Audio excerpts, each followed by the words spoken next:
Good evening, ladies and gentlemen. It is 5 o'clock, and first of all, I'd like to welcome all of you to the board meeting this evening. Obviously, you're aware of the fact that we've moved from Longfellow to over here, just in case we have a large crowd, and this looks like a good-sized crowd. We appreciate that you are here as board members. We're looking forward to hearing comments from you. This is, even though it was stated that this is not a listening session, we are always listening, and we represent the community, and we need to make sure that we are hearing what you have to say. So thank you for being here. It is a special meeting, January 23rd, 2023, and I'm calling this special meeting to order for the Wausau School District Board of Education. At this time, I would like to recognize speakers and students who wish to make public comments, but before we do, please bear with me and just listen to what I have to say about the preparation for the public comment. The board recognizes the value of the public comment on educational issues and the importance of allowing members of the public to express themselves on district matters. Please identify yourself by name and state your address. Each statement made by a participant shall be limited to 3 minutes in duration. The timing system will identify time remaining for the speaker. Up on the screen, I believe that's where it's going, Ms. Peck. And there we are. And she will also let us know what the timing is as well as we move along. Public comments may not identify specific personnel or students by name or through the use of sufficiently detailed description so as to identify the individual staff or student. The presiding officer values civil discourse and may interrupt, terminate, or prohibit comments that do not adhere to these rules. A lot of rules, actually very simple. It's a cordial area, and let us continue by identifying our first speaker. And I believe we have, we have 9 speakers speaking to us in 3 minutes, so I look forward to hearing from all of you. First speaker is Mr. Fred Thiele. Well, first of all, thank you very much for having me here this afternoon. And I have a few points, and I better get started with them. My name is Fred Thiele. I live at Marquardt Road, and I have 2... Just for a second, you may want to back away. Okay. Speaking very strong. All right. And I'm getting a lot of echoes up here, and with hearing aids on, the blast. Okay, is this better? Yep. All right. Yeah, I have 2 grandchildren in the public schools. Fernando's a junior at Wausau East, and Maya Bella's a freshman. And I hate to tell you this, but I think you're doing the wrong thing. And I think there will be some regrets if you follow through with this whole package. For example, the consolidation on the high school level. Instead of giving kids opportunities, you are really taking away opportunities. I'll get right to the point. I've said this before. Volleyball, girls volleyball at East has 3 JV teams. They had to let 12 girls go because they didn't have the space. And I asked Mr. Boucher about what's going to happen here now. Are you going to have 6 JV teams? Is that what the plan is? So all these girls get a chance to play and be on a team because it's very, very, very important to them. And your response was, no, we'll have probably 3 and we'll do the intramurals. Well, intramurals, Mr. Boucher, is not the same, obviously. These kids, it makes a difference. So you're taking away opportunities there. You're taking opportunities for drama. Right now we've got 1-act plays going here and going on at East. Half those kids aren't going to be in 1-act plays next year or whenever this happens. Music. Holiday concert at East. Huge auditorium, full house. Big choir, very large choir. Orchestra took up the whole stage, 2 bands. Now, what's going to happen to those kids? It's only going to be the stars that will be on these teams and in these activities. And I know your answer is, well, we're going to have more activities. It's not the same as being on volleyball, being in band, being in orchestra, and so forth. The other point I wanted to make is the parental input. I just don't see it. I would say 75% of the people in this town don't even know this is going on right now. They don't realize neighborhood schools are out, that 5 schools will be closed and 1 high school. They don't know that. And the kids don't have a voice. They've been talking about at East High School. They don't want to come over here. They're really angry about this, the kids. There should be 2 honorary students on the school board right now, non-voting, so that they can give their voice as to what's going on here. They're the ones who are most effective. The parents, the grandparents are the most affected by it, not the school board. Applause. Thank you, Mr. Keeley. Next speaker, Kristen Anderson.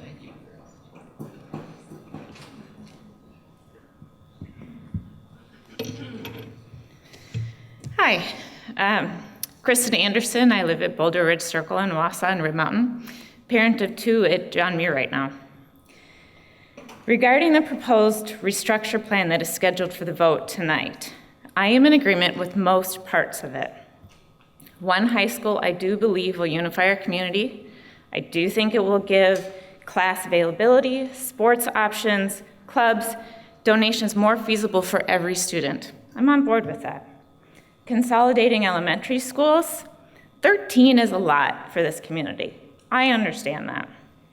I trust that the district will look to future enrollment demographics when making decisions on which ones to close so that we don't get overcrowded too quickly in the next few years after this change. Where I struggle is putting our 8th and 9th graders all together at East High School. I know that we have the relatively new building that we cannot sell and need to find a use for it. I just don't think putting our 8th and 9th graders from the whole city there is our best option. It isn't the mileage that some students will now need to travel. It's the layout of our city. There is no easy route to get to East High School from the west side of town. This will become an issue for families with students in multiple schools and activities. Having other school districts as closer options to some on the west side, the number of students that will leave this district should be a concern of ours. One of the solutions I've heard proposed is adding busing, perhaps even buses for after-school activities. At this point, adding buses should not be considered at all an option. Driver shortage is not a local issue, it's a nationwide issue. My suspicion is that this will be the new norm and will not change. One suggestion that I emailed all of you last week was we need to find a new way to use the East High School facility. What if, and I don't know the details, but what if we fill portions of that school with different parts from our district? We could put Montessori, daycare, WAVE, charter schools, maybe even a 4K or an elementary in different portions of it. If there's still room, what is the possibility of moving the district headquarters from Seymour Street up there? Would that utilize the building? Then the question would be, what do we do with our 8th and 9th grade students? What if instead of moving 5th grade up, we move 6th grade down? Then the question is, how do we consolidate our elementary schools? We don't have to keep them entire schools together. We can split them up. Mainly, I want you to know that this proposal is not your only option. It was said a few months ago that we're working on a plan now so that we have time to do the right thing. We can still come up with a better plan that will work for this community. And if you want to continue on details with this, please make a motion that will recheck the new details in a few months and revote. Thank you very much.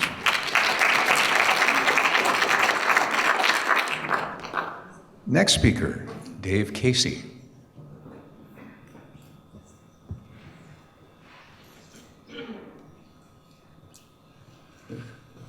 Good evening. My name is Dave Casey. I live on Ethel Street.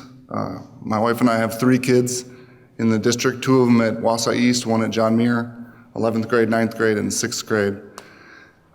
Just have a couple concerns that I wanted to express today. I've been following, this is the first one I've come to in person, but I've been following the listening sessions online and the proposals. And my real issue is with the consolidation of the high schools. I have, a vested interest. I have 2 high school kids. But in the timing of this, my 9th grader right now He went through a couple years of the implications of COVID, the total lockdown for a year and a half, and the disruption that that caused. He's now back. He's doing fantastic. He's an amazing kid, an amazing student, and loves being at school.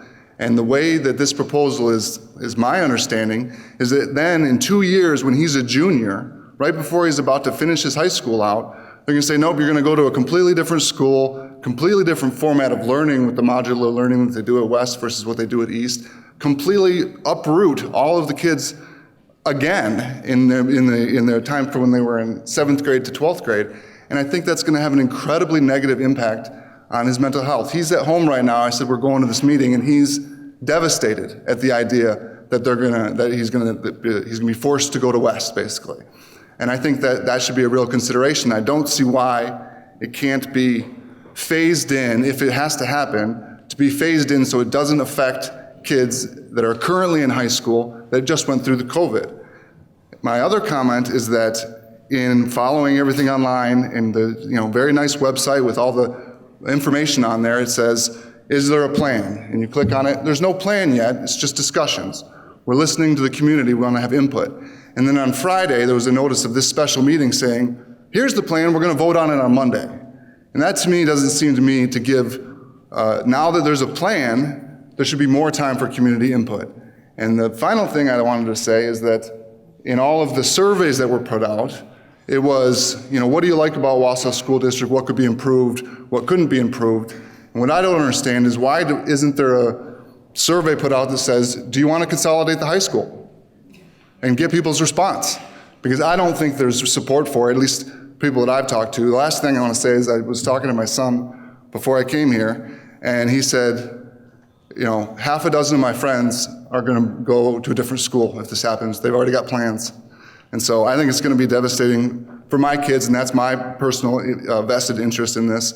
And I'm sure it's going to be for other kids in similar positions. So hope you think about that. Thanks.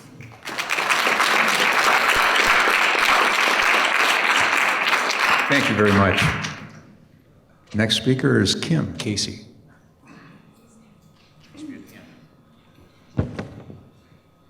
Just give me 1 second because I can't see my notes here.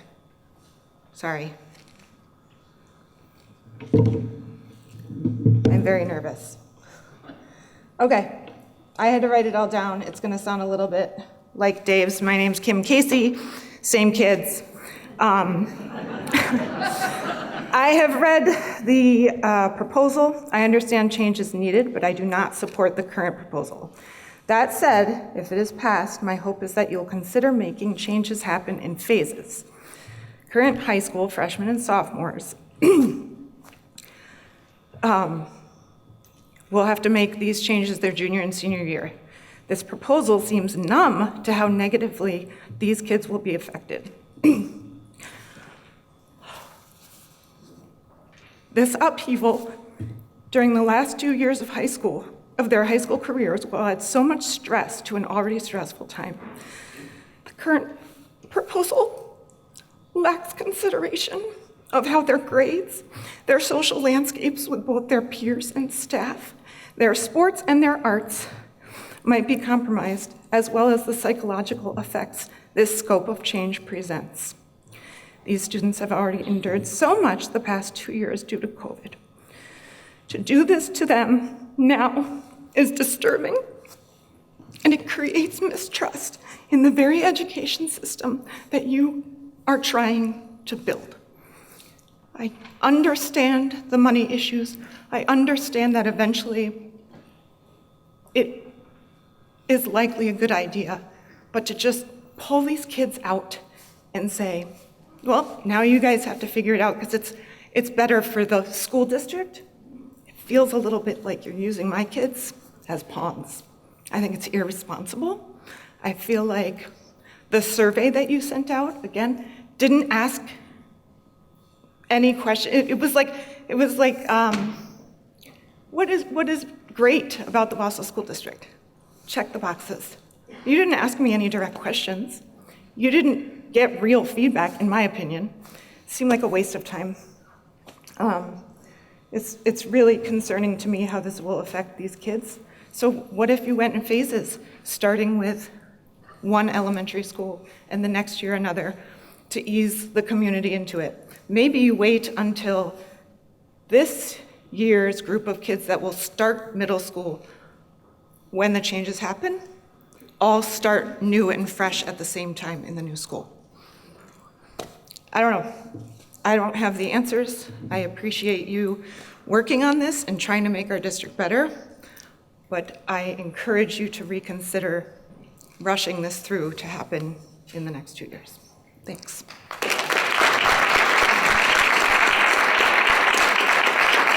Thank you, Ms. Casey. Appreciate that. The next person, I believe it's Bev Kukler. I'm sorry. Sometimes I miss the spelling. I don't write very well.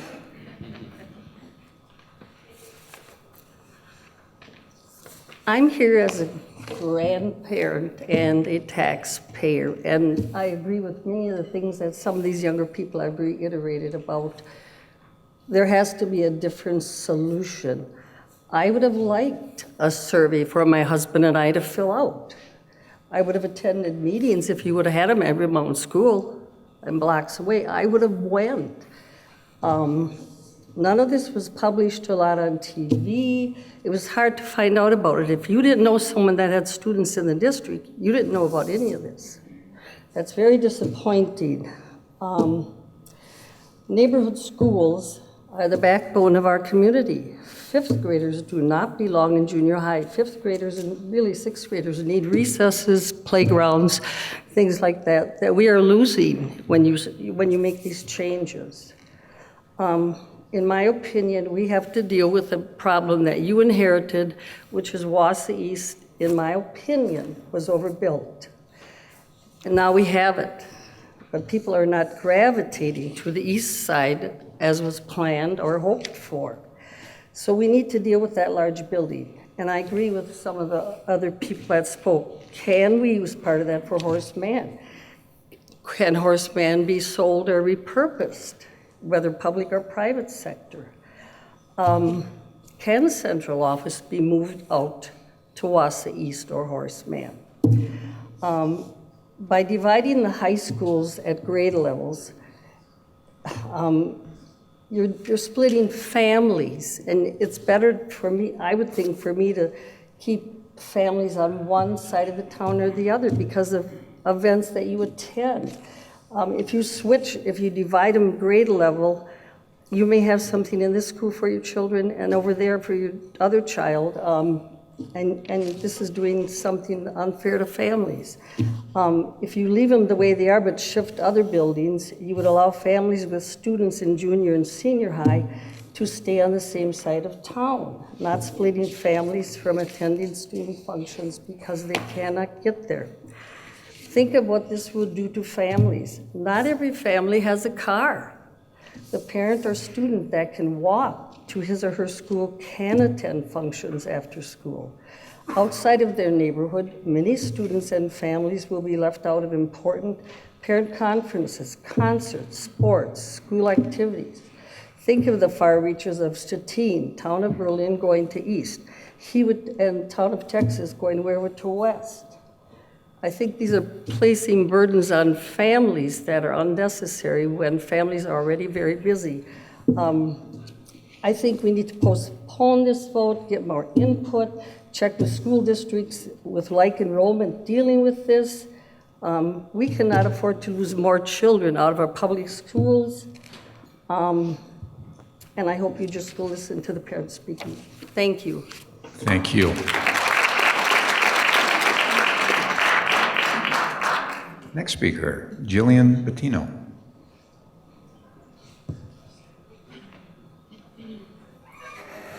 Hello, I am Jillian Bettino, and from Stettin. I live in Rolling Meadows Lane.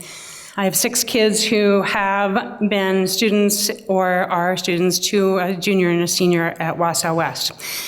So first of all, I want to thank you for giving your time to your community. I know it's a tremendous sacrifice, and we are very grateful for it. And we've enjoyed a lot of wonderful education in our family, all of them here at the Wausau School District. I want to make sure that that continues, and that's why I'm here tonight. I was very disappointed as well to have the proposal available only on Friday. But I can promise you that I spent most of Saturday and Sunday reading it and trying to figure out what was going on and what it meant for us. The decision to move forward with changes seems to be built on the lack of, well, the decreasing population and enrollment in our school system and the decreased funding that it's associated with that. My understanding is that there has been a decrease in 700 students over the last 20 years. Well, that is going to change, right? We have an immigrant resettlement program here in Wausau. I spoke this morning with the president of New Beginnings for Refugees, and she tells me that they anticipate between 70 and 80 school-aged children per year for the foreseeable future. And that is an underestimate because that does not include the new asylum relocation program that was just approved for our city. What are we going to do with those kids if Wausau West is at 98% capacity?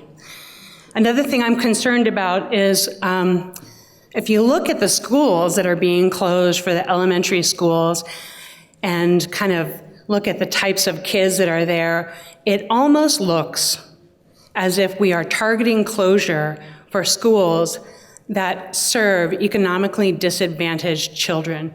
If you average out the number of economically disadvantaged children in the schools that are staying open to those that are closing, it is much higher in those that are closing. I think that's a bad idea. Those schools are Title I schools and achievement gap schools that have state funding. I saw a slide that said the state funding will remain. Well, the state funding, the Title I will remain. Well, if the Title I remains but the school is closed, then the money is lost, the services are lost, and the stress for those kids is significant. I think we're doing too much too fast. Something needs to change. We need to evolve with our community and serve our community. But I would ask you to slow down, take it in smaller steps, and serve the community, give the community an opportunity to speak about their concerns. Thank you.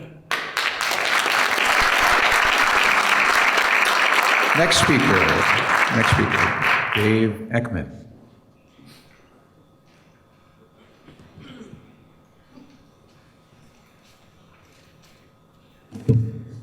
Good evening. I'm Dave Ekman. I'm the president and CEO of the Greater Wausau Chamber of Commerce. Residence is 209 Washington Street, the historic train depot. Stop in and see it when you get a chance. It's beautiful. I want to thank you for going through this process. This is not easy work. It's very hard. I've been involved with this process since early summer with a variety of community stakeholders in business and industry, taxpayers, parents. You know, the transformation of which you are working on is vitally important for the economic well-being of the Greater Wausau region. Simply, the demographic shift is here, big time. We'll call it the silver tsunami. There's different words you can call it, different phrases. But what we are facing today and for the next 20 to 30 years is a significant shift in the amount of people that live here, will reside here, go to school here. You're in front of, right now, a big problem that's coming, and it's very important that you stay the course. Transformation in public education, you see it happening with post-secondary. We had it happen with UWSP at Wausau now, what was Marathon County. Critically important for that institution to make a shift. What you are addressing is vitally important for this business community, for the economy of central Wisconsin. For this to get in place, obviously you have done work with the community. I've seen it. I can validate it. Citizens have the opportunity, have had the opportunity to be involved. The one thing that, when you look at this, there's There are communities across the country doing this very thing. When you see what's going on here in Wausau, you see the revitalization of downtown. What was the mall is gone, and now the Foundry on 3rd will start being built next month. The Children's Imaginarium coming. The transformation of what Rib Mountain State Park can become. The riverfront, the South River transformation. Public education is a vital part of that transformation, and for our competitiveness here in this community, you need to stay the course. Listen, obviously, everybody has a mindset here, and I understand where they're coming from. But this is vitally important for this community, for us to compete in the 21st century knowledge economy. And I want to thank you for the work you're doing. It's not easy, and thank you.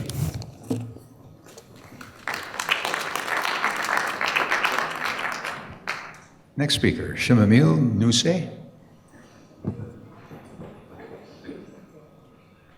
hope I didn't kill your name too badly. Well, you made me sound French, and I'm German. It's chamomile nuss. I'm up here with her because I ran from work and wasn't able to get my name on the list. But we represent the new charter school, which is the Red Granite Charter School. We are both board members for that charter school. And we are here to, one, thank you so much for this hard work that you're doing. We appreciate all of your volunteer hours and the extensiveness that goes into being a board member. So we just want to start by saying we appreciate that you gave us the initial approval for having this charter school in the Wausau School District. Our intentions and hope is that we are able to open for the 24-25 school year with a planning year of the 23-24 school year. We would intend to have grant funds that would fund that planning year and then fund implementation funding for those first 4 years of being open. We would hope that we might be able to utilize a shared space with one of the schools that will be closing.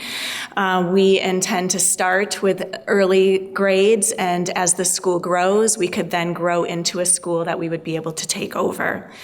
This would be an opportunity to utilize a space that is not fully being utilized right now, and then as our school grows, we would grow into that larger space that would be closing as one of the elementary schools. This is a wonderful opportunity for a space that would no longer be planned to be utilized by the district, to be utilized by a new charter school coming into the district. Charter schools are a wonderful opportunity to bring new and innovative education to the district, to put the district at the forefront of this type of educational style. We would hope that that would increase the number of students staying in the district that would then not open and roll out of the Wausau School District. And we also believe, looking at other schools with this educational style, that would not only keep students, but bring students open enrolling into the Wausau School District, like we've seen with other schools that I have helped to start. Let's see, our board is active. We have active participants from around the Wausau area that are very dedicated to the opening of this school and will stay the course no matter what your decision is tonight. We are very enthusiastic to be partners with the Wausau School Board as we work to open this new charter school in your district. Yeah, anything else you want to? Change is really difficult and challenging, but we're here to say that with that change, there is also opportunity, and some of that opportunity comes in the form of these new kind of cutting-edge ways of educating that does place Wausau in a more competitive environment that we saw through our needs assessment, with numerous parents saying that they would open and enroll into this school. And so, although it's hard, it also brings opportunity. Thank you so much. Thank you. Next speaker, Mary Tao.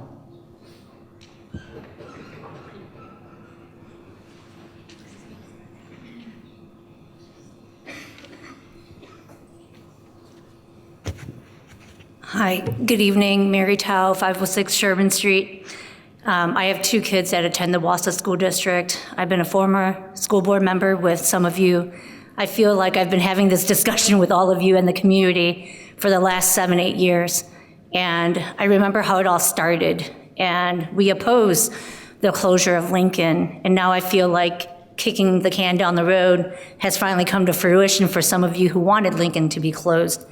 I want to address a couple of points for you to consider, because I believe the proposal that you have in front of you today that you may potentially take action on, there's a lot of what-if scenarios in your 70-page or 70-slide deck PowerPoint presentation. I just want to share that before the referendum was approved, Dr. Hiltz did a really nice job. He listened to our concerns. He brought Mark Houston and I into early conversations. And at that time, he really wanted our support before you all went to the April referendum in 2022. I shared with him that I could not endorse it, nor can I oppose it. But I felt that it was in a better position than where it was in November of 2021. I do want to share that there is perhaps one elementary school that's missing from your list of 5. And I truly believe that going off of the data that you have provided and the history that I have with all of our discussions and conversations in the past, John Marshall seems to be missing from that list. And I only say that because if you take a look at what the capacity levels would be, future state, it would be about 60% capacity. So your baseline is always trying to stay at 90%, right? You leave the 10% room for growth. I understand you are invested in Hawthorne Hills. You're going to transition Franklin students over to Hawthorne. It makes sense. You also have a plan that you're going to convert that back land into another road so there could be easier access for traffic coming in and out of Hawthorne. I don't know why John Marshall isn't on the list. I understand it is a preserved landmark.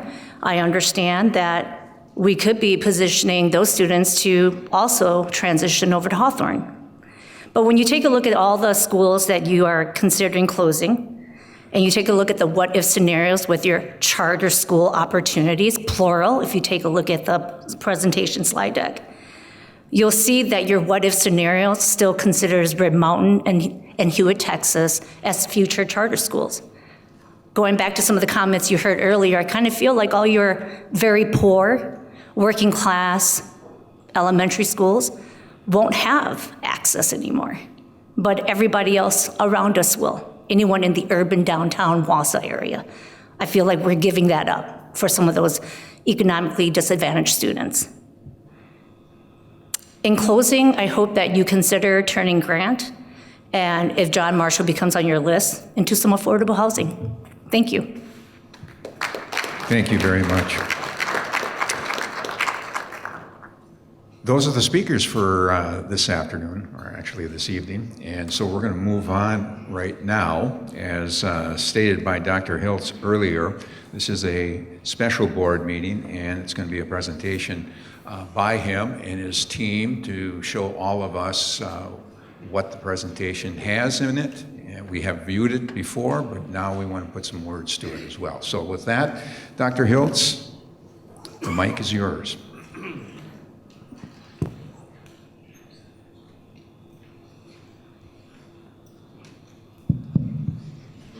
Thank you, Mr. Boucher. Sorry, I talk better when I walk, and I like to be a little closer to people, so I hope this works for everybody.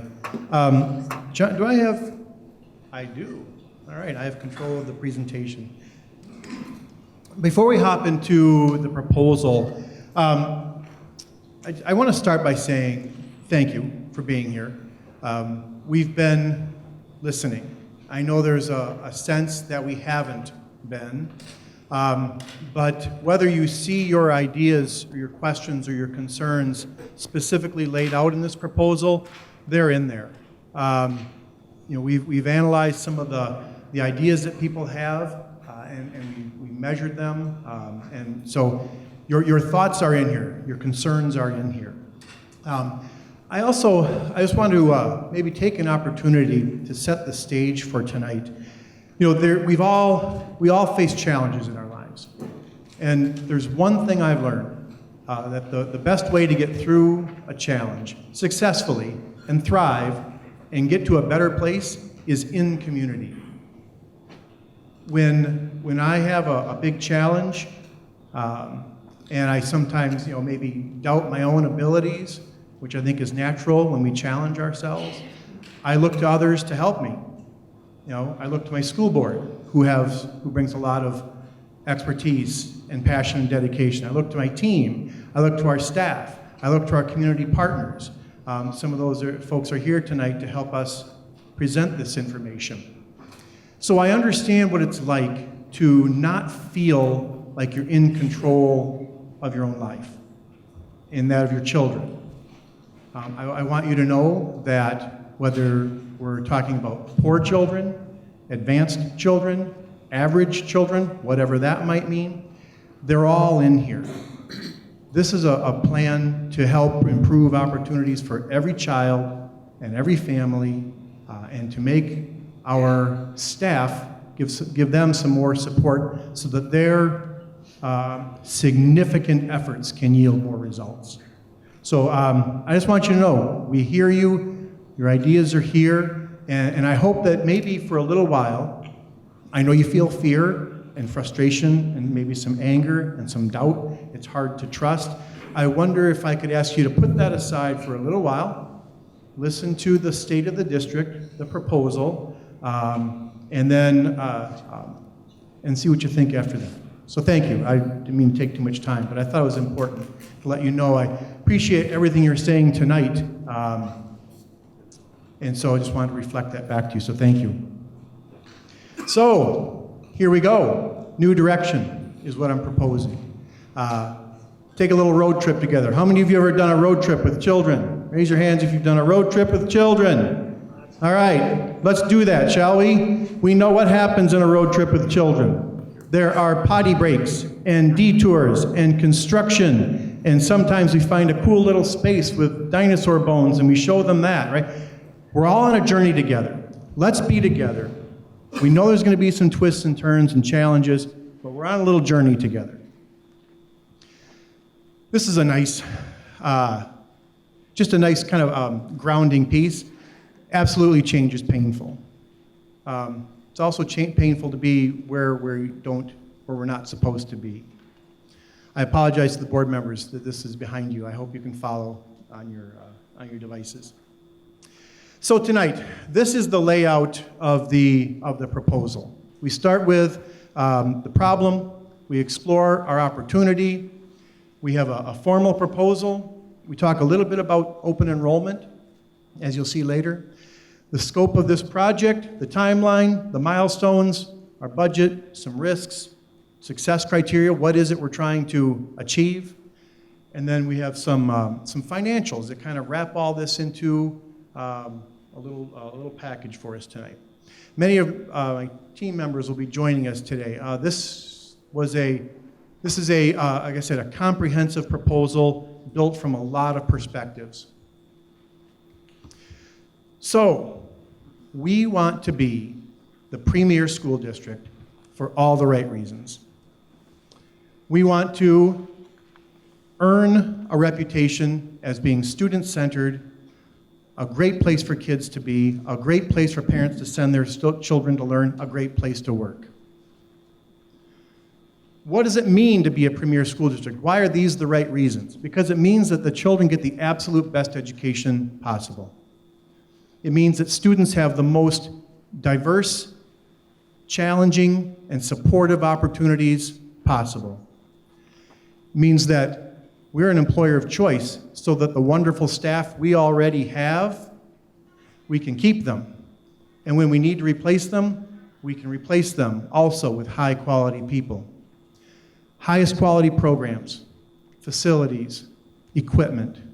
We want our student to be prepared for life after high school. And that personalized support. Some of you talked about the surveys and why we didn't ask about whether we should do this plan. We wanted to dig a little bit deeper, and you might see in the survey, we asked you, what's so important about your school, right? Is it the relationships? And so that piece, the personalized support for families, is very important. So let's talk about changing direction. If we want to be the premier school district, we have to give students more opportunities. We have to provide better service to families. We have to be that great employer. That requires an investment, and I'm going to spell out for you a little bit about some of the resource issues that we have in the district. But before we do that, we always have to go back to our why. Improve opportunities for kids, improve service to families, be a great employer. And you've read those things down below a few times. We've shared that. I do want to mention, there was a comment made that this was kind of sprung on people. I hope if you've been following this, that most of what you see up here is familiar to you. This came from public meetings, it came from board meetings, and it's just been built up and built up and built up over months. So I'm thinking that not much of this should be a surprise to folks. So if it is, I apologize for that. But it has been shared quite extensively. So our finances, our resources are an important tool to help us serve children and to serve families. So I want to just kind of set the stage. Why is it that public schools, and the Wausau School District in particular, is facing some resource challenges? This is one reason. The public school funding system is predicated on the idea that revenue limits, which determines the amount of money we're allowed to spend each year, will keep pace with cost of living. They haven't. In this graph here, the blue bars below are our revenue limit, that's set by the state. The orange line is CPI. In this district, we're roughly $4 million behind the revenue that we need to pay for what we did in 2011 and 12. So what we did 10 years ago, we can't afford to do today. So that's one part of it. There we go. There we go again, sorry. You've heard about declining enrollment. Children are not money. They're much more important than that. But the number of children we have is a part of our revenue limit. And so you can see here, in the last 20 years, we've lost about 700 students. In terms of revenue capacity, that's roughly $7 million.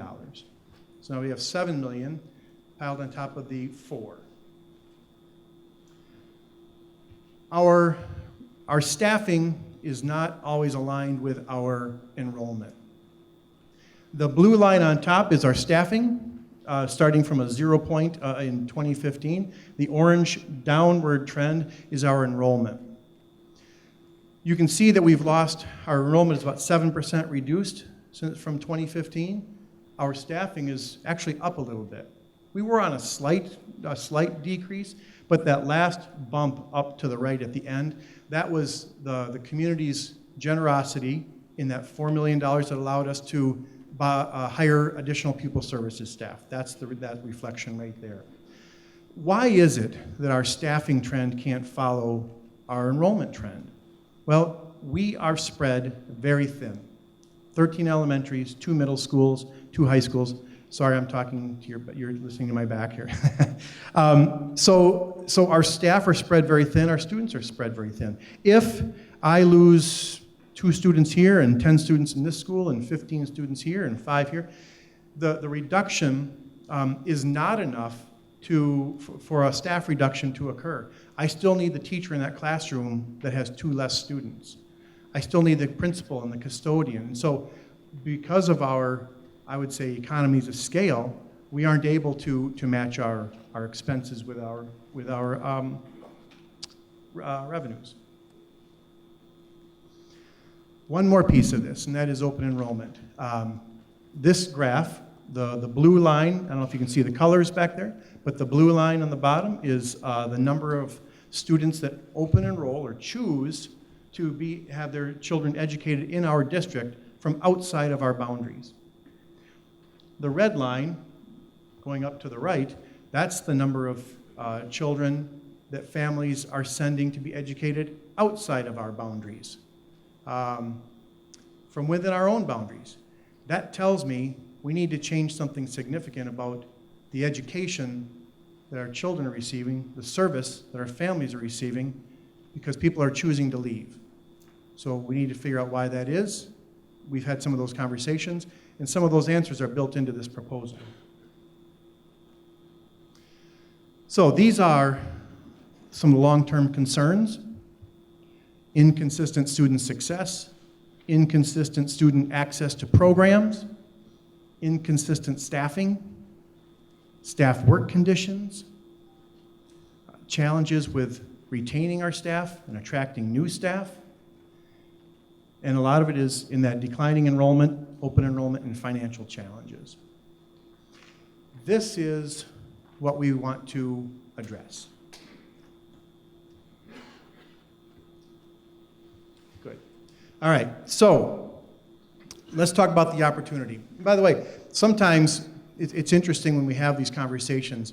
I'll talk about those financials or the challenges, and on one side, people will say, "Why are you complaining?" And on the other side, they'll say, "I don't understand why this is a problem." It's interesting the different reactions we get. But those were our challenges. Let's turn now to the opportunities. And I talked already about the fact that we are an inefficient district, spread very thin. We have an opportunity to turn that into our greatest strength by focusing, reallocating our resources to really focus on students' needs. Before I go any further, I'd like to invite two folks up, two community partners, like I talked about earlier, who've helped us get to this point. There are many others, but I thought we would keep it to two. I want the board to be confident in the fact that this proposal has been built in a way that makes sense. And so as I look to people who can help me, I turn to the private sector in this case. I'd invite Mr. Dean Jarno, if you wouldn't mind coming up, Dean. Dean is from Church Mutual. He does this kind of work for a living. And so I turned to him and said, "Dean, here's this big project we have. Can you kind of help walk me through it?" So I asked Dean to come tonight, kind of talk about the structure, the development of the proposal, and just see if the board might be interested in getting some insights there. So Dean, thank you very much for being here. Sure, thank you. Good evening. Hi. As Keith said, I do work at Church Mutual, and Wausau School District is a very valued partner and customer. And I was excited about the opportunity to engage with Keith and just act as a sounding board, maybe provide some thoughts and insights on how to go about such a large effort like this and a challenging effort, and how to break that down into manageable parts and pieces and put it together. I am the VP of Strategic Resource Management at Church Mutual. That means the Enterprise Project Management Office, Continuous Improvement, and Workflow Management all report into me. I'm responsible for managing multi-year, mega-million-dollar efforts and projects there at Church Mutual. I've been doing this kind of work for, I hate to tell you how long, because it might give an indication how old I really am, but many, many years. And I would say that the one thing that I found to be true whenever you're faced with issues like this, once a problem or a risk or even an opportunity is identified, there's only one of two paths you can take. You can either assume the risk or you can mitigate the risk. And the process of going about trying to develop a proposal or a plan to mitigate the risk, there's a process for that. There's a structure, there's an approach to do it. It's everything from laying out, as Keith already mentioned, you're laying out the scope, you're assigning accountability to the different parts, you're breaking down the items to smaller pieces, you're containing the problem, putting some boundaries around it, presenting fiscal responsibility and budgets. There's a number of things that you go about doing, and if you look at this proposal, I think this proposal from a framing up of a project, and does it meet the soundness and criteria of what we would consider in the private sector, what I would consider in going about a project at Church Mutual, it without a doubt meets the very high standard. It's a very well thought out, it has all the right elements in it, it helps identify the risk of doing, the risk of not doing, and so you're starting from a very, very good, sound perspective of what this is about and how to go about doing it. Now, the choice is not easy, obviously. There's a lot involved in it. And I know it's labeled restructuring of the Wausau School District, but when I read through the proposal, I think of it more as an optimization of asset utilization to improve your product and improve your outcomes. And that's really what I read in this whole proposal. So if you think about it that way, I think it's a lot easier to contain this issue down as to what is the best path going forward. Do we assume the risk or do we mitigate the risk? So I just wanted to come up here and hopefully provide some thoughts and maybe even some credibility for what is being constructed and what was put together as a very sound approach. Any questions if you have, I'm more than happy to answer them. Thank you. And it is okay for the board to ask questions. This is part of the presentation. Okay. So, yeah. Oh, sorry. Go ahead. Nope, sorry. Yeah.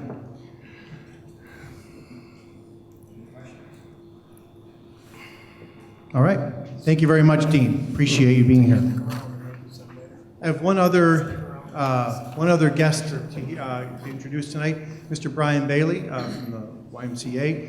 We've been talking to Mr. Bailey. As you know, a significant interest in this project is early learning. So we've been talking to Brian about childcare. So I asked him to be here tonight to talk a little bit about his role and as a community partner. So thank you.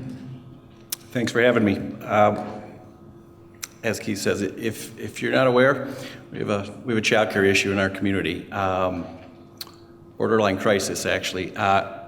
Over the last 5 years, we've seen the number of child care providers in the area decline rapidly.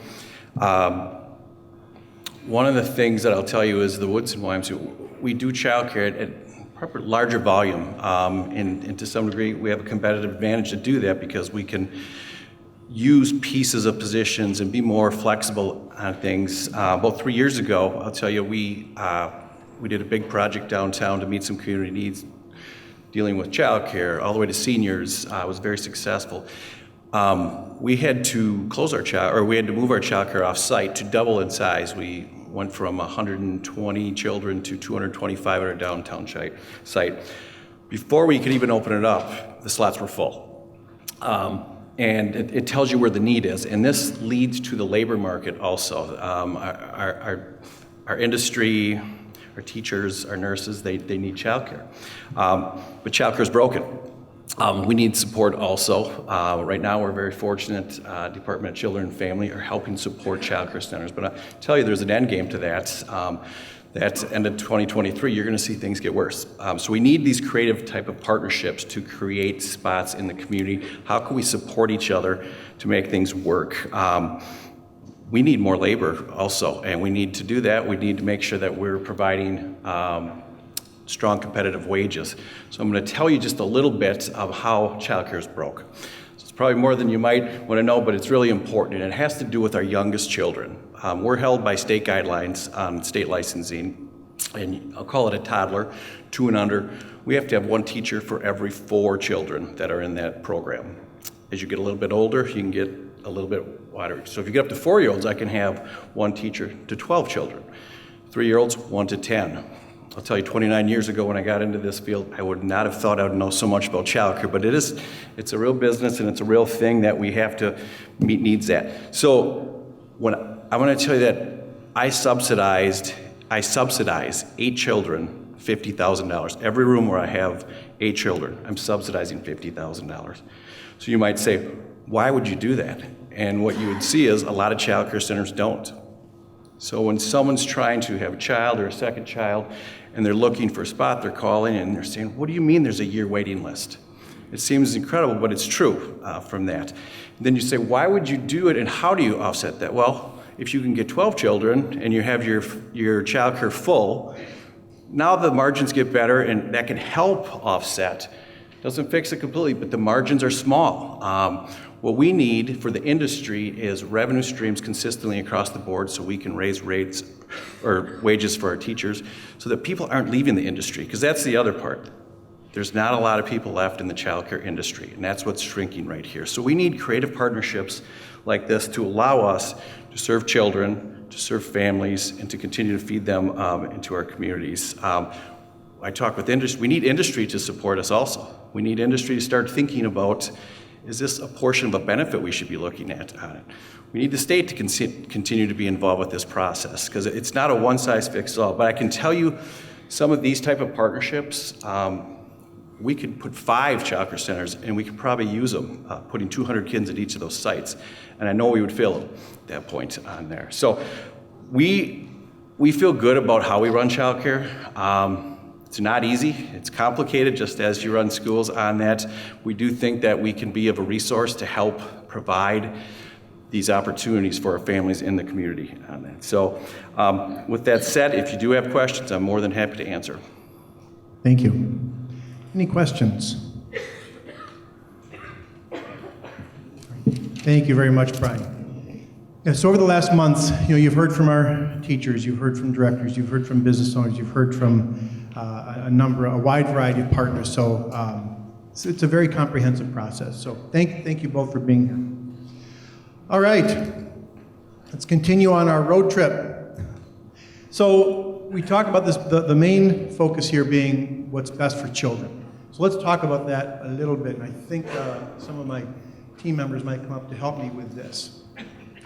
Actually, yes, let's start with Mrs. Julie Schell. Julie is our Director of Elementary Education, and she's going to take the next few slides. Thank you, Julie. Great, thank you for the opportunity. When we think about the impact of restructuring on the elementary schools, one of the important things to consider is existing resources and potential for enhanced resources.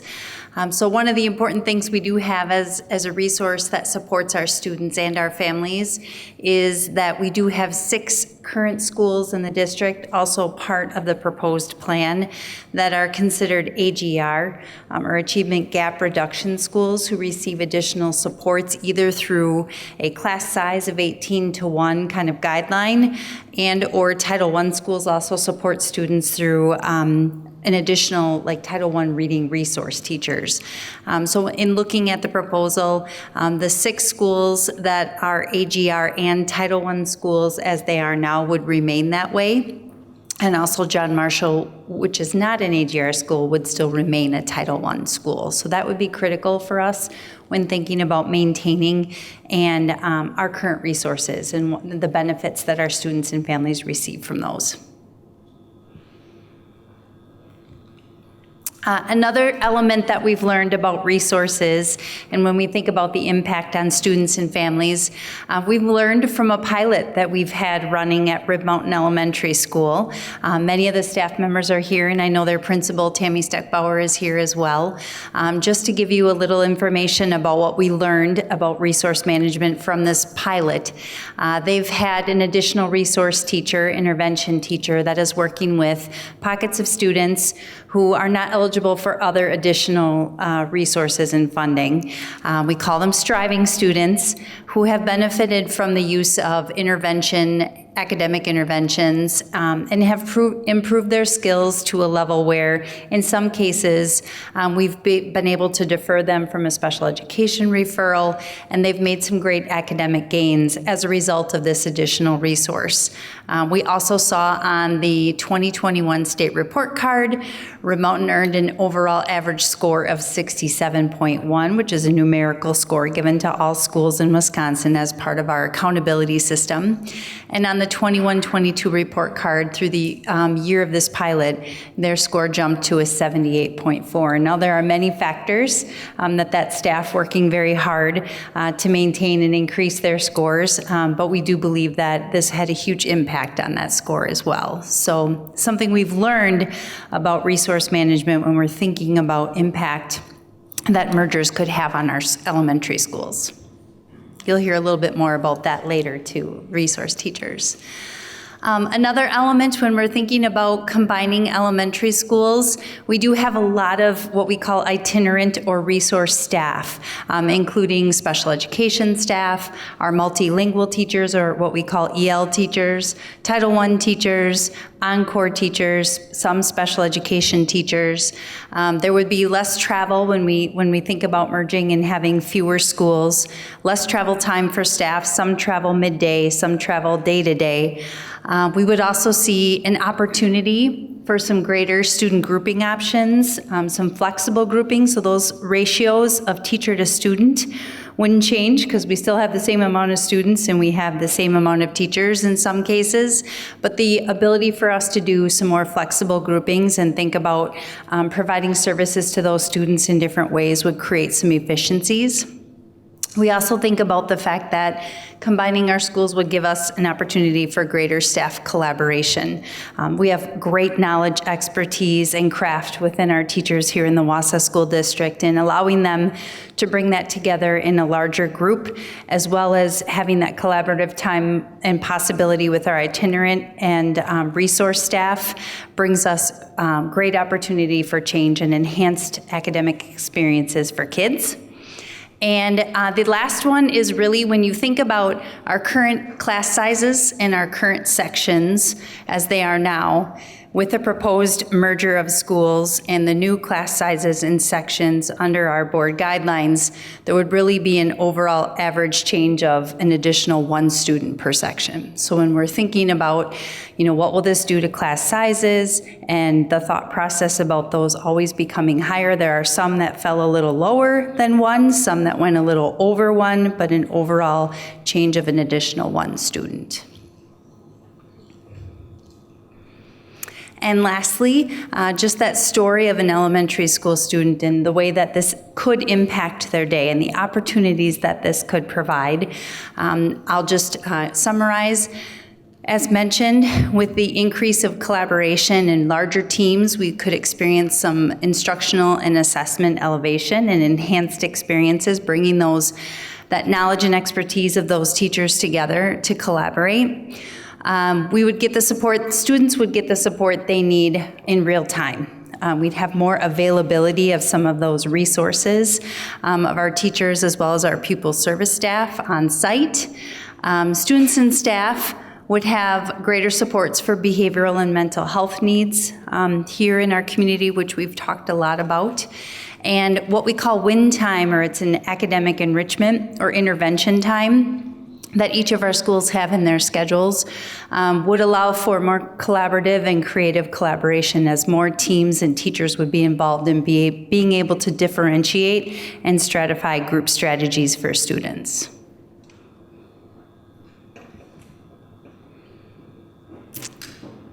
Thank you very much, Julie. Appreciate you giving us that insight. This is more of an overview. We'll go a little bit deeper, but just want to kind of give you the overarching impacts. Talk a little bit about middle schools. And I think, Dr. Caldwell, were you going to speak to this slide, or was I? You were. I am. All right. Good. Thank you. All right. So in the middle school, there are some changes proposed. In order to create space and to create that junior high, we are excited at the possibility of moving 5th grade into the middle schools. Certainly, the experience that 5th graders are getting now is great. But if we think about what the opportunities might be, greater academic opportunities, right? A little more differentiation, content area specialists, there's some opportunities there, some more opportunities for co-curriculars, even in 5th grade. Again, we want to focus on that continued skill development, but in addition to that, we can start to even explore what it is that students enjoy. What are they good at? What might lead to a future career opportunity, even when at their 10 years old. It just begins the exploration. But those are some of the opportunities that we're excited to be able to offer to 5th grade as we move them into the middle schools. Talk a little bit, again, high level on the high schools. You're going to hear quite a bit from the high school team a little later. So, what's in it for students? Number one, equal access to all programs. We have wonderful programs in our high schools. Many are different in East and West, and the access that students have is very difficult, whether it's transportation or schedules. So we would give all students access to all programs. Again, we talked about, if you heard Mr. Joe Stashik, who's one of our ag teachers, he talked about the difference working in one school versus 2, the access that his students had to him We want that to be an opportunity, more of an opportunity. Expanded and elevated academic and co-curricular opportunities. Right now, we duplicate a lot of efforts. We can take those resources and reinvest them and either improve opportunities or offer a greater number of opportunities. One of those being intramural sports. We hear concerns about the limited number of varsity opportunities, and that would be the case. I will tell you that we've had a lot of interest from students and families who just cannot or do not want to dedicate 5 or 6 days a week to a varsity sport, which is required. They don't have the time or the resources to dedicate to the early traveling teams and the camps. So we want every student to be able to benefit from the advantages of being a part of a team, whether it's a varsity team or an intramural team, the teamwork, the healthy aspects of it, the fun, right? So we want to expand opportunities for kids. And then in terms of the co-curricular, again, a little later you're going to talk about, actually I'm going to save this a little bit because Mr. John Winter is going to talk about some opportunities where we've already collaborated across the river and the wonderful experiences that kids have from that. So let's move to the proposal. That was an overarching description. Here's the vision. We want to start with our youngest learners, really now talking about birth to 5, but in this case, pre-K to 4. We want to develop confident learners, and we want to develop those skills. The story that you heard about our literacy teacher at Rib Mountain and the students who were struggling, but with extra help, they have improved their skills. And I'll tell you what Tammy Steckbauer told me too is those kids really like being in the situation they're in now. That's a confident learner. I want that for every child. I want them to have the skills they need to be successful. You take them from elementary into middle school, grades 5 through 7. Now they have some skills. They have some confidence. We continue to develop those skills, but now we start to talk to them about the gifts they have, the skills they have. What do you like to do? And we start to help them explore opportunities that give them opportunities to build a plan for their lives, something that is theirs. You take them from middle school into junior high. So now they've explored all these different career opportunities. They know what they're good at. They know what they struggle with. Now we really want to get them into digging into a plan for after high school, and we really want to inspire them. We want to inspire them all the way through, but we think this is a unique opportunity. And then lastly, they put that plan into action at the senior high level, and they are work-based learning, and they are getting college credits, and everybody has equal access to all those opportunities. That's the vision. Talk a little bit more just structurally. This is as far as we've taken the planning for elementary. It's ongoing. Conversations about early learning and conversations about charter schools and frankly, conversations with families and staff have continued to drive this. We would propose to close Hewitt, Texas and Grant, and then either a Franklin or a Hawthorne, I'll talk about that in a second, a Rib and a Lincoln.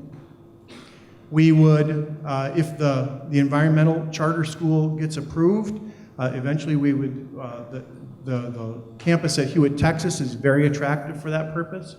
We need to find a spot for our 4K8 Montessori school. There's those 2 early learning centers. If we have underutilized spaces in our schools, we have other programs that could use some enhanced spaces. And then lastly, sell any unused schools to recover those assets and reinvest those. This is our current footprint. So obviously not to scale, but just generally where we are. Those are the schools, the enrollments, and the capacities. I want to address, there was a comment made that I have to vehemently disagree with, that somehow this is about our poorer schools, and I don't want to put words in anybody's mouths, but the children in every school are vitally important to us. When you look at the numbers of fill rates, if you will, Franklin at 66, Hawthorne at 62, John Marshall at 60, Jones at 72, some 70s there at Jefferson, Grant, Lincoln. This is about capacity. This is about putting schools where the children are and bringing the resources to meet their needs. That's what's driving this. If we followed one of the plans, Statine would stay, Maine would stay, Grant would move into Thomas Jefferson, Lincoln into Jones, Ribb into South, and Franklin into Hawthorne. I'm going to back up 2. There is, actually, you know what? I'm going to go forward 1, because the other option, instead of having Franklin go into Hawthorne, would be Hawthorne into John Marshall. Those decisions are going to be driven by the needs of our early learning educators and our charter schools. We have to get with them. We have to look at facilities and see. I'm not a child care expert. We need to talk to people who are and figure out what those needs are. That's what's driving that decision right there. Okay. All right. Throughout this, I hope you start to think about what might be possible, because there's a lot. And G2M, if you're not familiar with it, Growing Great Minds is a before and after school program. It's a wonderful program for kids, creative opportunities for them. There's some academics. It's wonderful. It's only available to some of our students right now. If we were to bring our schools together, we can increase the number of students that have access to G2M. That's very exciting. And to some parents, I think. I'd like to invite, I mentioned that early learning is a key piece here. I believe Kara Rakowski, our 4K director, is here, and she has a depth of knowledge and a passion about this that is pretty inspiring to me, so I asked her to be here tonight. Okay. Kara, thank you. Go ahead. Providing high-quality, accessible, and meaningful early learning experiences has always been the goal for us in the Wausau School District in our early learning. As you heard earlier, we have a crisis in early childhood and early care in Marathon County. That quality early learning educational opportunities that we know are available to a minimal amount of students at this time have profound lifelong benefits for children. When children are enrolled and engaged in learning in high-quality, licensed, regulated childcare, it's ensured that they have access to regulated and meaningful care opportunities. Over the past decade in Marathon County, we've lost 60% of our regulated childcare providers. And we also, just because of that lack, childcare providers and childcare capacity that's needed for accessible early learning opportunities. Currently, just to give the statistics, Marathon County has 8,030 children between the age of 0 to 4 years old. And then our total capacity for regulated child care providers in Marathon County in 2021, which is when we had the last data point, was 3,336. So if you do the math, you can see that crisis does exist and the need exists, as Brian Bailey pointed out as well, within our community. So thousands of Marathon County children are basically without regulated child care options, and that leaves us looking for solutions. So creating early learning centers in the Wausau School District would allow us to serve children from ages birth to age 5 and provide expanded options for our whole Wausau community. Thank you, Kara. Yeah, this is a conversation that we've had with families, with our own staff. We've actually struggled we were unable to hire some of our staff who we really wanted because they were unable to find childcare. So this benefits us as an employer, it benefits all the employers, it benefits families.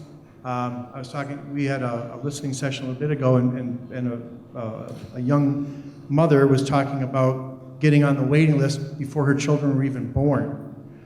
So we just want to be a part of that solution, and this, we really like the concept of this birth to 5. So thank you, Karen.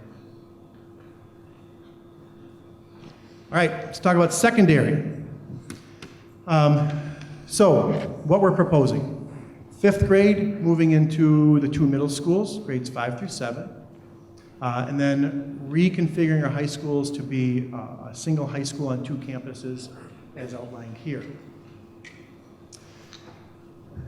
Yes, now. So, Dr. Katie Colwell has already begun a little bit of work on this possible transition, and so I asked if she could speak to us a little bit. Thank you, Katie. Good evening, Board of Education, community members, and staff. With the proposal, fifth grade would move into the middle schools.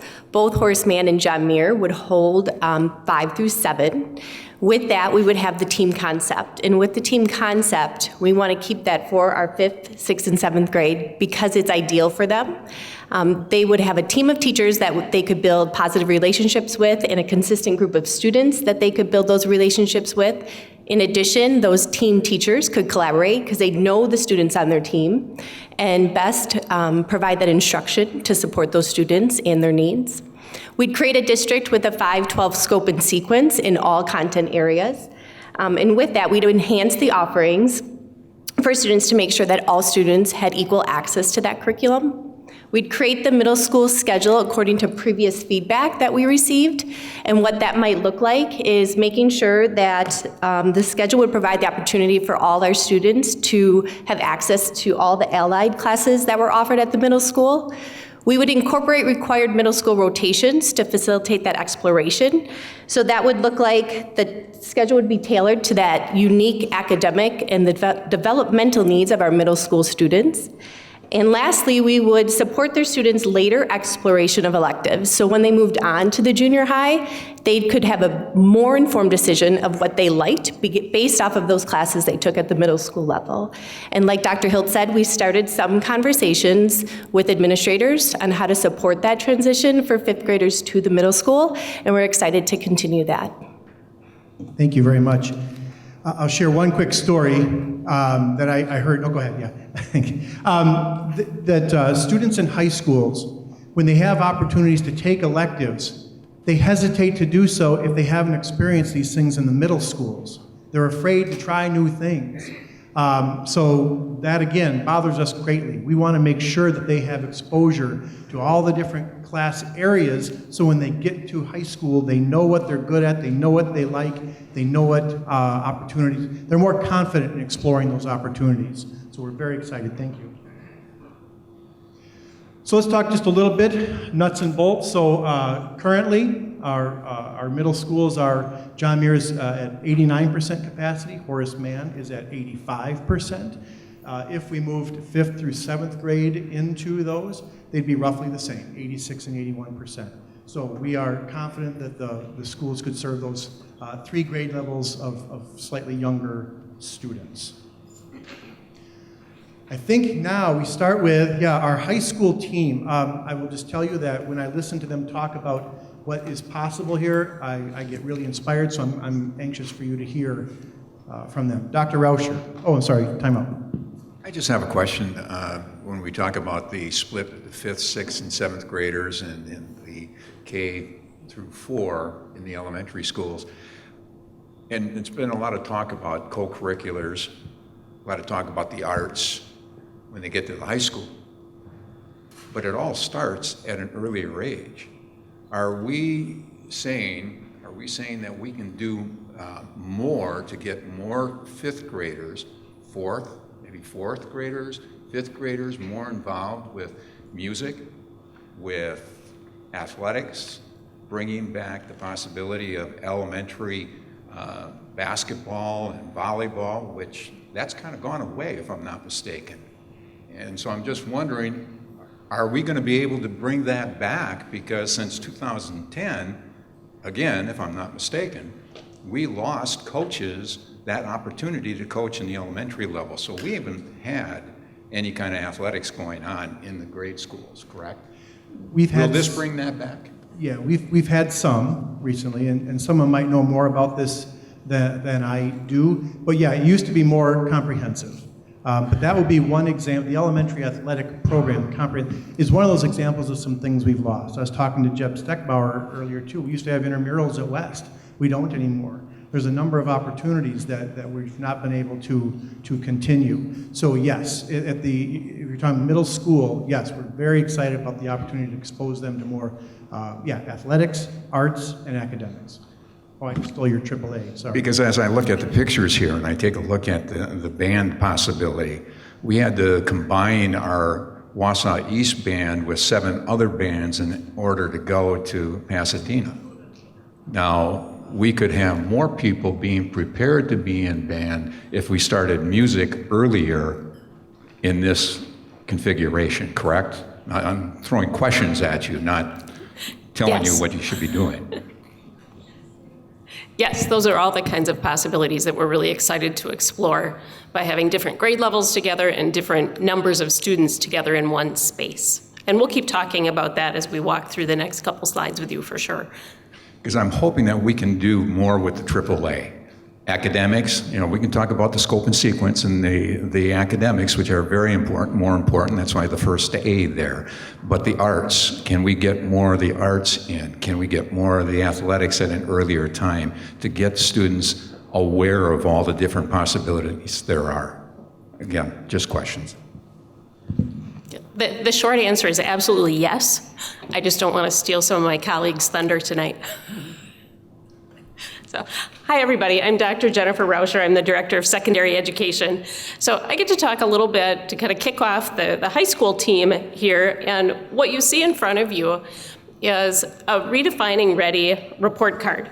And you might be familiar with the state report cards, certainly all of us who work in schools are, and they tell one piece of the story. They tell a very narrow academic piece. So many schools, Wausau included, have decided to look at Redefining Ready, which is some national research about what makes kids successful when they leave high school, what kinds of experiences in high school lead to success after high school. And then the Redefining Ready group, based on that research, has come up with a number of indicators. So to kind of frame this, when you think about a high school perspective, we really get to work with your children, our students, for a short amount of time. They're with us for just a few years in high school. And our job is really then to help prepare them for life without us, without our supports, without our scaffold. We want them to become independent. We want them to learn to run their own lives. And the Redefining Ready group defines that as helping students become college, career, and life ready. So when you think about college ready, think about that as we want them to be able to keep learning after they leave 12th grade in any number of settings. When you think about career ready, we want them to be able to do work that they enjoy and that contributes to the community they live in, which we hope will be ours. When you think about life ready, again, we want them to be able to advocate for themselves, the people they love, and contribute well in the community. So that college, career, and life ready by graduation, that's our goal for them. The center piece here, and I realize this is very tiny, but if you're following along or if you've looked online, is our district report card. So a combination of Wausau East and Wausau West high schools looking at some of these indicators. So we look at students' academic achievements. We look at their attendance. We look at whether or not they have access to and are choosing to take rigorous coursework. That might include AP courses, IB courses, dual credit courses. We look at whether or not they're involved in work-based learning that Dr. Hiltz mentioned before. Some of the examples there at the high school level might be working as youth apprentices or in co-op programs or even working in our school stores. And then we look at how involved they are in co-curriculars. As you were saying, the arts as well as athletics, as well as other clubs and groups, we know that kids that are involved in these things do better while they're in high school and after. So when you have a chance to look at the data, we're in a good spot as a district, and we always want to get better. We want to continually improve. We want to have more kids trying out some of these challenging classes. We would like to have more students have work-based learning experiences. We want more students involved in co-curriculars. And the other thing you'll notice when you look at this slide is that we've got two very different stories on either side of that data. We have the Wausau East story and the Wausau West story. And what happens is because we are separate and we have to tell our own stories, not all of our students have equal access to get involved in these things that we know will help them prepare for life after high school. So when we look at restructuring, we're trying to move these groups into the middle. We want to make sure everybody has the opportunity to take rigorous courses, IB courses, and AP courses and dual credit courses. We want to make sure that everybody has the opportunity to find a co-curricular that they can get excited about and feel part of, because that connects them to the school and prepares them better for life. We want our students to experience different schedules that will allow them, again, to become life ready. So that's our goal. We want to, through this restructuring, create really a united, collaborative approach that sets our students up and our community for success. So that is the high school introduction, kind of the big picture. And next, Principal Jeb Steckbauer will talk about why we think a junior high and a senior high model can contribute to helping all of our students become college, career, and life ready. Thank you.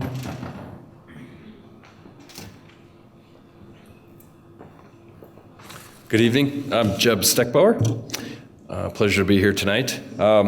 I'd like to begin with the second bullet there. All students will have equal access to programming. So I'm going to give one example that we've talked about a lot, and that is, it's a great example because it's the amazing auto lab at East and our more extensive engineering program here at Wausau West. And over the years, we've made it possible so kids could attend the other school and attend those programs. But the reality is, they don't, but a handful. So I think that is one kind of access that I wanted to highlight tonight. But there's another kind of access as well. And that is we, as the larger school, even do this, but Wausau East, as the smaller school, has to do it as well. Together, we do it quite frequently, and that is we put multiple levels of a subject area into one class period. So if I'm a teacher, for example, maybe it's an accounting 2, 3, and 4. I have those 3 levels in that one class period. And we do that because we don't have enough students in each of those levels to run a full class. Now, with putting more same-age students in one place, we are definitely going to reduce the number of times that we have to do something like that. I think you can also safely say that it is an advantage to the teacher, and ultimately the result of the lesson will be much better if I'm preparing for one level of a course within a period.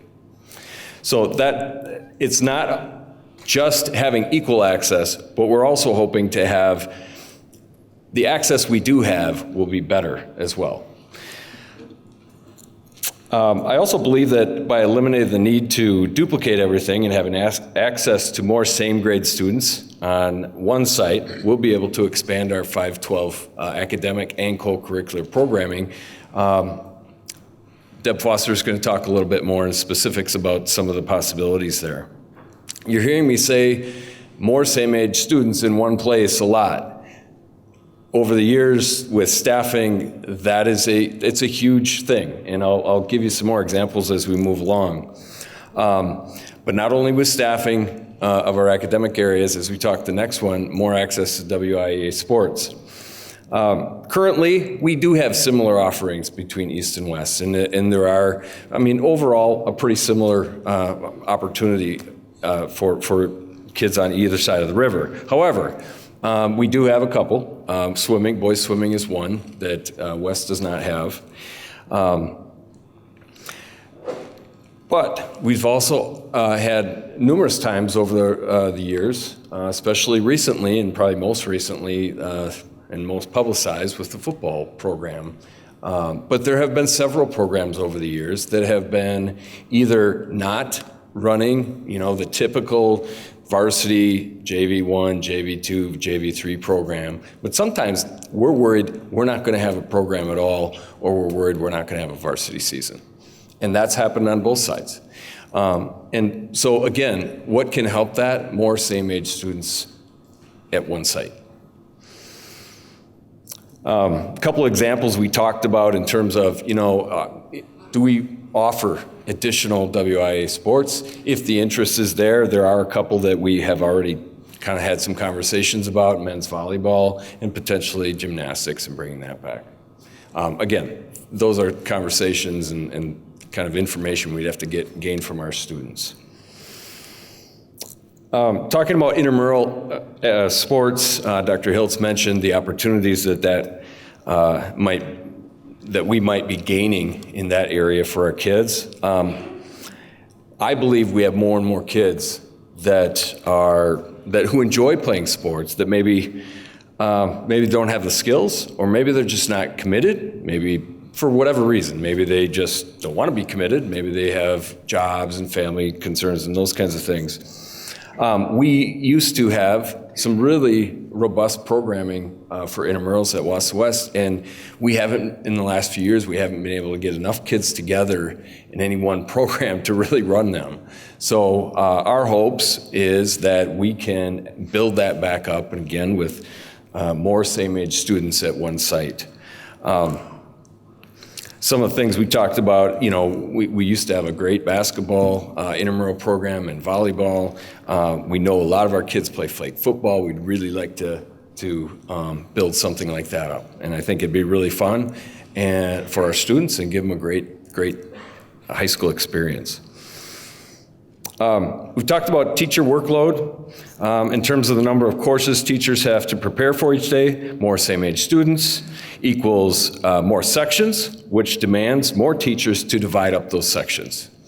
In that scenario, it's much more likely that I will be able to teach multiple sections, so I won't be one of those teachers that has to teach a different or prep for a different class period every single period of the day.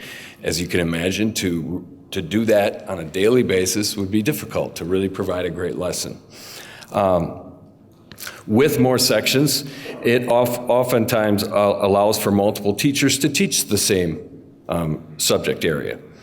And if we have multiple teachers teaching that, we can start teaming. And teaming brings on collaboration, and more heads together brings about better lessons in the end for our kids. Also, one of the concerns many schools kind of have as they go through is that, well, this person that is having this teacher over here and this one that has this teacher over here has very different experiences. In the system we currently run, and team planning and collaboration, they get similar ones. Yeah. I don't mean to disturb you, but It's okay. just a couple of questions academically and then athletically. Academically, so are you saying that during registration, if you don't get enough students into an elective class, you will have to drop that class and not offer it? Sometimes. Sometimes. Yes. So other times, so what example that I gave before was, say, in the business ed area. There are some times when we drop a class, but there are also other times when students have kind of progressed through our system. Global language is a common one for this. They've progressed through our system. It's really hard to say we're not going to run that AP level class or that German 4 when they've taken all the other ones, and then now what? We don't think that's fair to them. That's where sometimes those multiple levels within a class period comes into play. So, but if we don't have that kind of thing going on, oftentimes we won't run that class. So the bottom line is you won't run the class. And so our students who wanted that class are unable to get it because we don't have enough students in the class to run it. Yes. Correct? Yep. Okay. I'm just questioning, just wondering. And then athletically, if we have some WIA sports programs we're not running at West? No, we don't have any that we're not running other than boys swimming. In terms of the ones we've had in Wausau.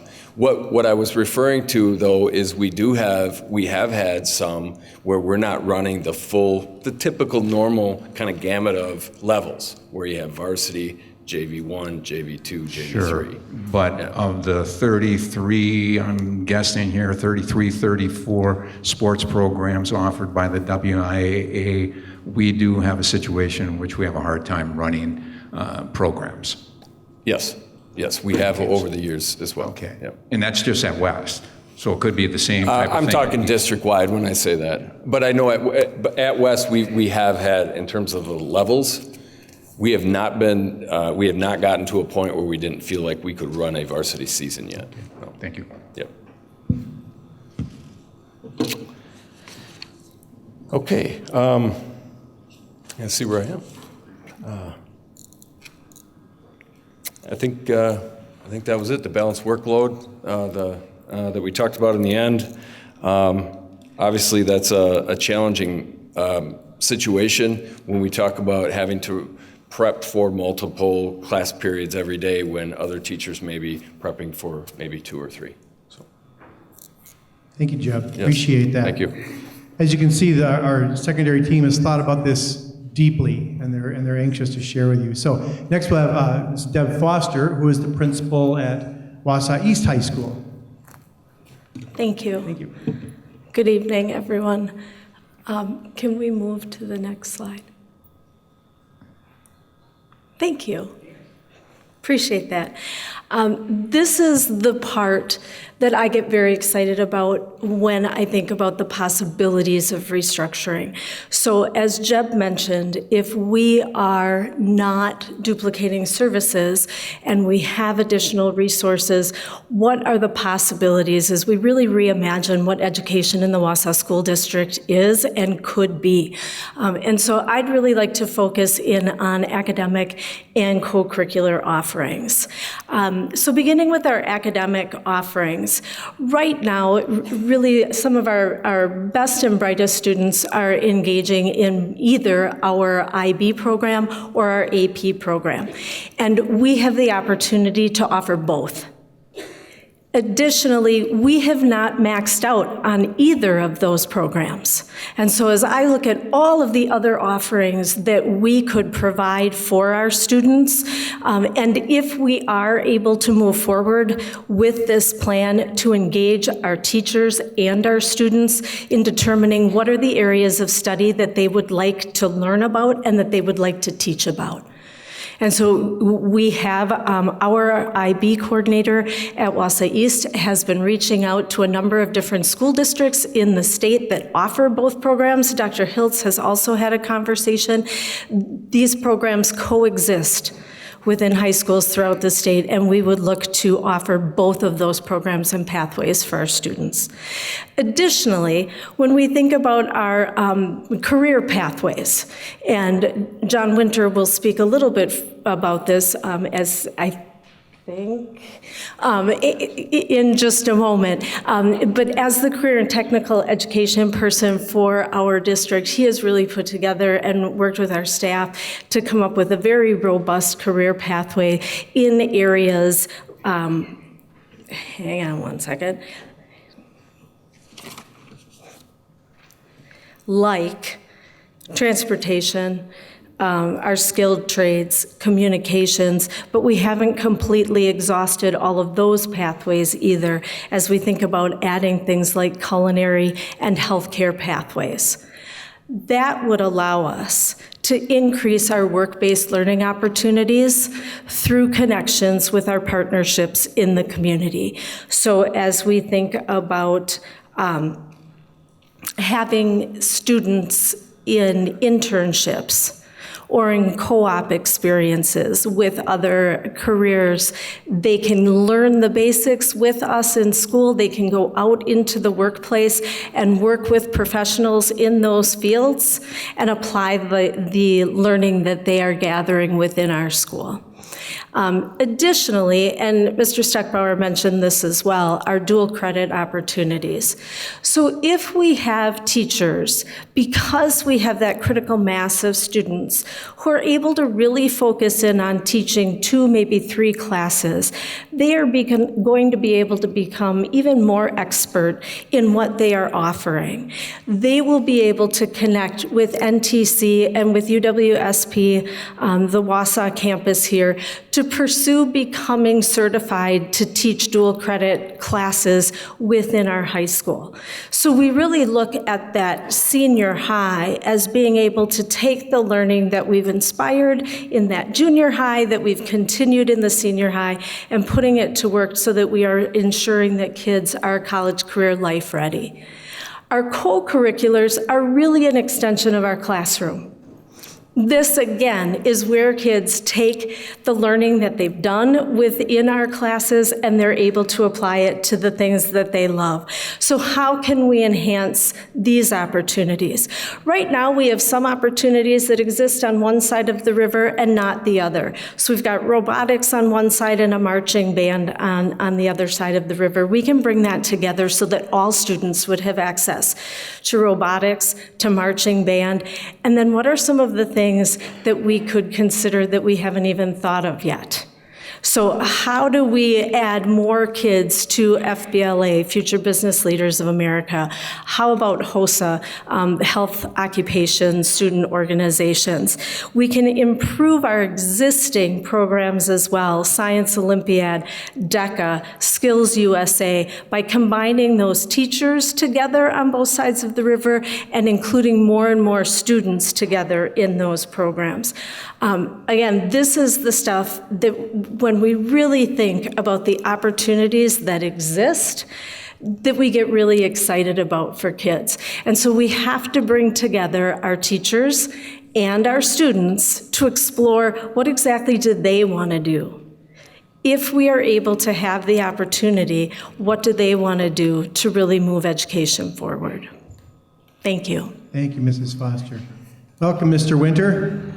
Good evening. Thank you. Hi, everyone. I'm John Winter. I'm the Career and Technical Education Coordinator in the district. And if you could just leave that slide on there, because I just want to follow up and just make a few comments, because Deb did an awesome job of kind of describing the vision, and I'm in those conversations as well, side by side with Deb and Jeb, and thinking about the possibilities and what we can do even more, and how can we take our students further. And we're just starting those conversations, and I'm so excited about that in the next couple of years to be able to think about some of these things on this list. And FBLA is an area that we're not currently offering. HOSA is in the healthcare. That's a student organization like DECA and FFA. So we know those are best practices, but we're not offering them to students right now. And so that's one of the things that, as the CTE coordinator, I get very, very excited about.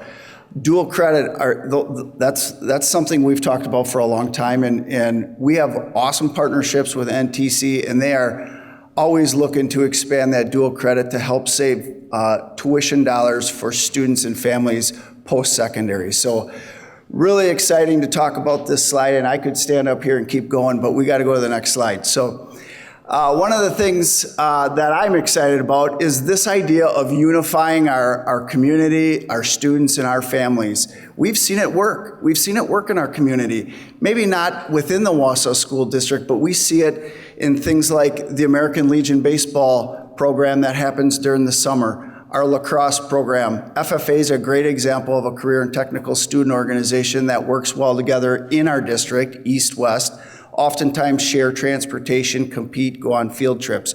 We know that works. Central Wisconsin Education Theater and Alliance is another awesome organization that we've seen unification in our community with our students and our families. We see it certainly in youth athletic programs in the community. I think of the hockey program. I think of MC United Soccer. We're seeing kids build awesome relationships with one another on the east side, the west side, the north side, the south side, whatever it might be. It's beautiful when we bring them together. Just this past weekend, there was something called Rock and Infused Orchestra this past weekend, where we had 1,000 people in the Wausau East Auditorium listening to our students perform in the orchestra event.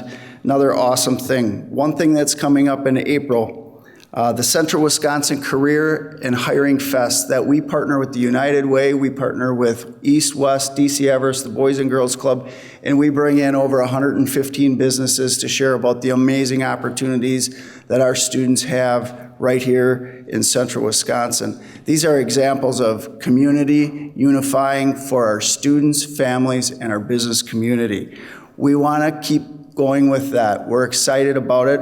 Whether that looks like maybe it's attendance at a 12-year-old soccer game, maybe it's maybe it's business support, maybe it's fundraising support. But on a unified scale, we believe that this plan is really going to bring together our community. I'll just share one real quick example. This past summer, I'm also the head baseball coach at Wausau East, and this past summer, the head coach from Wausau West, Mr. John Albee, and myself, both co-head coaches, we spent the summer together, coaching together on one of the Legion teams, and it was beautiful. We had 50% of them were from East, 50% of them for West.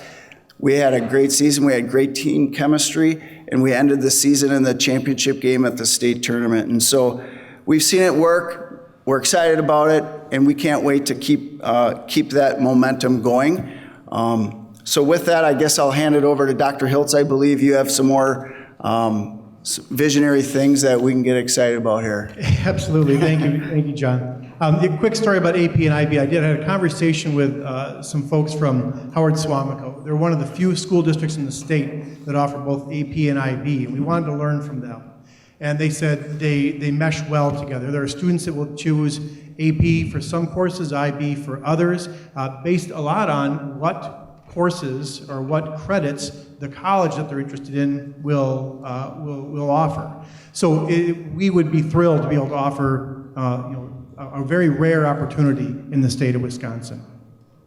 So speaking about opportunities and thinking about what might be possible, you may recall that about a year ago, the school board said, we're interested in improving our athletic, our community facilities. We said, let's pursue some private fundraising. Well, to do that, if you've never done it, you've got to have something to show to possible donors. So we had an image drafted up. This is the entrance of a possible multi-purpose space. Indoor athletic space, indoor community space, whatever it might be. That would be the entrance to something like that. I've had many parents and coaches and people talk to me about, can we have something like that?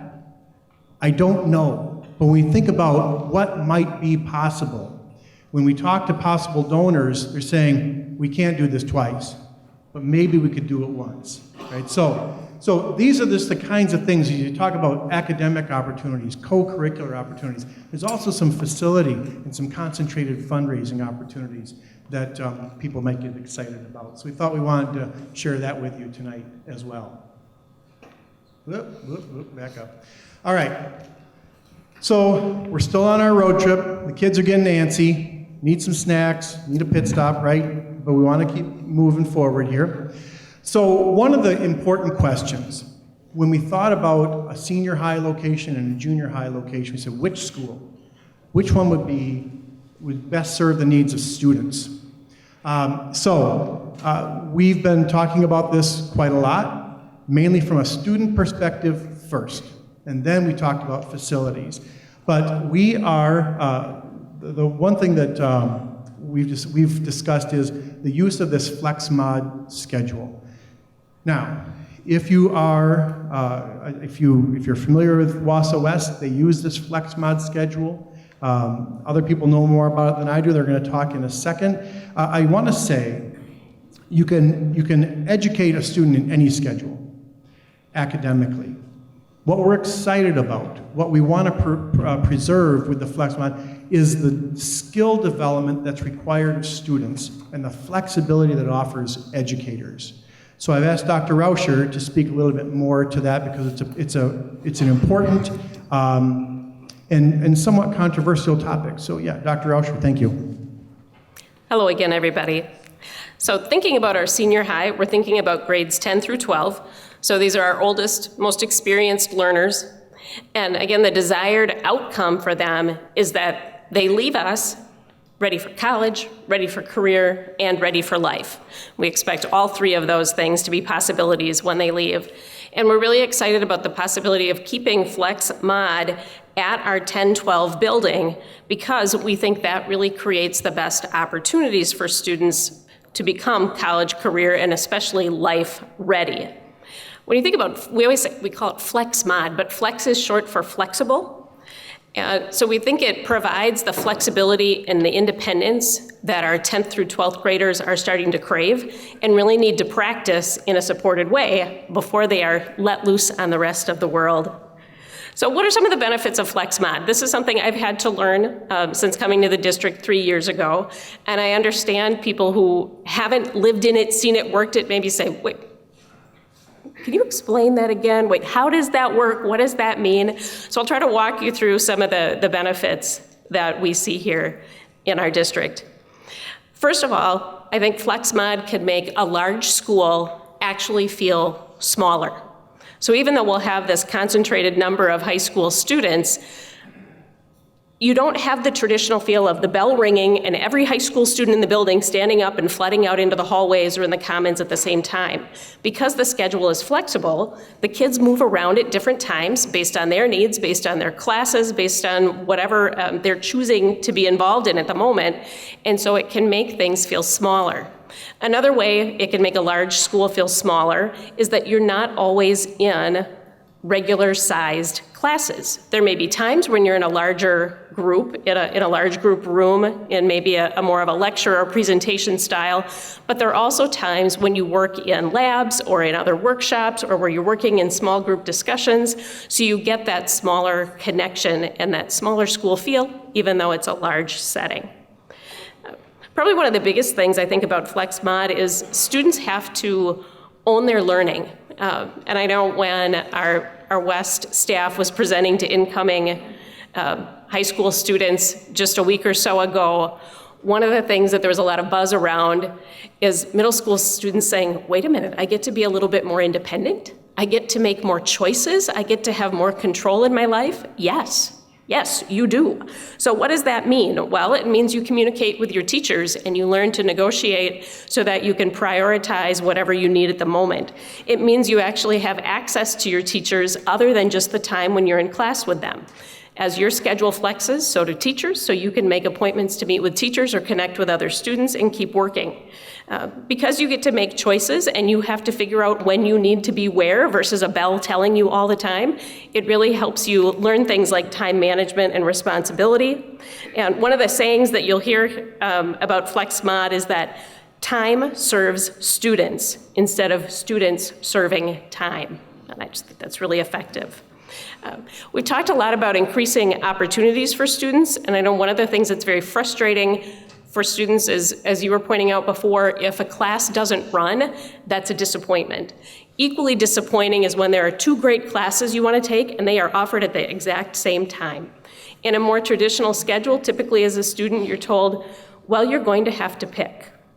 That's not how it works in FlexMod. In FlexMod, you can go talk to those two teachers and say, if the schedule looks like this, could I start with you and then go over here? Or could I be with you on this day and with you on this day? And it allows students to take more of those choice classes rather than having to choose one over the other. That means students can also take more classes. They have to learn if that works for them or not. You know, if they decide they want more time in their day for like a resource or study hall type time, they can schedule that. If they're excited about just taking more classes and being super involved, they can schedule that. So those are a lot of the things that are really great for kids. And Mr. Steckbauer also talked a little bit about teaming and collaboration among the adults in the building. FlexMod is designed for our adults to team as well. So they might work together on, say, an English 9 class or a US History 2 class, and you'd have a set number of teachers that's what they're dedicated to. And they can adjust the course itself to meet students' needs. They can adjust their own schedules so that they can meet and plan and prep during their school day rather than trying to fit that in outside the day when they might be advising or coaching or doing other things. And it creates a common experience. Another thing that I think is really interesting about FlexMod is we've been doing it since 1970. And people in the rest of the state, when they want to come learn how to do it, come here. It's really a unique offering we're able to give our students, and it's something I think that we take a lot of pride in. So I guess I'd call it like supported independence is what FlexMod offers. Yeah, Dr. Oster, sorry, just one quick question, and this is something that frankly has always perplexed me. If And I believe everything you're saying is absolutely true about flex mod schedule. I graduated from here in '88 and managed my way through it. It was fantastic. But if it's that compelling of an argument, and we have other schools from around the state coming here to see all those advantages, why have we not implemented it in East previously? I don't know if that's something I can answer, only having been here 3 years. I don't know if. I could offer a little bit of an answer, and maybe people with more Sure. history could. One, Wausau West was built around the schedule. It's built with large lecture halls and smaller classrooms. So students come together for lectures, and then they break out into smaller sectionals with teachers so they can have a more robust, more personal conversation. Wausau East was not built to support the flex mod, and hence one of the next slides, if we wanted to stick with the flex mod and do it at East, it would take extensive remodeling to make that happen. So that's one reason is the facility. But do we know that to be true if we just looked at the East current enrollment, that we would really need all these modifications? Because if we have other schools around the district, around the state coming to us, I can't imagine that their schools were built for mod scheduling, and yet they would be able to go to it and we couldn't. I'm just trying to figure out why haven't we forced the issue ourselves rather than waiting for this, Big Bang Theory to come along and say, now we're going to do this. It's interesting. There's been a lot of why haven't we in the past years? Why haven't we offered this? Why haven't we done that? I guess I couldn't answer that. I've been here 5 years, 2.5 of which were COVID. But I'll tell you one thing that's happening right now. As we talk about redeveloping this district, these kinds of conversations are really bubbling up all over the place. So, Jeb, did you have more to offer to that? Well, maybe a little bit. Might have a little bit of history. So I know that over the years, and you know that over the years, it's an East and West thing, and I think that's part of it. We've had people not only from the state come in and check out Flex Mod, and really, especially when the RTI was really big and schools were looking at how do we find time during the school day. We had a lot of visitors from across the country that came to visit and kind of see how we did it. There are some schools that took Flex Mod on in a different way. I think Merrill used to do it, they call it the Flex 14. Pulaski does it a little bit differently as well. So I think, let me finish. When they come to us, one of the things we tell them is, look, it works for us. Our kids are proud of it. A number of years ago, we had a broadcast thing going on, and it was during spring break, and it leaked out, and they asked me if they could do a broadcast that would be an April Fool's joke, because when they came back, it was supposed to be April 1st, and I said yes, but it can't get out beforehand, and at the end of the episode, you have to say April Fool's. Well, it got out over spring break, and there were sit-ins planned and everything else that happened. So what that told me, though, was that our kids and our staff really are confident in this. But when those folks come from out here, we're honest with them. It's not perfect. There isn't a system out there that's perfect. This one works for us. Our kids are proud of it. I think it's a special thing in Wausau. And I think Wausau East they've educated kids amazingly well as well over the years, too. I think one of the advantages that we're looking at with the Flex Mod kind of to end the sequence that this restructuring, is that kids now will have access to both of those schedules as they go through. And so they'll have a lot of different opportunities to experience different things. And so I'm sure there are some advantages in the current system that Wausau East has. I know DC Everest, I'm sure they would say they have some advantages. So I don't know that there's an exact answer, and I don't think we're up here saying Flex Mod is the greatest thing in the world and would change the lives of every school out there. What I think we're saying is, I think it's worked for us quite well over the years, and I think we've done it long enough to really see some strong benefits for our kids. Would they be okay without it? Probably, but I think with it, they'll have an extra experience that they wouldn't have had without it. No, and I appreciate that, and I'm not suggesting that one is better No, I than the know that. other, I'm just- yeah. whatever. But it just strikes me as odd that over the years, we haven't gone down this path, and yet we're hearing in this, and this is just one of my basic questions, we're hearing in the proposal that consistency among student experience is paramount. And it seems like we could be doing some things today to improve that student experience consistency, and yet we've let them, kind of slip by the wayside until now. Yeah. So I'm just wondering, the timing and the prioritization is a bit confusing. And I would say from the history, you're absolutely right. Even the time I've been here, we've gone into things. We're going to make, whether it's kind of, our curriculum the same in this subject area, and we've put a lot of time in, but two different cultures kind of coming together with different ideas have made it extra hard to do. And that's one of the things I think, we talked about unification of our community. It's within our district as well, and I think it would, there'd be a lot of efficiencies realized with something like this. So, If I may, I'd just like to follow up on that question and ask another question. Deb, maybe you can answer this. Wausau East is no longer using a schedule where there are 7 periods a day, correct? If I'm not mistaken. We have a modified block schedule, so there's an 8-period day, 3 days a week, and then we have 4 periods and a longer chunk of time on 2 days. So with a modified block schedule, if I'm not mistaken, is just another version of mod scheduling, if I'm not mistaken, correct? Just a little bigger blocks.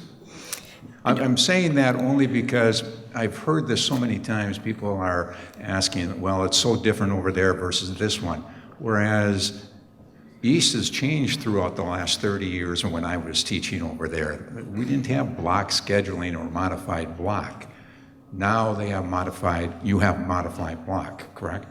Right. So like I said, we've got the 8 periods, and then we chunk those into a longer chunk of time on 2 days. So we do periods 1, 3, 5, 7, and then 2, 4, 6, 8. So it changes. Okay, I'm I just can't trying to speak get that to the understanding. 30 years since you have been there, but yes, there are some changes. That's my point. Things change. Thank you. So I know Dr. Hiltz has more to talk about on this slide, but just I think where we're headed here with the idea is one of the benefits of looking at a flex mod in the 10-12 building is that we feel it's a really good developmental fit. And if you think back to the conversation around the middle school opportunity, we can build a schedule there with teacher and potentially family and student input on what's the best developmental fit for that group. We can have something that's the best developmental fit for our 8th and 9th graders. And where that would be different is any student in the Wausau district would then be able to go through maybe a slightly more traditional schedule, say in the 5-7, branch out and get a little bit more of that supported independence 8-9, and then by 10-12 have even more kind of release of responsibility and independence before they go out into the world. Right now, our kids in the Wausau School District experience different schedules based on where they and their families live, not because we've really intentionally planned a sequential experience for them. So that's the flex mod piece at the high school. Thank you. Thank you very much. Like I say, they've been thinking about it a lot and anxious to share. All right, let's start to wrap this road trip up, shall we? So, we would propose that we would house the senior high at West. East, to do it as we understand, would require about a $38 million investment, which we do not have. Earlier it was mentioned that, what happens if enrollment goes up and West is maxed out? Part of we would like to make sure, we want to ensure that whatever plans we put together are wonderfully implemented. And so we would propose to do a 2-story addition onto West. I'm going to show you a picture in a second, to ensure that we have the capacity to do whatever's needed, in that setting. The other thing about West is its location. You hear from realtors and business people, location, location, location. Access to higher education, access to work-based learning, access from the community to this school. Those would be some other reasons. This is a summary of that slide. So I'll just skip over that. If you have questions, board members, I can certainly speak to it. Oh, I should say, the 10 million would be reallocated from some other referendum projects. I know there were some questions about, is that legal to do that? We've confirmed with our bond counsel, yes, we can reallocate the funds in this manner. So we can certainly speak to that more. Mr. Tess has some more expertise on that, but yes, it is. We can do that. A little bit about capacities. Currently, West is at about 81%, East is at about 58%. When we merge them, of course, we would balance some things out. West would be at about 98 before the addition. And so we want to add some additional capacity. East would be at about 76. We'd be making better utilization of the East campus. This is on the left in the green is the current addition that's planned onto West as a part of that the already passed referendum. The gold on the right would be where the two-story addition would go right on top of that new space. Timeline. We had talked about the possibility of this happening in 2024. As we continue to look at the volume of planning that has to happen, as we look at the construction projects that we would like to wrap up before this happening, we would propose to do this at the fall of 2025. People have also asked, can we do this in stages?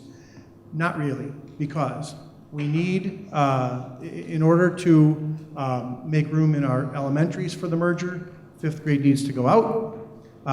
In order for 5th grade to fit in our middle schools, we need 8th grade to go to the junior high, and then obviously, so it really needs to be a simultaneous shift.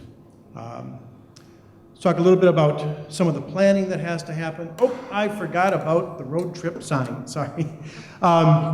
This is just an image, again, trying to reiterate the fact that this is going to be a journey. There is going to be some changes in course, there's going to be some construction, but in the end, all roads, we hope, will lead to restructuring. We talk about the volume of work that has to happen. These are some of the teams that would be formed and who would be leading them. As you can see, it is comprehensive, but there is a plan, a draft of a plan in place to put these teams together, and we have a timeline, I think right here, a rough timeline. Just the gold areas indicate which teams would start first and then which would continue throughout. So again, a large undertaking that requires a lot of time to do it well. This is always exciting to think about with the end in mind. One of the 7 habits we teach our students and we use in our district is, where are we trying to go?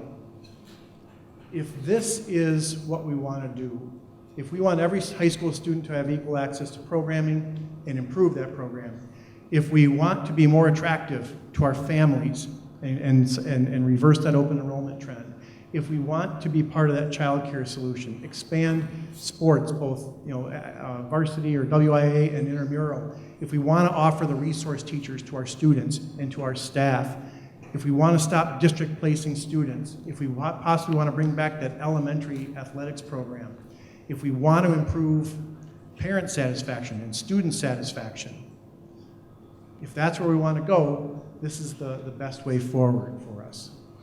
These measurable outcomes are more for the district and staff. We can reduce our operating costs, reduce future maintenance costs, right-size our staffing, as you'll see in a moment, reduce the amount of travel required for staff, and again, increase that staff satisfaction so we can be that employer that everybody wants us to be. Just briefly, again, the fact that families choose to leave here is concerning. We feel that if we invest in expanding opportunities for kids, improve our service by also maintaining our high-quality staff and being able to continue to attract high-quality staff, that will reverse that open enrollment trend. Families will come back. That adds additional revenue, which we can then recycle, reinvest back into programming and staff. This doesn't come for free. We would have, one of the largest investments would be in staff time to recreate that 5-12 scope and sequence that we talked about. That would need to happen very, very soon. That's a large undertaking. There would have to be some curriculum materials. There could be some rebranding. A gentleman stopped by earlier and said, you know, maybe I've got another idea so you don't have to change names. So there'll be teams put together for all of that kind of work. So we do expect an initial budget of about $1.4 million from either current funds or from reallocated funds. There are risks, and people have seen these before. Again, a lot of this that you're seeing tonight, you've seen before. Hopefully this is all sounding familiar to you. There are risks if we choose to do this. There are risks if we choose not to. If we choose to go down this route, we've heard some from families. I'm going to leave if you do this. Okay? We've worked that into a pro forma you're going to see in a moment. Staff may choose to leave. I've not heard that, but it could happen. I wanted to make sure, take note of it. And I would like to add too, we do have segments of our staff right now who, due to some difficult working conditions, we also already struggle with retention rates. We know about the transportation issue. There'll be a whole team on that. The school transition, we have a team on that. We know that we are, the enrollments might be tight, but frankly, we want to use our resources to the best of their capability. And then people have said, we're going to lose some traditions. Mr. Boucher has talked many times about over time how things have changed, how they used to be 30 years ago, and change is part of a living organization. If we choose not to go this route, there are also risks. We already have families who are choosing to leave. This not doing anything would not offer any reason for them to stop that trend. We've talked about declining enrollment and the slow degradation of programming, the slow loss of staff. That would continue. Students would still have unequal access. Staff would have challenging work conditions. We've seen some of these before. So we have risks either way. All right. We're almost there. We're coming up to our last exit on this journey. Mr. Tess is here. He's done some really phenomenal work to take all of these words and put them into some numbers to tell us whether this is a feasible plan. Mr. Tess, oh, by the way, just real quickly, Mr. Tess has chosen to retire this year. Sorry to put you on the spot. But Mr. Tess is one of the best school finance officers in the state. Everywhere I go, they talk. So anyway, we're nervous. Thank you. Congratulations. Thank you for your service, and we'll miss you. But for right now, explain it to us, the pro forma, please. Thank you, Dr. Hiltz. Thank you, board, for having me here tonight. Perhaps holding off the financial discussion until the end of the slideshow is a way to phase me out. Maybe that's happening. I've exercised incredible restraint to sit here and not show the pro forma until now at the end. There are some people that probably think this should be the first slide in the slideshow. There might be people that think this should be the only slide in the slideshow. There's some people probably that don't even think it belongs in the slide deck. And some people that often say, why is it always about dollars? Why is it always about money? Why do you make, well, first of all, my job as the chief finance officer kind of calls on me to do that. But also it's at the end of the slide deck, so you got a chance to hear the word resource and resources as many times as you did. Money buys those resources.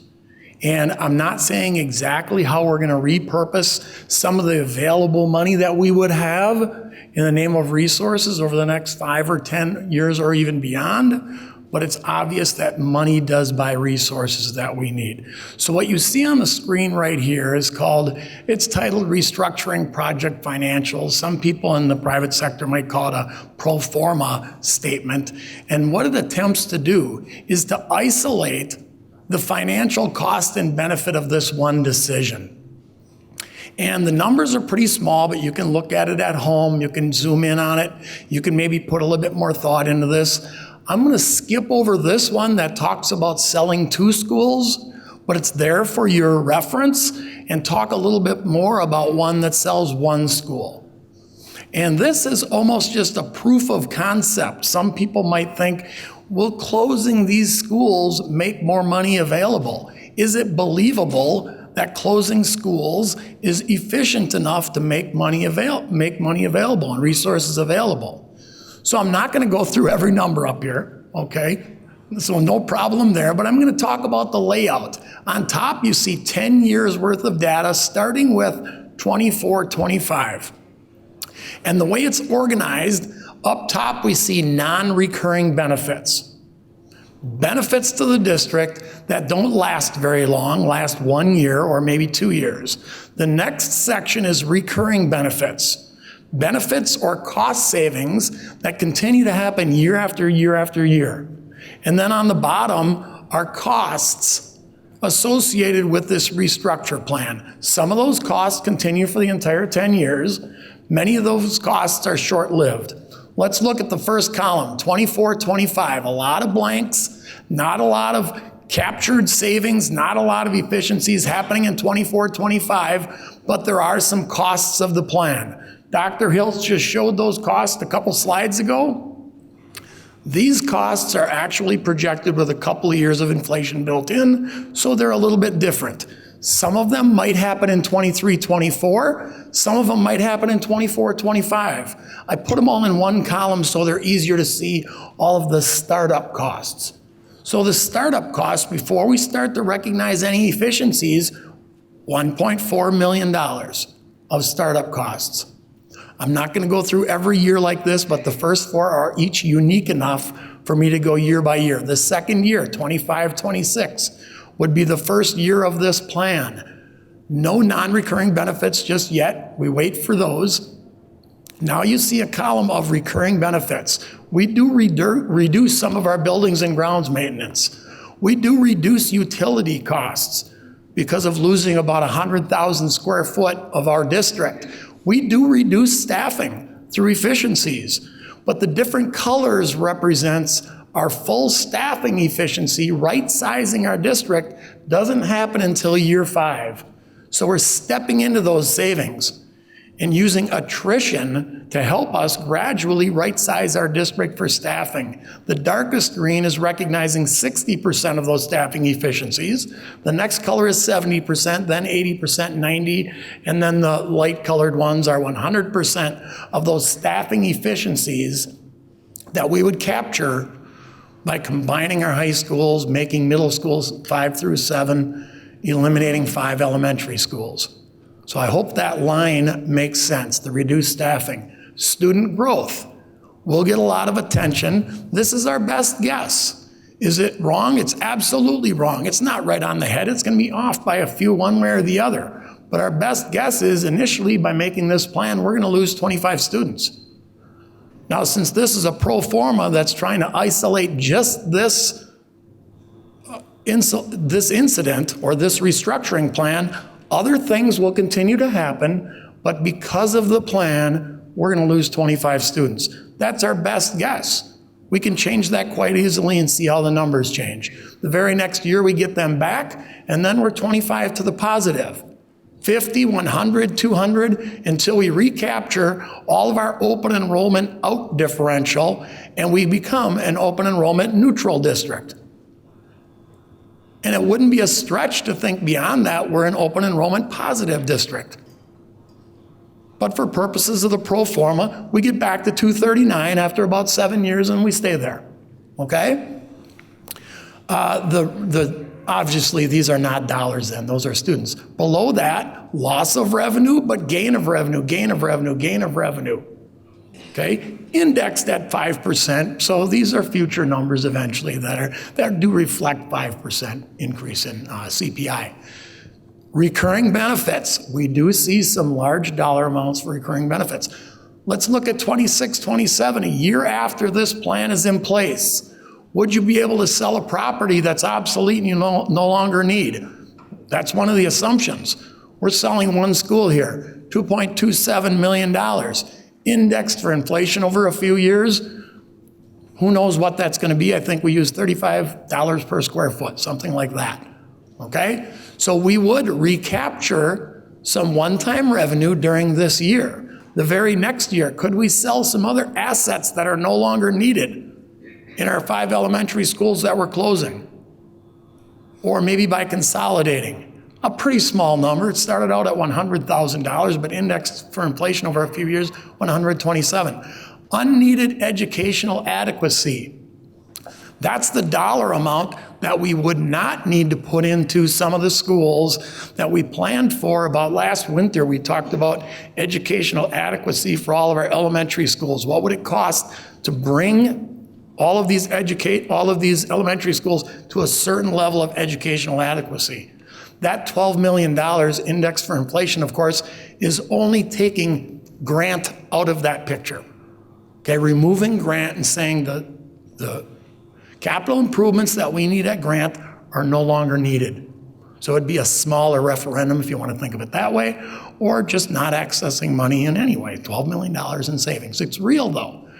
And then down here, after that initial year would start up, this is interesting because we do plan on augmenting our staff. On one of the slides earlier, we're talking about adding 8 professional staff, 8 support staff, one of each in each of our elementary schools. So it's not just this line, reduce staff, reduce staff, reduce staff, reduce staff.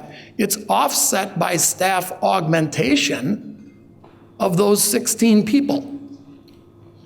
So again, the net isn't just get rid of staff. The net is actually in that first year, get rid of some staff, but add more staff back. And then we gradually step into the full right sizing of the district. So then if you look down at the bottom, here's another one that I should point out without hitting Pat in the eye with my laser, right? I don't want to do that. Renovations. And my shorthand, and people that work with me have gotten used to this, whenever I put a bunch of 9s in a box, I go, he just made that number up. That's the case with the 9s. It's $1 million of capital improvements that we might not know we need in this restructure, but in 25, 26, we need to do certain things, access maybe Fund 46, access our fund balance, access perhaps referendum dollars, $1 million of improvements that we could need. And in the second year of implementation, another $1 million of improvements. Okay? So those are the assumptions we're making, and then you look at the last line, the orange. Net benefit or cost. The first year it's going to cost us. That's an investment we would be making. The second year it's going to cost us. That's an investment we're making. The third year it turns to a positive number. 1.5 million. The next year it gets to be a very large positive number because of the educational adequacy that we are no longer needed in that year. But then it stabilizes, and those are operational savings of 1.2 million, 1.9 million, 3.1 million, 3.6 million. So over the course of 10 years, $29 million in real dollars. Some of it by not going to referendum, so the savings there act a little bit differently, you've heard from me. Some of it in our regular operational budget, so those savings can be reapplied in a different way. But so far tonight, you heard a lot about resources needed for this, and resources, this does not say what we're going to do with that $29 million. How we would repurpose and reuse and reallocate that $29 million, or even the operational part of that $29 million, will be something this board and this administration is going to continue to talk about quite a bit in the next few years, and even beyond. So this is probably the most important slide, so we kept it. No, it's not necessarily. But there's the pro forma statement, and of course, we're going to ask a lot of questions about the whole slide deck, and I'll be able to answer any questions we have on this. Thank you very much, Bob. Appreciate it. As always, great work. All right. I think we're on the off-ramp. So some final thoughts. I'll tell you real quick, last week I had the opportunity to meet with the superintendents of the 20 largest districts in the state. And I told them what we were thinking about doing, and I asked them, has anybody been through something similar to this? Some of them have merged some schools, but nothing like this. But I was really surprised when I heard a number of school districts, and I won't name them because I didn't get their permission, but they said, we have exactly the same issues coming up. We have declining enrollment. We have trouble finding staff. We have financial restrictions. We have schools that are underutilized. So there's going to be a number of districts in those top 20, they're going to be in this same exact spot. And frankly, they're kind of happy that we're leading the way if we decide to go this route. So that was one of the final thoughts. But really, I just want to bring it back to our students. That's why we're here. We want to improve opportunities, as we've already talked about, so I won't repeat all of that. But that's the why. So here is as far as our planning has gotten us. And this is the restructure motion that I'd like the board to take action on tonight. If you'd like all those outcomes, and all this here, we would like to create a 10-12 senior high at Wausau West on this campus, an 8-9 junior high on the current East Campus, 2 5-7 middle schools at John Muir and Horace Mann, 8 K-4 elementaries. We just labeled it appropriate facilities for charter schools and other programming, as we talked about earlier. Create those early learning centers, birth to age 5 for our staff and community, and reallocate referendum funds from Horace Mann, Montessori, and Grant to create that addition at West. And I think the next slide is the actual motion. Just real quickly, again, those 3 bullets in the middle, the unnamed K-4 elementaries, the facilities for charters and the early learning centers, that all would come back to the board. We would get together with our child care providers, our 4Ks, our charter, I think I already said that, 4Ks, and we would analyze the facilities, figure out which ones are best, bring back another motion for the board for review and approval related to the elementaries. Okay, here we go. So the motion is simple.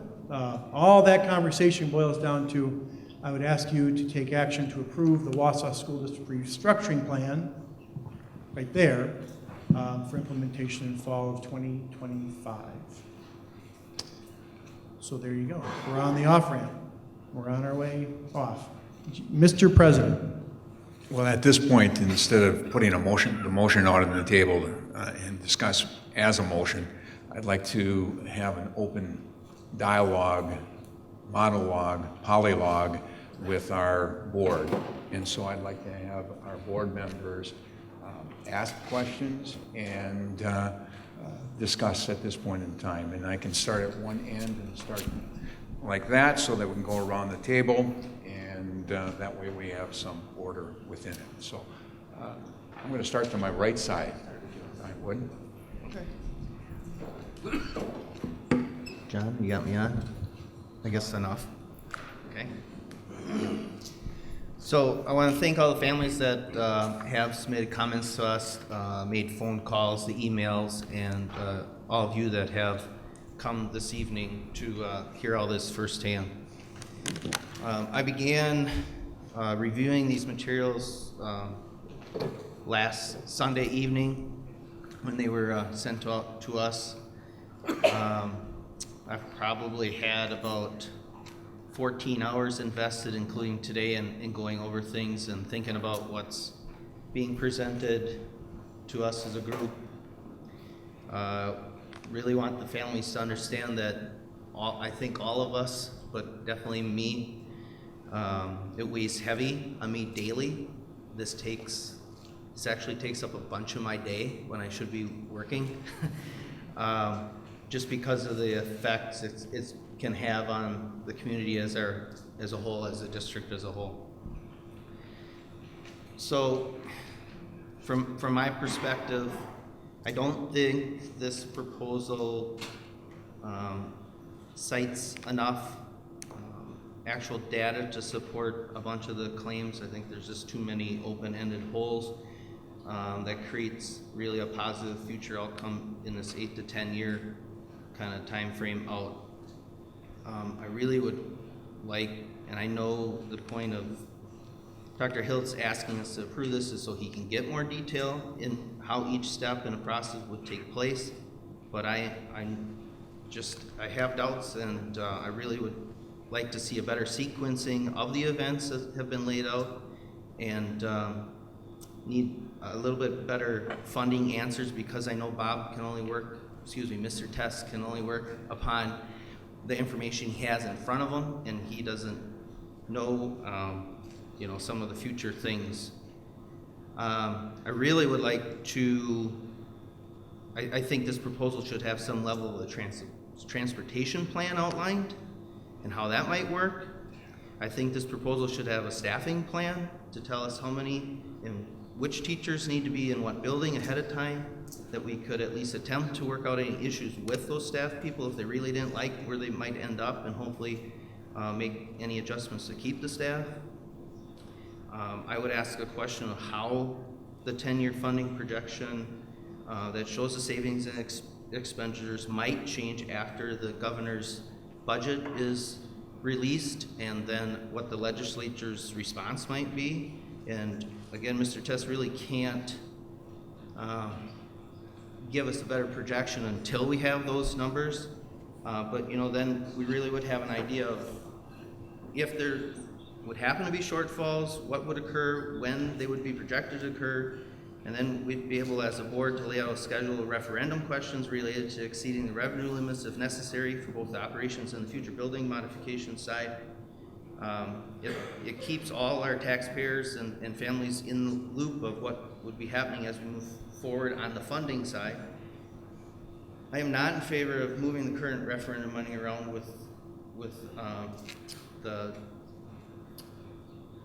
without trying to use them for the intended purpose first, and I'm referring to the Montessori monies. It should follow Montessori until they have whatever they need done, and then I'm good with redirecting whatever might be left over. One of the graphs that was shared in the presentation, right, shows our open enrollment at a negative 239, and then by 2028 we're at 309 negative. So I'm hoping that we'll be able to see the data that whether that's from parent surveys or other sources that expresses anything showing that by the 2034 will actually be back to positive enrollment instead of the outward trend. So I'm just wondering how we're coming to that conclusion. There's been so many questions about the class sizes in the last few months and real concerns, and I realize that Mrs. Shell and her team is already addressing those things. And I also realize there's a board recommendation about how many students in the class, and I'm just gonna throw it out there that maybe we should cap it at 22 students as we move forward to just to be as part of the way you come up with conclusions as the plan is put through. The other issue I guess I'm concerned about is some coherent transition between Dr. Hiltz and whoever would be after him. And I'm wondering about suggesting that the possibility of adding a assistant superintendent because of the length of this process and helping to maintain a smooth transition. Adding somebody directly outright probably isn't feasible based upon our budgets, right? But maybe there's somebody that can become a split-time person that would be assigned to this, and then, we could have a simpler transition. The slower pace at merging the elementary schools and the issues related to I'm asking what would be the issues related to not doing some of the elementary schools at a slower pace, and most of the presentation obviously assumes that the fifth graders would move into different buildings in order to free up space at the elementary schools just for K through 4. So other than pulling fifth grade up to the middle school level, I'm going to suggest an example from the slideshow but with a slight modification. And that this could be me, that I really appreciate detail and need more specifics when I think things through. And again, maybe the teams have already thought of this, but if we left the elementaries at a K through 5 at the beginning, merging a majority of Hawthorne with John Marshall, and then the remaining Hawthorne students, because all of Hawthorne would not fit into Marshall. Hawthorne students would go to Franklin, and then adjust the boundary line for the elementaries to accommodate that change. Then you leave the 4K program at Hawthorne and add a daycare provider to the building and potentially add the WAVE or other group to that building as well. It creates a single measurable step to the process. It creates solid timelines for construction projects at each location with no unrelated costs, and it tells the families exactly when the changes would take place. Now, additionally, I think we really need to explore the question about whether or not we are making the correct decisions on what elementary schools merge into each other from the specific standpoint. As an example, the town of Red Mountain is having discussions regarding their zoning code and how that will affect housing growth within the town. So we do not know at this time how those changes would potentially affect both South and Red Mountain schools. And obviously the details are going to change as the process is developed, but I strongly feel that at no time should the board be at a disadvantage to making any changes as it sees fit based on the data presented and public sentiment. This board should not grant overarching authority to the administration based on the proposal brought before us tonight.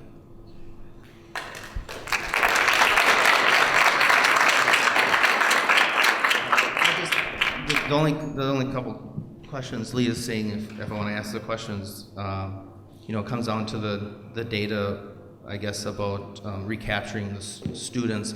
The things about funding, Bob can't give us excuse me again. Okay. If he thinks he's got answers, Answering these awesome. as they come up. Thanks, Mr. Seiler.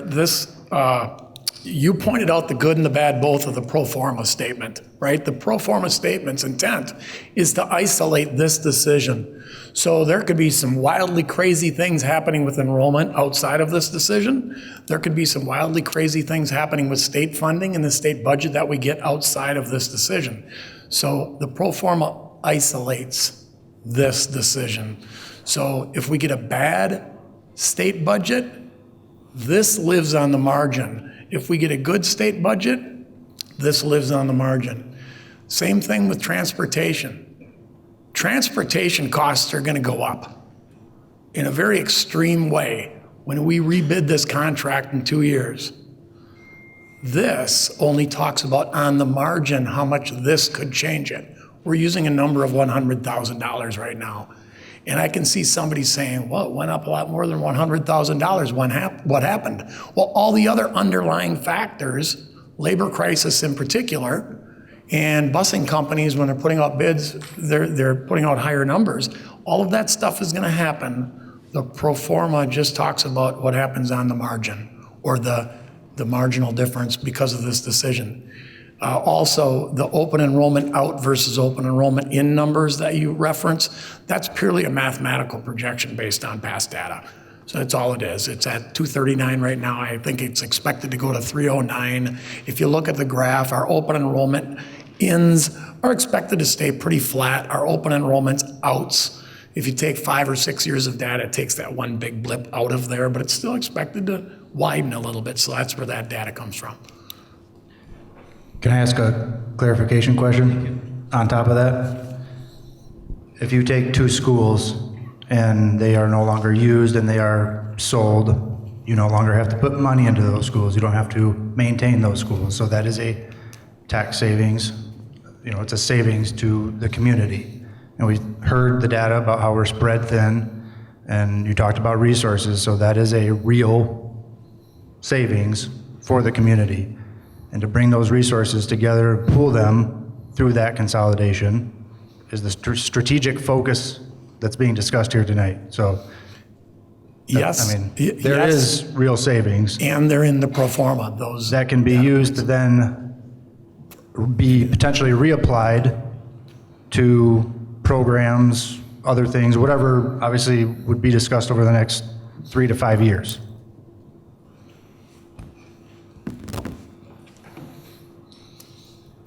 Okay. Any follow-up on that?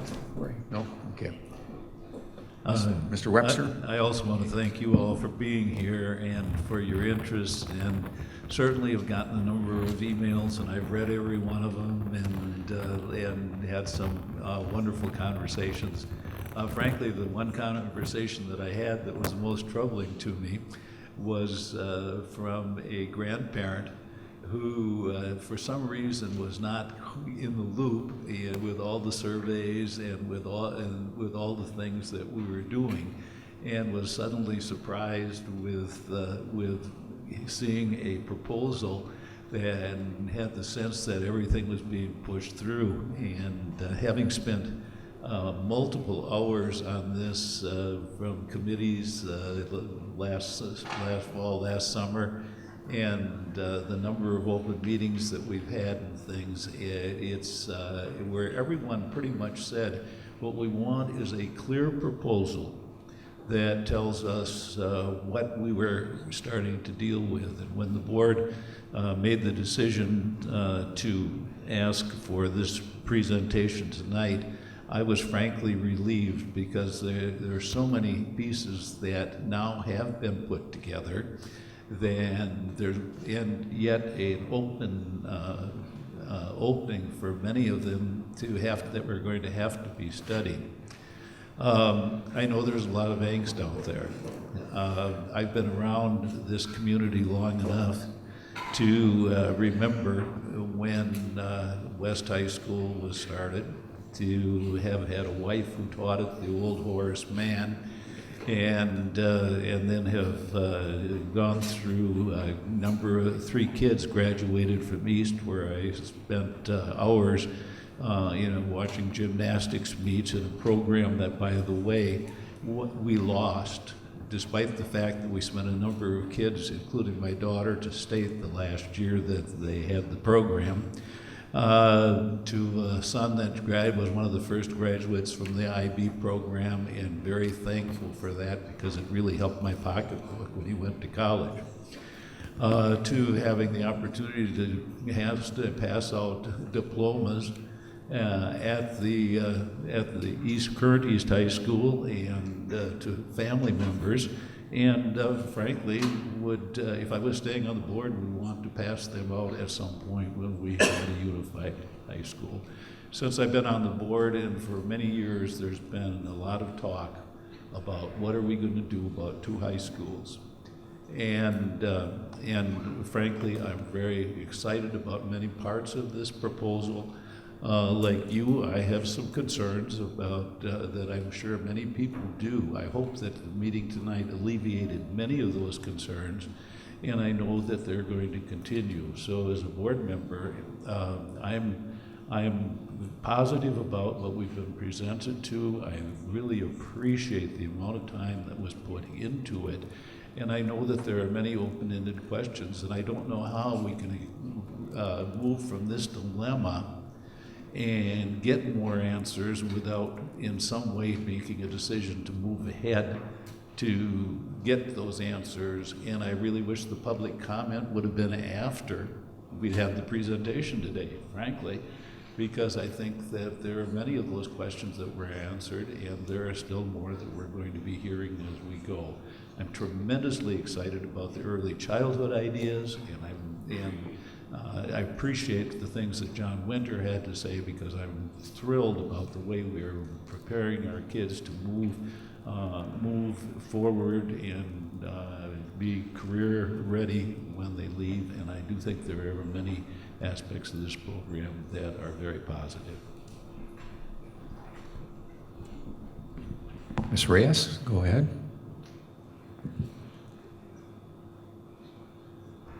Thank you for everyone that has come out and emailed us.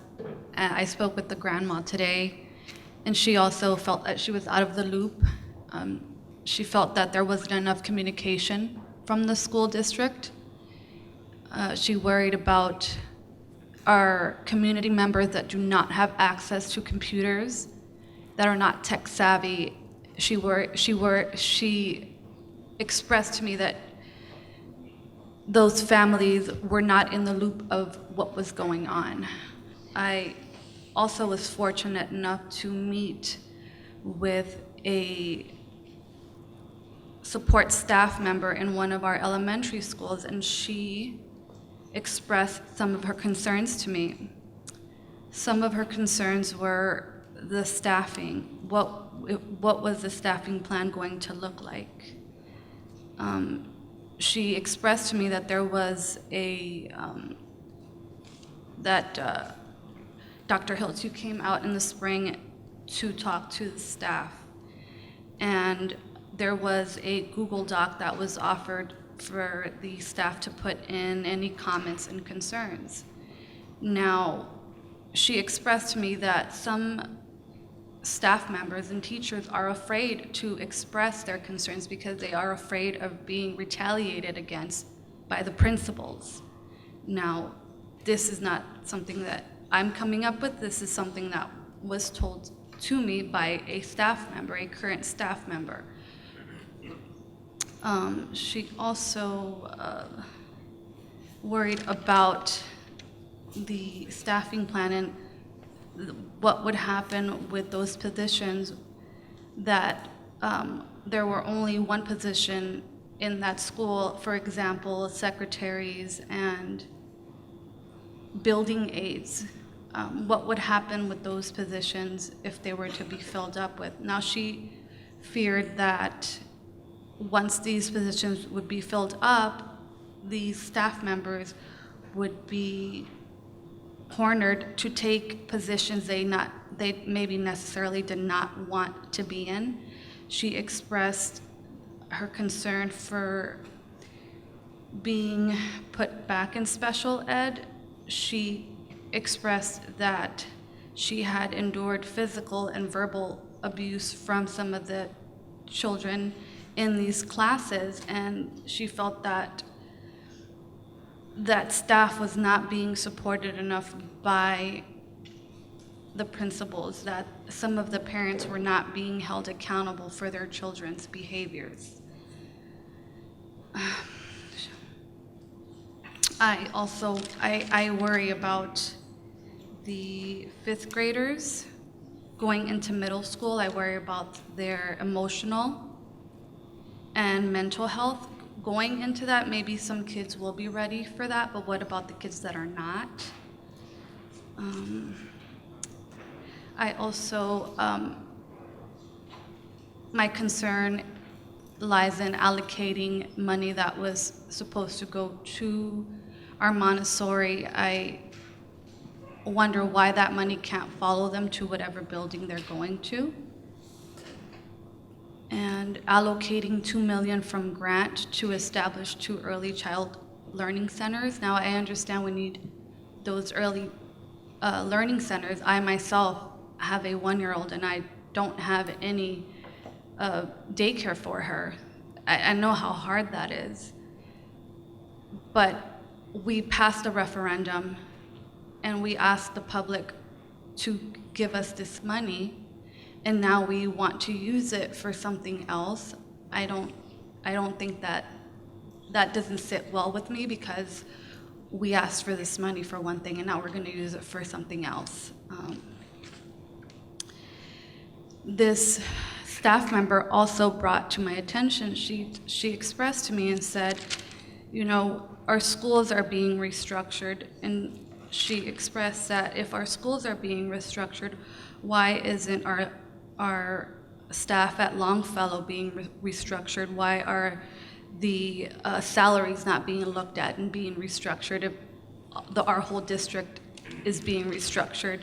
She expressed her concern with the amount of human resource staff we have, and she printed out an email for me and she pointed out the different staff members we have dedicated to different things that HR is responsible for. And I just saw another HR support staff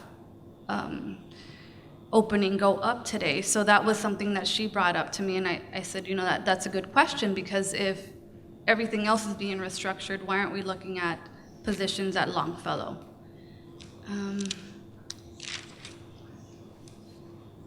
Could I start to respond to some of these? There's a plethora. So let's start with communication. People feel that we haven't reached out enough. We've done City Pages ads; those are obviously free, and And everybody has access to those. We offer PDFs for surveys. The media has been here very generously and covered this on TV. Every time I've been a part of a large communication effort, at the end, I have a number of people who will say, "Where did this come from? I didn't hear anything about this." And I'll say, "Well, do you, are you on our website?" "No." "Do you read the paper?" "No." "Did you come to any listening sessions?" "No." So I understand the frustration where people, they learn about this and then they feel like we've sprung it on them. But we have done non-tech communication. We reach out in all the ways we have possible. We've talked, so I hear you. Keith, on top of that, we've had subcommittee meetings for the last year with parents, teachers, administrators that have been a part of this and spent many, many hours discussing a lot of these challenges. So on top of the community listening sessions, it's disingenuous, in my opinion, to say that the opportunity has not been there to engage with the district and with the board on this discussion for the last year. Thank you. It's an excellent addition. The restructuring of Longfellow, we would be happy to. Frankly, we don't want to spend money on the district office that we can spend on students. That's why we've avoided kind of moving, but if that works well, we've certainly talked about that possibility, but we don't want to invest. We want to invest in students and staff, frankly. Can I ask, did these all come from one or two folks, or one This person? came from one person. It all came from one? Okay. It was about a 2-hour conversation. Yeah. I want to be just a little careful. There will always be people who are unhappy and concerned about any number of things. I'm just going to say it's dangerous to take one perspective and bring it to this level when we're talking about a proposal that's trying to make things better for everybody. I'll just maybe end with that for now.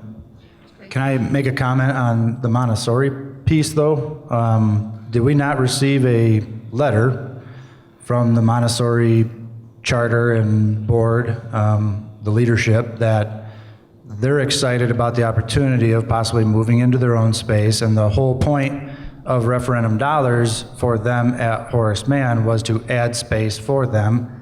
Hence, if they move into a facility that is opening up, they no longer need all of those funds. They might need some of them. Certainly the safety and security aspect would remain wherever they would land in this plan. But the rest of those dollars may not be needed, and they as much as gave that approval to the board in a letter this week. Yeah, thank you for mentioning that. We take very seriously our responsibility to invest the funds the way we said we would invest them. The lion's share of those funds were planned for Montessori. If we continue as planned, then, and we do the addition for Montessori at Horace Mann, that will be their space for the foreseeable future. And they reached out to us, as you said, and said, we would much rather have our own dedicated space with a vacated elementary school than have the remodeled space at Horace Mann. So I believe we would be investing the dollars exactly the way we said we would, giving Montessori the space that they would prefer. Yep, I did read that. They said they would probably maybe need some money to knock some walls down to follow the Montessori teaching. I have been consistently opposed to any rush decision on our restructuring. Giving the data that I have been given since I became a part of the school board, I know something has to happen. I believe there is more information that we need, not just as myself as a parent, because this will affect me. I have a kindergartner that will be in the district, and this is going to directly affect me as well. And I, as a parent, want more answers. And I know that we don't have all the answers right now because we have to move forward with this. I just think that it is too much at once, and that is what I worry about. Thank you. I'm going to go down to the other side. And what did you have?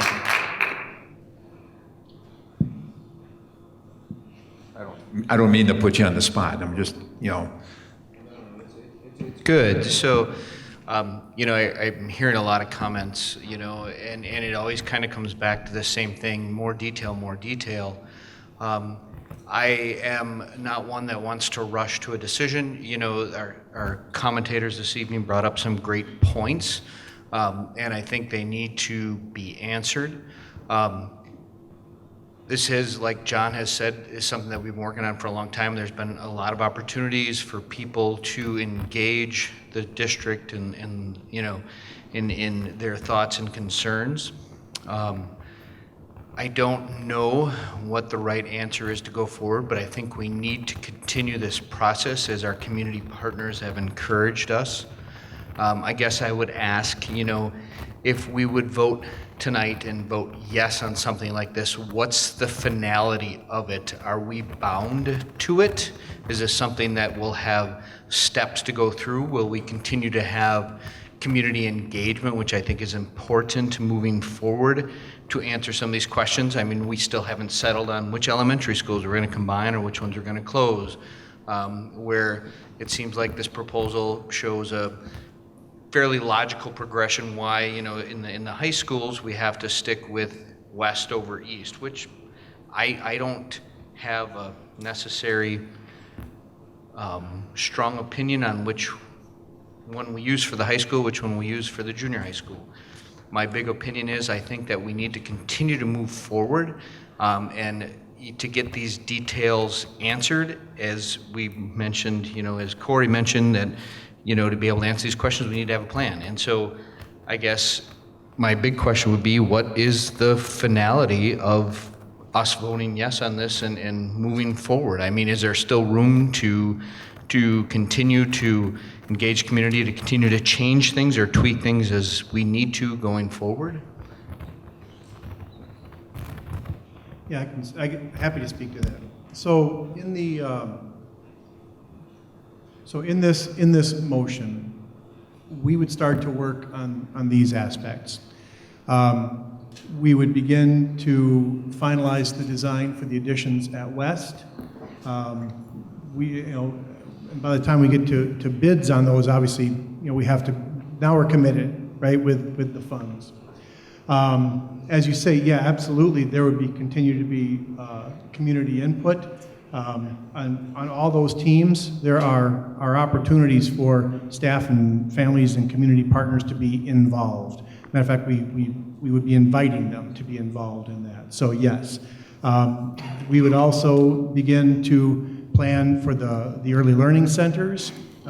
So I don't know at what point when you say finality, if our community partners are going to start to invest in planning and I don't want to go too far down that road and invest their time and resources into this without moving forward. I guess that would be my first answer, but yes, there would continue to be input. My other question is, there was some question about this proposal being brought up and being sent out to the public for them to evaluate with little time for them to digest it. I'm kind of torn here because I think that there was ample time because, as you said before, I don't think this is anything new. I don't think there's any real new information here that's being sprung. I don't like the idea that there are community members that feel like this was sprung on them. I don't know how to change that or temper that because I know that, Ms. White and you guys have done a great job of getting this information out there, and unfortunately not everybody's going to see it. I mean, that just is what it is. I don't want anybody to feel slighted, though, that there wasn't enough time to digest it, and I don't have the answer to that. I guess that's the only other question I have in my head. Is there enough time? I don't even know. I mean, in my opinion, I think there probably has been. I just don't want people to feel like they had this thrown on them. I'm going to share a kind of a startling anecdote from a few years ago. When we were first talking about doing a referendum, we hired a firm to do a survey of the community. And one of the questions they asked was, are you aware that the Wausau School District has 2 high schools? Now, it's been that way for 20 years. 25% of people did not know that we had 2 high schools. So I know some people are just catching on to this now. And I guess my point is that there are always going to be some people who are just going to be catching on to it. And I know I regret that as well. And like you say, Diana has reached out, many of us, through a variety of modes.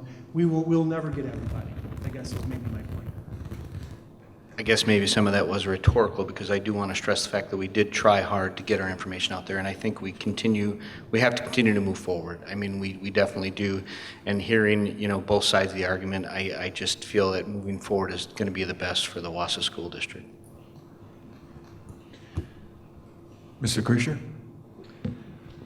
Well, I'm very excited about the opportunities. I see the teaching staff and administration get up here and talk about the resources being spread too thin, and I've seen it. I have 4 children in this district myself. My wife is a Wausau native, moved here in 2007, and she turned me into a Packers fan, but I will always be a Wolverines fan, go blue. I see the opportunities for getting rid of mediocrity in this district, and by that I mean the resources that are being discussed in this proposal, that we can do an awesome engineering and science lab at 1 location, or we can do it watered down at 2 locations, and we might have 1 really awesome teacher at one of those locations and maybe an average teacher at another location. So the access for students to teachers, programs, this is what excites me, and I believe it excites the administration and the staff to bring those resources together and really bring this district and this community together. We talked about the hard trends, declining enrollment. That's not going to change anytime soon. People are having less kids. There are other variables that are in that mix, but that's not going to change anytime soon. Labor participation rate is not going to get any better anytime soon either. We're all fighting for employees no matter what industry you're in across this state, county, country, wherever we go. So that's not going to get any better. There's a soft trend, as I understand it, that there's also not enough people getting into the field of teaching, hence exacerbating, the teachers that we're looking to hire and bring into this district. I got excited about the childcare opportunities in this district. You heard tonight, 60% capacity loss in Marathon County. Thankfully, I got my kids are a little older and I got through that, but I feel for folks that are struggling to find daycare, especially working families, whether you have both parents that are working or what. But that's a huge, huge opportunity for us to participate in this community and solve a very real problem. And obviously, it's probably going to impact low socioeconomic families, maybe even the most. I really am excited about that opportunity and partnering with, whether it would be with a, YMCA or United Way, to really bring that forward and solve what appears to be a very critical, need in this district. But just being spread too thin, seeing all of the inefficiencies that are that are happening across this district. My own son who has, some special needs, and seeing these teachers stretched amongst 3, 4, or more buildings, it's a real issue. So how do we do that? We've been talking about this for a very long time. And I think now's the time to make a decision. Paralysis by analysis is a very real thing here. This is a 2-year plan to bring a lot of the information, some of the finite details that might not be up here tonight, but to bring forward some of those pieces that are very real concerns. I have concerns too. This is, I'm on the west side myself, and so sending my kids, to 8th, 9th grade at East is not ideal. There are other districts around us that do it. I've heard about the various, the adding a section or a building transition to our students' path. That already happens in a nearby district of ours. We would have the same number of sections, so it's possible, it can be done. But I get excited about those opportunities to really bring strategic focus and alignment to this district and really impact every student and not just some students. The programs, somebody mentioned culinary arts. You know, I'm an engineering science nerd, but you know, I also deal a lot in construction and culinary arts. You know, we'd have an opportunity to, you know, create a program that every student could go through, and maybe create a kitchen facility that they could learn culinary arts and how to be a chef, how to be in a restaurant business or things of that nature. So I really see it as us being able to hone in strategic focus and alignment in this district that impacts every single student, and the efficiencies that would be gained with the staff. To me, it's a no-brainer. Ms. Vandenberg?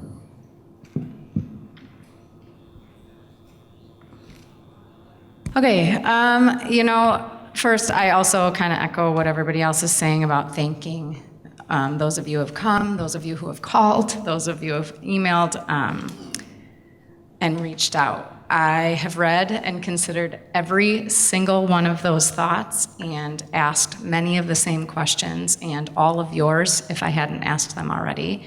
I have the unique perspective in that I've been a part of this conversation really since the beginning of June. I was part of the subcommittee meetings, and I actually went in feeling pretty strongly against a restructuring plan, and have now found myself in a really different place at the end of the time spent there and all these months now as a board.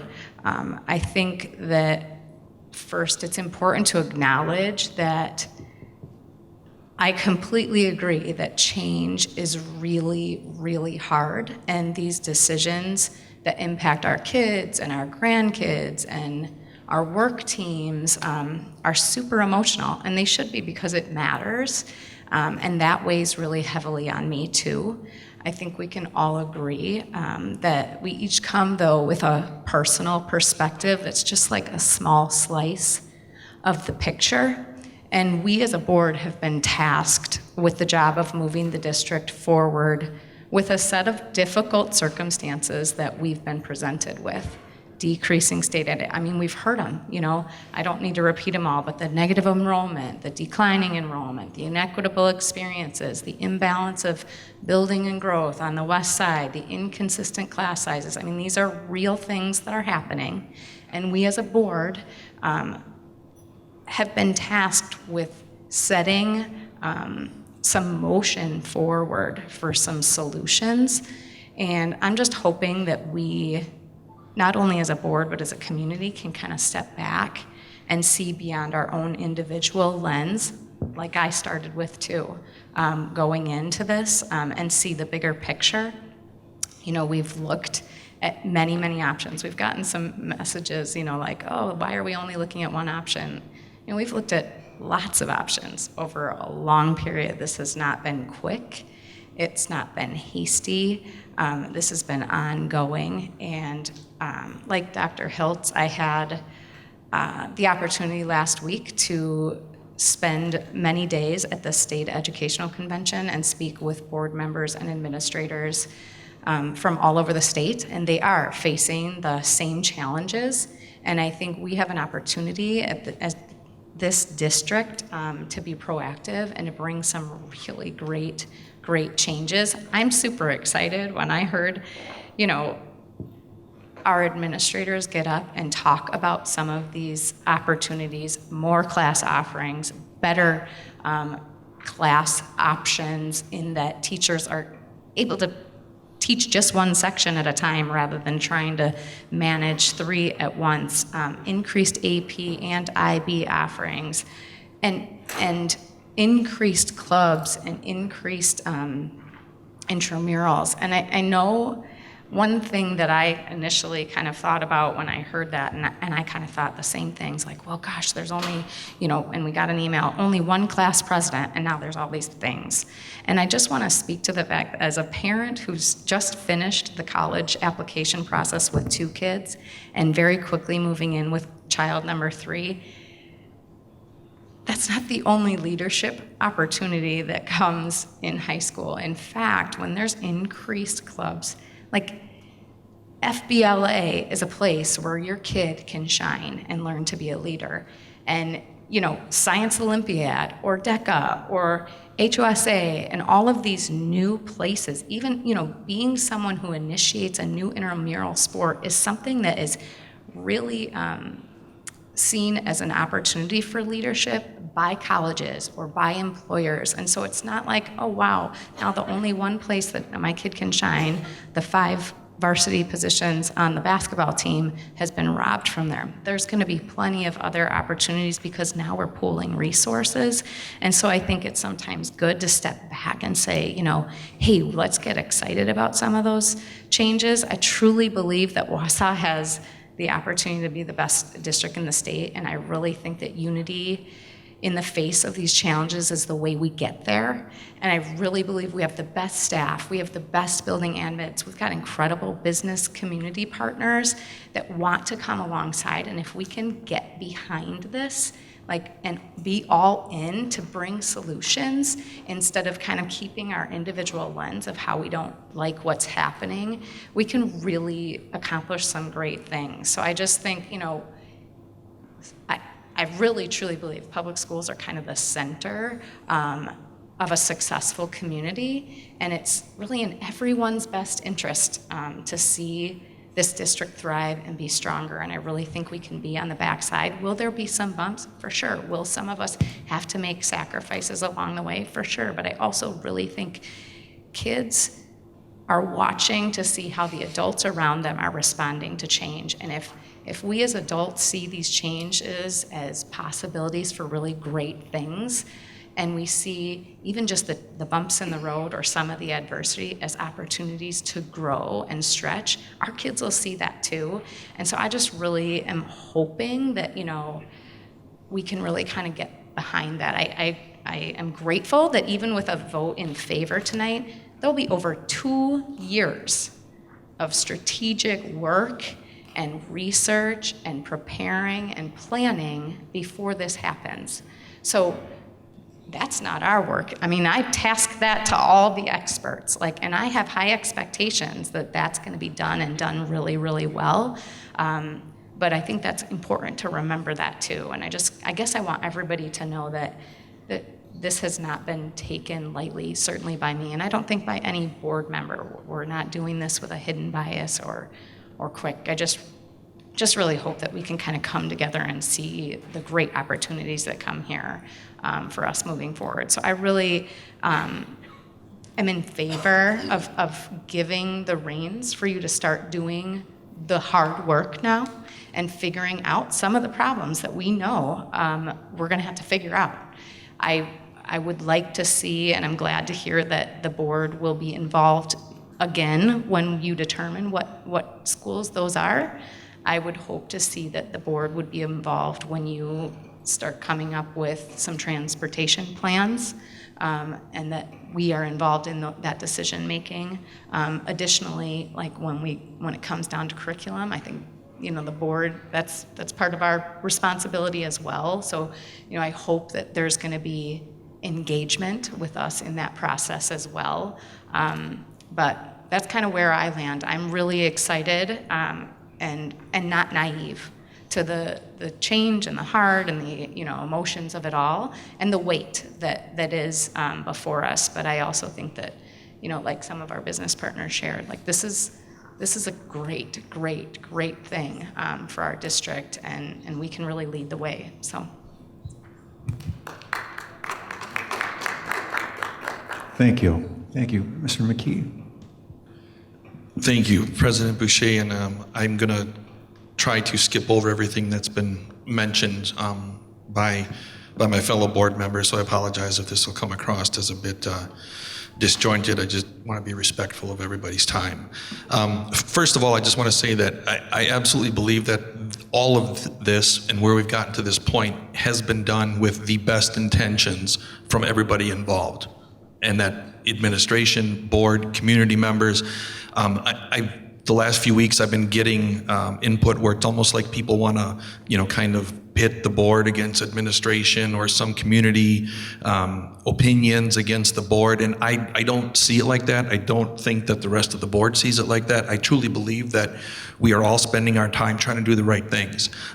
So my observations and I don't even know if you call them concerns, but just some things that I need answered in my head in order to, say yes, I think this is a good direction to go, or no, maybe there's a better alternative. And I guess the first thing is that, we've gone down a similar path before when it comes to strategic decisions like this. And I would offer, go back, I don't know how many years it was, Lance, we went down the path of a 4-tier compensation model. For those of you that aren't familiar with it, we basically revamped how every one of our teachers was compensated in the district. Best intentions again, but what we didn't do with that is, we approved a proposal, it was full steam ahead. My opinion now, looking back on it, and I was one of the people that approved it, we did not do our due diligence up front and understand what the long-term ramifications were. We didn't understand enough of the modeling. We didn't do a lot of, frankly, risk analysis and potential mitigation.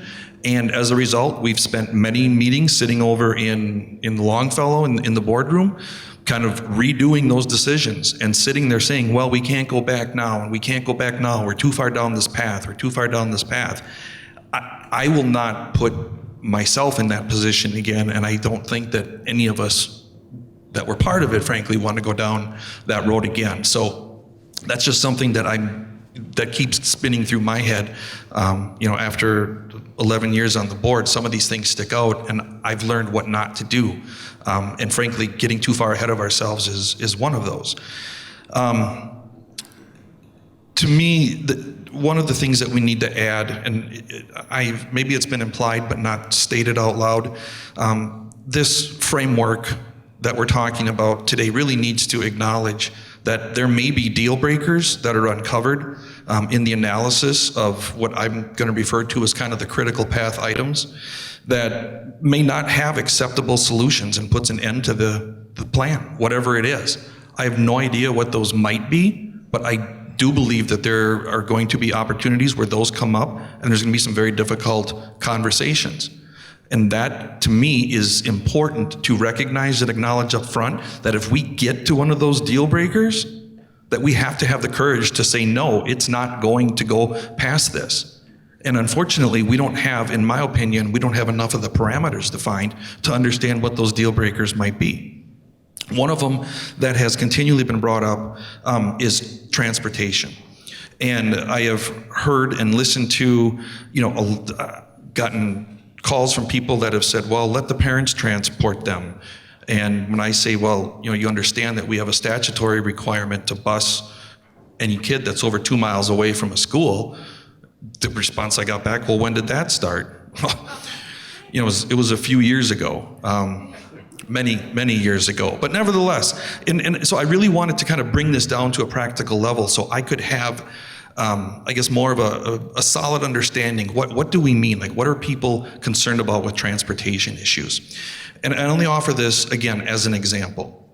If you look at the way we are structured today, we have all kinds of schools of Jefferson, Grant, Lincoln, Jones, parts of Maine, Stettin, currently are not eligible for busing in 8th grade, 9th grade, or both. Post-restructuring in this proposal, every one of those schools and the students that go to them become busing eligible to go over to Wausau East for school. And I'm not saying that that's good or bad. All I'm saying is that in our current environment, the thought of increasing any strain on the busing system right now, to me, that is one of those potential deal breakers. Until I see a credible plan that says, here's the routes, here's the times, here's the time that is going to increase, here's the number of drivers that we're going to have, et cetera, I'm not comfortable saying, yeah, just go ahead, we're going to march down this path. One of the other things I think that we're really missing as far as the transportation is what is an acceptable amount of increased travel time? If you run the numbers, and I just used my old friend Google, we have South Mountain right now is 18 minutes, 9.4 miles to Wausau East. It's 10 minutes, 6 miles to Wausau West. Is an 80% increase in travel time acceptable? Does the community support that? I don't know the answer to it, but those are the questions that I would like to get some more input on, before making this decision. South Mountain is 10 miles, 4.6 miles to DC Everest. It's 17 minutes to Mosinee. Closer to both of those than it would be to Wausau East. That's best case scenario. Okay, and I'm not advocating that people go to either of those. I'm just saying these are decisions that, and frankly, facts that people have brought up to me. Statine, 19 minutes, 7.6 miles to east, 10 minutes, 4.3 miles to west. 90% increase, is that acceptable? This would put Statine closer to Edgar than it does Wausau East. Again, all of these things to me are what we have to be considering when we're thinking about this plan in totality. And I feel strongly that we need answers to stuff like, to issues like transportation before we would move ahead.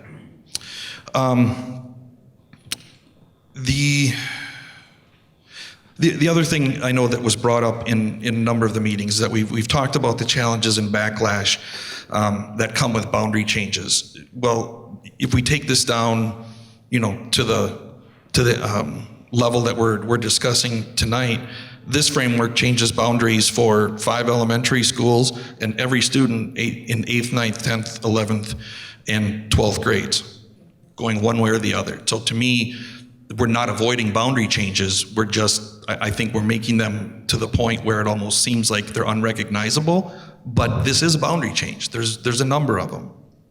And again, I don't know if that's good or bad, but it just is. And again, it's been talked about several times, but the reallocation of the $9 million to the previously approved referendum projects, and to me, and I guess I'm glad to hear that we got legal opinion that it's legally okay. To me, it's not a legal issue or a financial issue. It's frankly an integrity issue. We did, as others have said, in my opinion, we stepped out and we supported and passed and voted on a referendum that specifically allotted that money. And the one thing that I've learned in 11 years about Montessori leadership is that they always handle themselves with professionalism and grace and humility.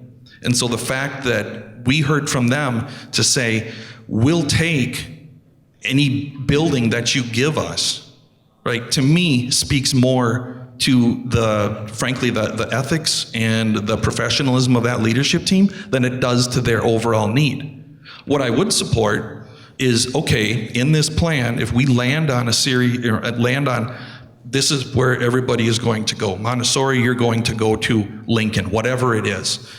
Okay, what do you guys need to build out Lincoln to meet your needs? If it's not 7 million, is it 4? Is it 5? Until that is settled, I don't think we have any right to go picking around on the $7 million and say we're going to give you, this much, but we're going to keep the rest for West. I fundamentally I disagree with that. I think that's extremely disingenuous. Just to, again, apologize for the comments that Mr. Ekman made regarding, the need to do this and, from the business community and for the growth of Wausau and, all of these other things.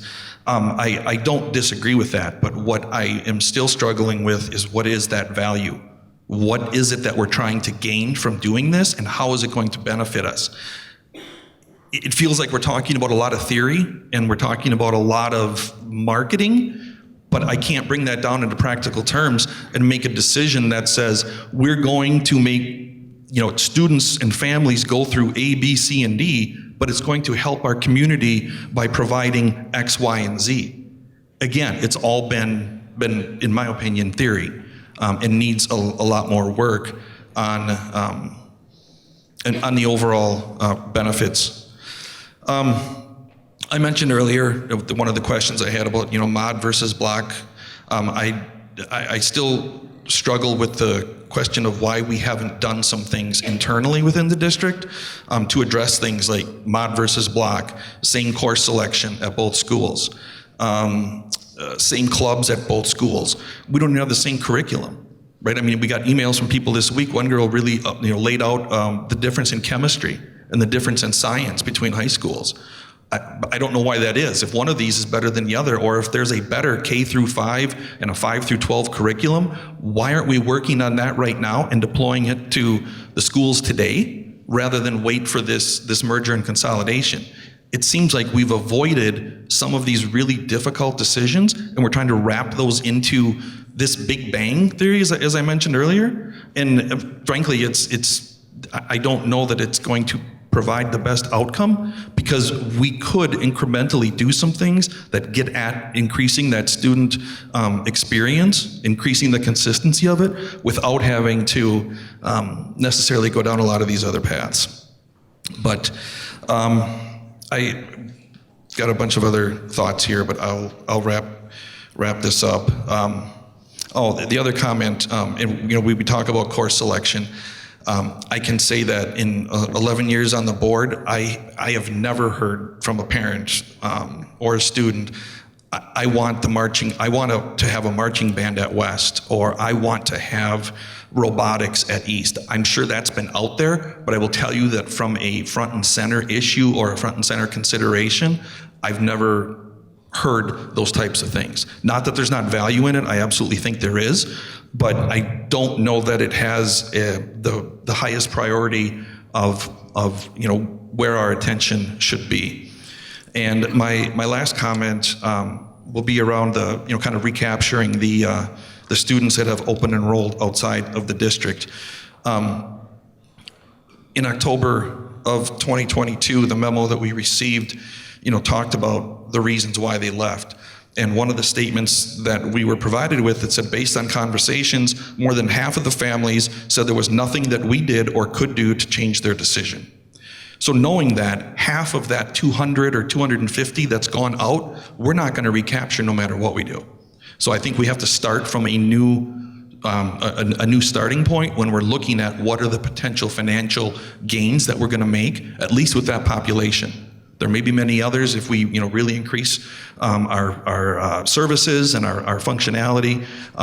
We may be able to improve enrollment significantly, but I think some of that has yet to be determined.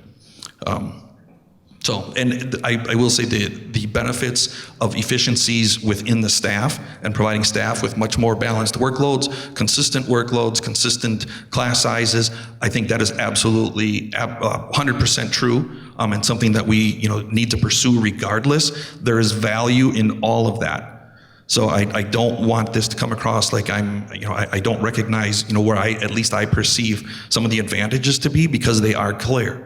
They're crystal clear, some of the advantages, but I think what we've overlooked are some of the risks, what I would think are considerable risks, that need to be addressed in detail, brought back to the board for specific approval on some of those big ticket items, and continue to move forward incrementally, based on our satisfaction of receiving credible solutions for some of these potential issues out there.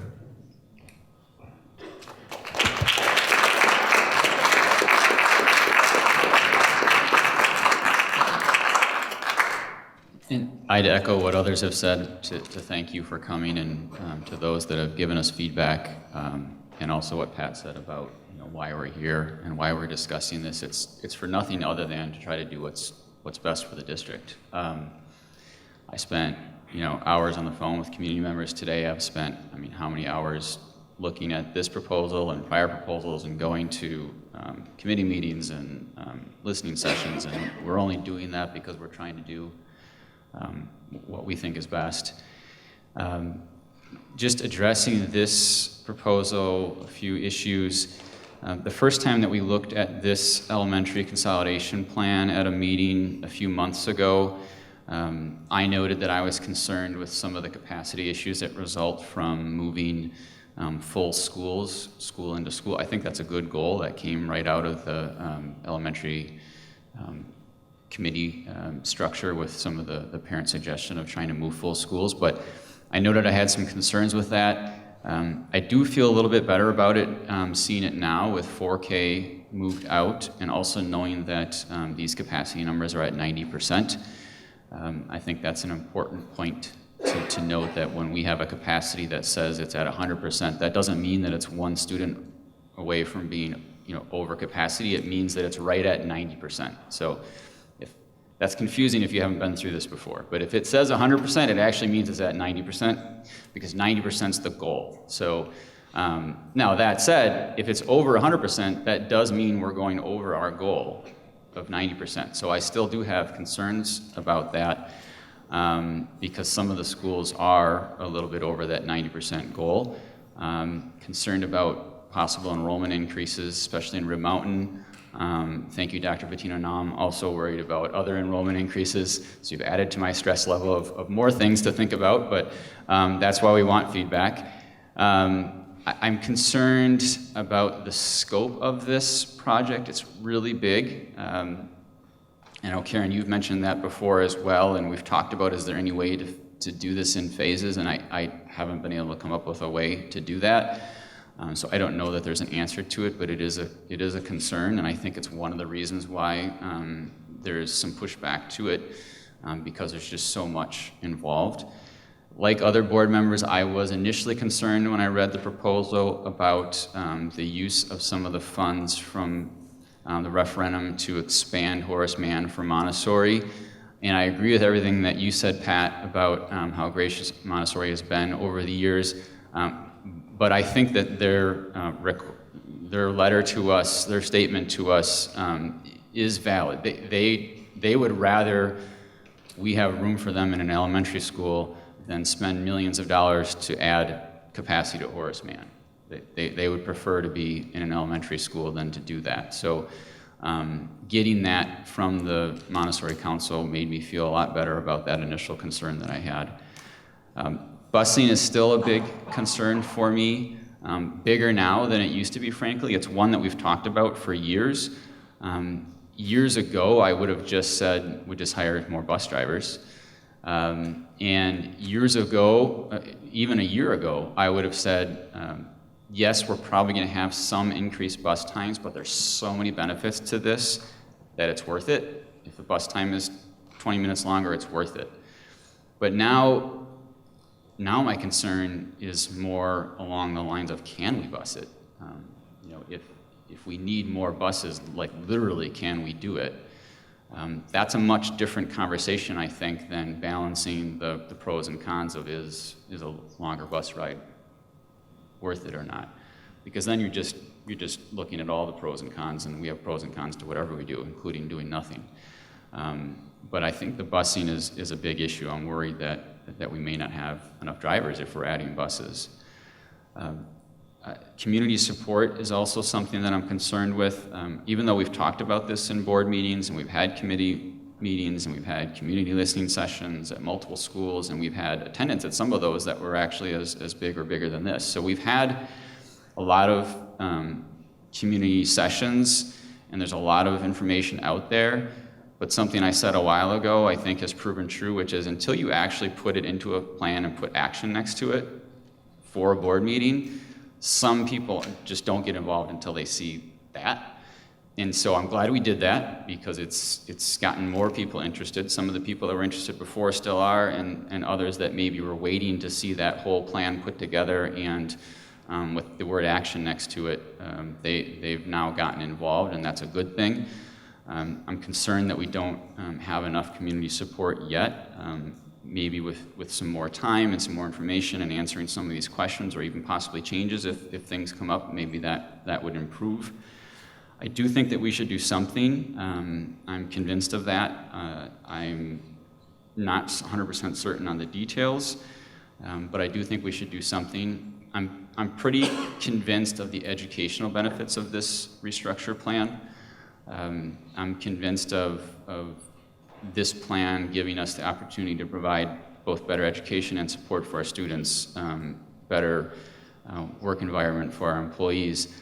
it's really kind of all the other stuff that I'm less certain of. It's the like transportation that I mentioned, community support that I mentioned. The Wausau East location is one that I'm really concerned about. I really like the idea of a junior high, senior high, but I'm getting a lot of feedback about Wausau East and where it's located. You know, if you live in the southwest part of our district, for example.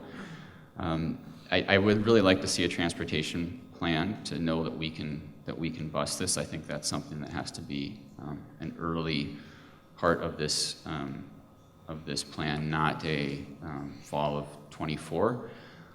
I know that any transportation plan that we would do now would immediately be wrong, because we'd be doing a transportation plan based on students that are currently in our schools as opposed to the ones that will be there in 2025. But I just think it's one of the roadblocks, like Pat mentioned. Like, if we get to something that is possibly a roadblock that makes us not able to move forward, I think we need to try to hit some of those potential roadblocks early in this path before we get too far down, so that we don't have a choice.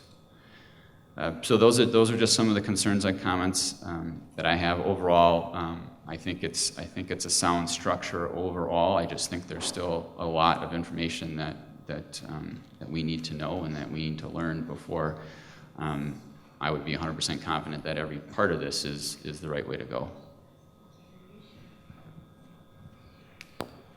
Thank you. Give them applause, please. First of all, I want to thank you for being here. This was the key to get everybody here, or at least some people here, and I know we have a large number of people that are probably watching, and I hope they are benefiting from what we have talked about, because this is a big decision. There's emotion in it, there's facts in it, there are some facts that are missing. Those are things that happen when you're making big changes, and change happens. You heard me say it a little bit earlier. Change is going to happen. That's the only constant that we live with, is that it's going to change. It can't stay the same. You're either getting better or you're getting worse. Some of you have heard me make that comment. It's a fact. But I talked with a gentleman today that has been in education for a long time, and he's just thinking about retiring. He's the administrator for the Wisconsin Association of School Boards. And I told him a little bit about what is going on up here with this meeting this evening, and he said, you know, the best thing you can do, Jim, is start with the students. Everything starts with the students. Not with necessarily the transportation, even though that's important, because that affects students. But start with the students and make sure that everything begins and ends for them, because they are the product that we're working with. They are the people that are going to be the future of our country, the future of our state. So we got to do the right thing.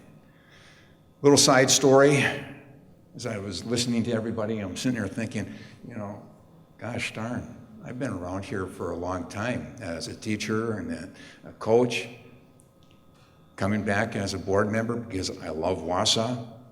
It's where my kids grew up. It's where my kids were students, and they enjoyed every minute of it. They enjoyed being in John Marshall. And boy, don't take my elementary school away from me. I was one of the voices that stood up when somebody wanted to transport our kids over to Franklin and the Franklin over to John Marshall. That just did not work. And I remember that. So I've got that emotion there. I also have the emotion about the fact that when everyone left the elementary school back then, they went to one middle school. They all went to John Muir. And all those students from the 11 or 12 elementaries at that time, all went to John Muir. They were together in one building, all around the whole city, all came together. You know what was the disappointing factor for all those students? They had to go to one high school or the other. They wanted to stay together. I remember my sons always saying, and my daughter saying, why can't we just stay together? Why can't we play together? Why can't we have a basketball team together? We're playing together as it is. Why don't we just do that? And I kept on thinking, well, it is what it is. So the emotional side of that, I saw students at that time, yes, there were some that were looking forward to going to East. I would hope so, because I was at East. I would hope they'd be wanting to go to East and not West. We won't go down that road anymore. We won't go down that road. But the bottom line is I understand the emotions that go along with this. But let's get back to the comment that John Ashley said. Start with the students. Can we do better for our students by staying the same or combining, consolidating? Can we do that? Can we do better things for our students? The other thing that you got to be thinking about, and I keep on reminding our administrative team, is that economics. You got to be aware of the economics. Whether you shake your head or not, bottom line is it does come down to money. It does come down to money. Education, unfortunately, we don't get enough money from the state as it is. We get very little from the federal, and if you do get anything from the federal, then you're mandated. And then you have unfunded mandates, and you have all of that, and then you're picking it up as taxpayers in the local communities. That's how it works. So the bottom line is we as board members selected by the community have to make decisions based on the community's wants and what's important for our students. This is tough. I get emotional on that side, and then I start getting realistic over here. Because I can tell, looking around the audience here, I know a lot of people that are on this side or that side. And I'm sitting there thinking, we've all had these discussions. It's been 30 years. 1980, 1983, 13 years after the school split. People in the community were starting to talk all over again about, why aren't we going back to one school? Let's just go back to one high school. West is built, let's just go back to that school instead of the school in the middle of the city. So the dialogue started back in 1983. And by the time I got here in 85, I'm sitting there thinking, my goodness, I'm caught between a war here. People wanted to keep the schools, other people wanted to get back together. So it's been a dialogue that's been happening for a long time. And there have been mistakes throughout the years, I'm sure. I don't know all those mistakes about decisions that were made when it came to this building being built over there, that building being added to on over there, things of that fashion. Now we're where we are. That's a little history. You have to know history in order to know where you are so you know where you're going. We've got to figure out where we are so that we can get going for the future of our students here. And so with that was my monologue. We have to make some sort of a motion here. And I'm not sure if we're ready for a motion per se when it comes to yes or no. I don't know if we're there yet. So as I'm hearing people, the board members making comments that we need to hear more about transportation, we need to know about that. We need to go down the road, how is that going to be affecting us? Because I don't want to get down the road 7 months from now. Sorry, we're not doing it.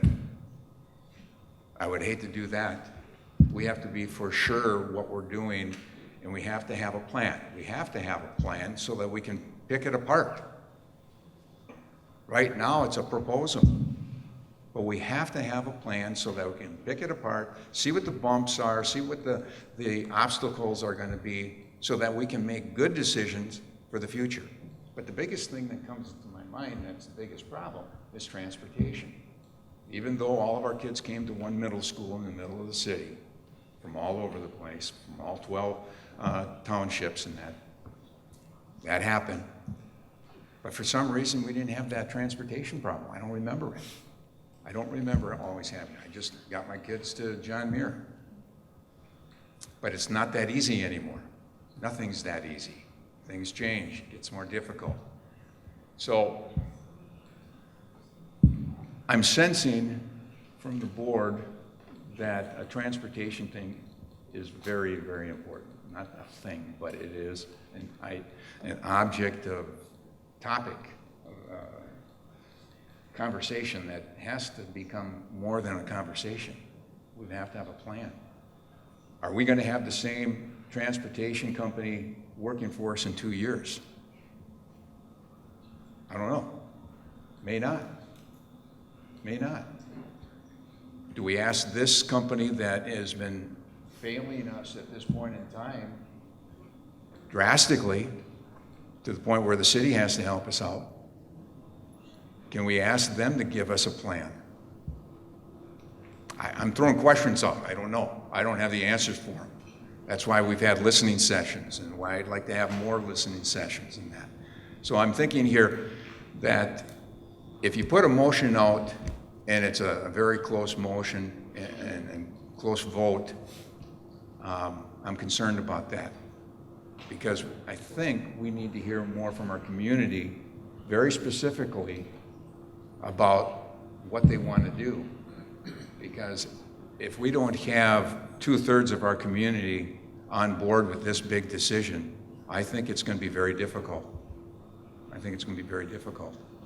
So, President Boucher, could the I'm open. transportation piece, which is obviously important, be an early part of the timeline? I guess I'm asking the administration, can that be somewhere in the early part of obviously the phases that are going to be going through to get a better understanding of what that transportation is and what it looks like? I know there's a lot of variables, with the organization that we use today and whether or not we'll be with them or somebody else, or if we're going to use multiple, or however that's. I realize that there's a lot there, and that might not be possible. But Pat, you talked about some of those hurdles that if we could get a better understanding of, to get over in transportation is certainly one of them. Is that something that could be early on in the process of this that can come to the board with more information and give us a go, no go, kind of situation? Sure. Early is relative, right? I believe Mr. Trollop mentioned before about any kind of route study would be wrong real quickly, right? Because we'd be doing this in 3 years. But what we'd be more likely to do and what would be more wise to do would be a feasibility study, would be, generally speaking, what would a routing plan look like? And we would need to ask a company to do this that could hand that routing plan over to the incumbent first student or hand that routing plan over to another company that would win the bid, so to speak. But it wouldn't be a thorough routing plan. It would be a feasibility study. We'd tell them things like, right now, here are the pins on a map. Right now, these 6th through 12th graders are in a Metro-served area, and we give them bus tickets to ride Metro. Maybe under this plan, we would do that with 5 through 12. Here's where those students live, so the yellow bus doesn't have to worry about them. The Metro people do. It is a cost. We do provide busing, and we'd say to such a company, here are the pins on a map that are K through 4 everywhere, and 5 through 12 outside of a metro area. What would it take to bus them? What would it cost? What would the transfers look like? What would the length of route be? What would the time on the bus be? Very hard time giving the cost. We would probably predetermine the rates. Say, current rates, what would it cost? Because we know if we're projecting rates 3 years from now with the labor crisis and fuel fluctuations and things like that, we don't want them to project the 3 years from now cost. We want to do what a pro forma did. How does this change based on current rates? So we would try to find a company that would do that, try to find several companies that would do that so we can choose between a couple of them. Give a better understanding of whether or not it's feasible. The bus driver shortage is, you got to kind of put that on the shelf for right now. And, with a obviously possibly looming recession, things of that nature, the bus driver shortage situation could either drastically improve or stay the same, or, so that's kind of a variable in the mix that, you can't really predict, but at least feasibility, and probably some sort of estimation of whether or not is that 20% more in cost than what we do today, or is it going to be a drastic change, or maybe We'd be interested in the cost relative to today and the service relative to today. Length of bus ride is of importance, time and distance. I was just going to say, this is not the first time Mr. Tess and I have had this conversation. We talked to a couple of companies. Frankly, we're having trouble finding someone who will respond. It's a tight time. So your idea is not new.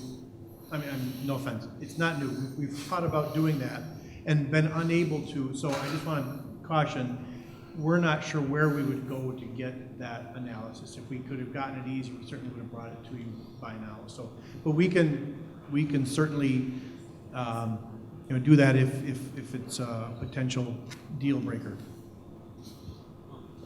I mean, honestly, with all due respect, I think that's the definition of a deal breaker.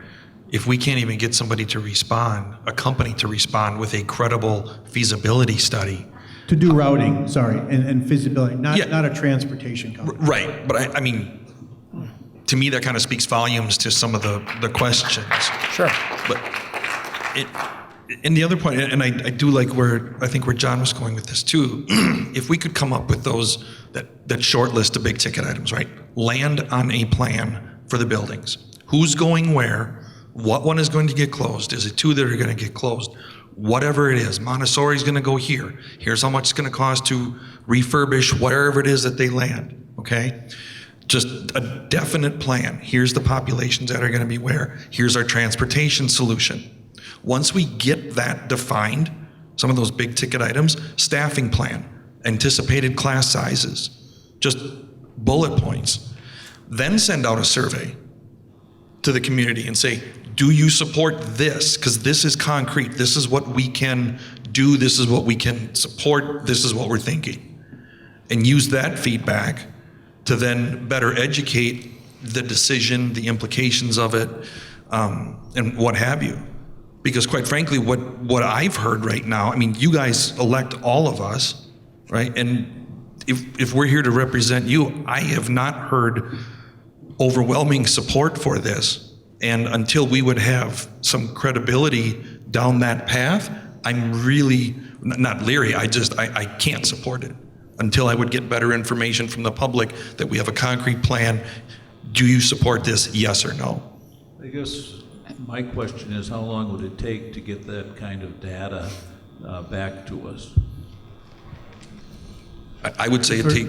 Yeah, if we were talking a staffing plan, typically, we staff to student needs. And at the secondary, we were talking about doing the scope and sequence first, and staffing plan to follow. That scope and sequence is a huge undertaking. I don't have a timeline on that. We had talked probably a year and a half to do the scope and sequence again.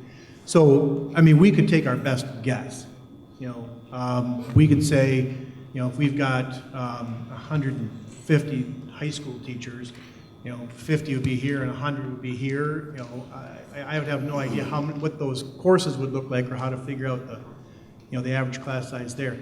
Elementaries, we've got those stats, right? Those we've shared, not by building, but as a general rule. So I don't know how I'd get any kind of accurate staffing picture, but we can certainly, we'll take our best shot at it. I was just going to comment on the community support issue that you brought up, because I brought it up as well. It's been a difference, actually, for me. When we talked about making changes in general, when we talked about how we're down 700 students, but we still have 13 elementary buildings, and we have empty space, and we're not efficient, and we have $60 million of elementary work that we put off, that we still need to do, which probably when we get to it will be $100 million. And boy, that would be lower if we didn't have 13 buildings to do. When we talked about it in general terms, the overwhelming number of people that came and talked to me about it were supportive of making a change, of some level of consolidation. And actually, the overwhelming number of people that talked to me about secondary were excited about potentially somehow bringing our community together around one high school. But when we actually get to the point of the details of a plan like we have presented now it has certainly shifted. Now, with definitely in the recent days, it's been more against this detailed plan. I think there is community support in making a change, in doing something with our elementary schools. I think there is a community support in general with doing something with our secondary schools as well, although the location of where Wausau East still is a big roadblock. I mean, we can't move it, I understand that. But so I don't know if you've experienced it that way, but I've experienced it that way. I think there is a lot of support in the community for a restructure.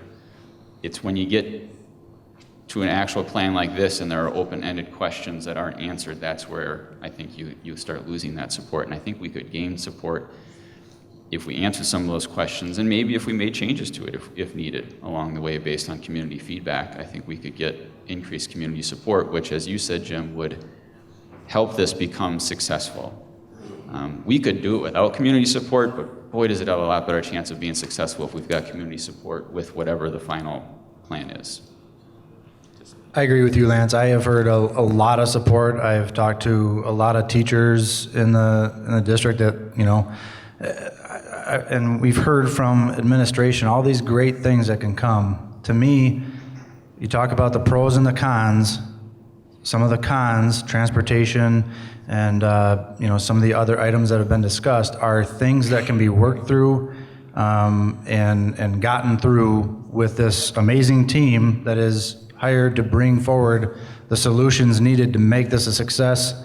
Karen talked about, you know, coming together as a community, bringing that unity, and I believe that those challenges of transportation can be overcome and can be figured out. And perhaps, like I said, maybe this can be some sort of a feasibility study to give a better feeling to the board and the community that transportation isn't going to be that great of a concern, or that bus rides aren't going to go, you know, from 30 minutes to an hour. You know, some increase in time is obviously to be expected, but given the resources and the facility footprint that we have today, what do? To do nothing, I think, is the complete wrong answer, because we will continue to see the disparities that are taking place from one side of the river to the next, and nothing will change that. You can't. You know, you can't.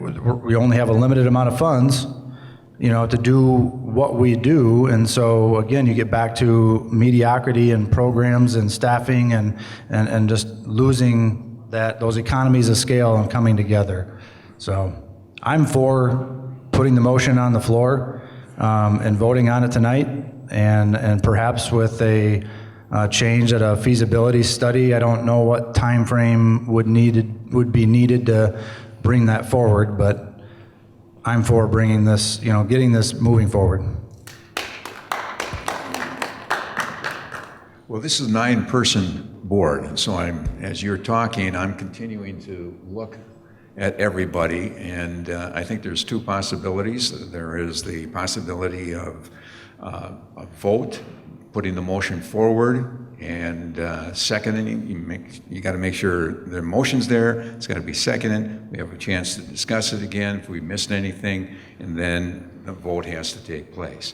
Or you can postpone this and have some of these things taken care of by the administrative team that we're directing them to do, get some of that done, and then bring this forward within a timeline that's relatively quick, so that it's not down the line, because we got to get moving on this. But we could postpone it and then get these answers that you have put out as questions as board members, so that we can move forward.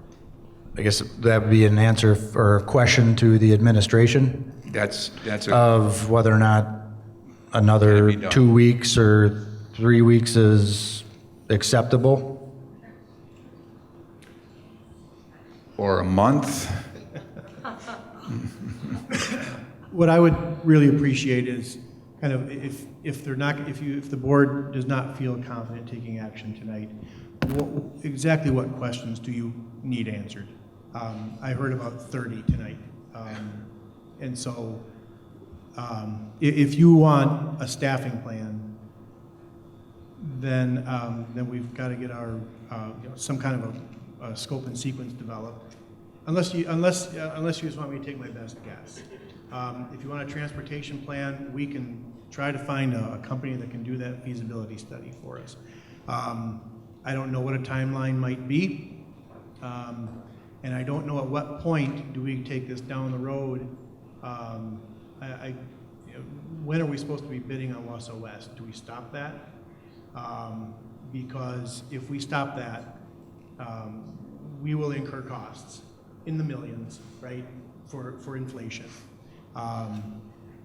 I guess I just want to share. I pulled up the outcomes, and let's say that when we talk about busing, if we want to bus all of our students to our 8th and 9th grade students to East, all of our 10th and 12th to West, and obviously many of those would drive. Let's say that we did let's just talk about 8th and 9th. So we take all of our students, and if they're on the east side, we bus them to East. That's typically what we do right now, so there shouldn't be significant change there. Students from the west side, if we did a transfer, that's one of the possibilities that we've talked about with some bus transportation folks. Then you bus them all to West. Let's say let's just for argument's sake say that is the current status, right? We bus them to West. Then we add a transfer, so let's add another 20 minutes to that. If that 20-minute increase we're taking into account, and then we add, let's say 15 minutes to an elementary school transportation in the city, right? Because Mains to Teen, they would remain the same. Let's put that up. How does that compare to the opportunities that are listed here? I don't know. I guess maybe I'm just stuck too much on the future as opposed to the challenges. I just feel very confident that we can work through these. So I guess to your point, do you want me to answer every one of the questions that was asked tonight before you take action? I think we might need more time than tonight to answer the questions and have our community trust us that we are taking the right decision. I understand that change is inevitable. I know change has to happen. I think the newest member of this community on the board. I've been here for going on 4 years. I am not emotionally attached to any of the schools. I didn't grow up in the neighborhood. When going into the conversation in summer, I went to the meetings we had, and I was on the elementary committee, and I went in knowing that something had to happen.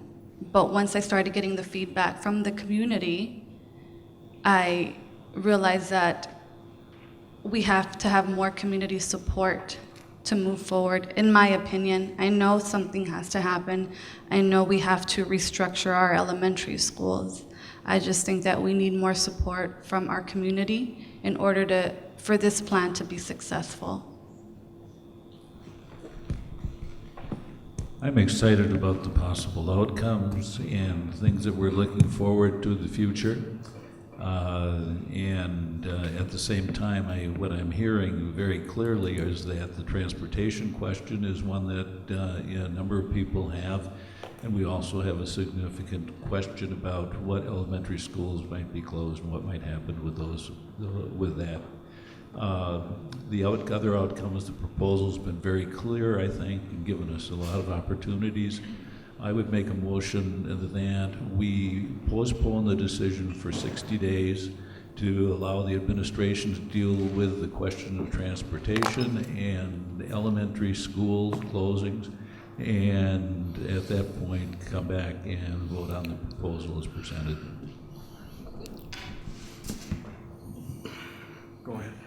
No transportation company that we're going to value a study from would have it done in 2 months, in my opinion. It will take 3 or 4 months minimum to do a full transportation feasibility study, not come up with the routing. When we bid these things out, we bid it out 1.5 years in advance. We give the answer 9 months in advance. Then Transportation companies put all their resources into developing the routes, knowing that they've got your contract for the next 5 years. And transportation companies are even reluctant to do that. To do just a feasibility study where there's no guarantee of any further revenue for that company, they're going to take their time. They've got resources right now that they're using in their districts right now, but I don't see it happening any sooner than 3 months. I can give you, similar to what Dr. Hiltz did a second ago, I can give you my feasibility study right now, and we're probably going to have to do it with transfers. If we do the plan that's on the table right now, we'd have to get comfortable with fifth graders riding Metro Ride routes if they're in the city.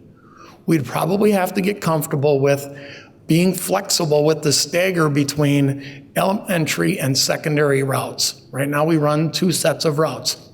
You run one through for elementary and then through secondary. You might have to widen that a little bit by changing that gap.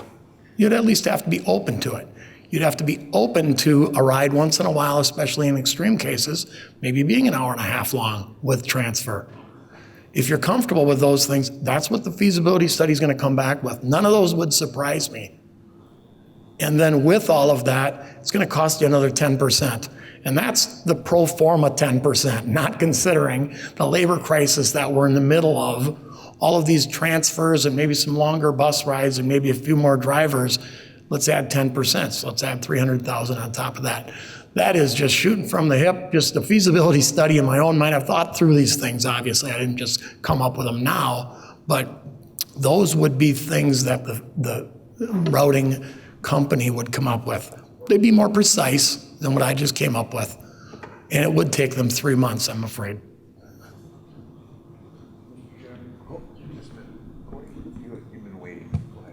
Actually, Lee kind of brought up some of my questions that I had was just, if we get some sort of, pro forma or some sort of feasibility study for transportation, and then obviously some idea where we're going with the elementary schools, because what you mentioned before about the funding, Montessori, if we give them a school, funding and the funding that they earned or, that they received through the referendum, you should be definitely allocated to them, even if they go into a new building, and I agree they've always been gracious. So I guess that was we already stated it, that was my comment. But I guess the other thing, with this feasibility study and added time, and I know, Pat, you brought up the, certain districts are maybe closer to Edgar, closer here, but if we have a school of excellence that's much better than those other schools, would those families be willing to sacrifice that extra 15, 20-minute time on a bus? I mean, I know when I went to high school in Marshfield, and I lived in the country, I was on the bus for an hour, or 45 minutes, an hour one way, and it's just what we did back then. But so I don't know. I understand, and I appreciate the need for these big hurdles and big roadblocks. We have to make sure we get over them, but I also think we need to move forward, with this in some way, shape, or form.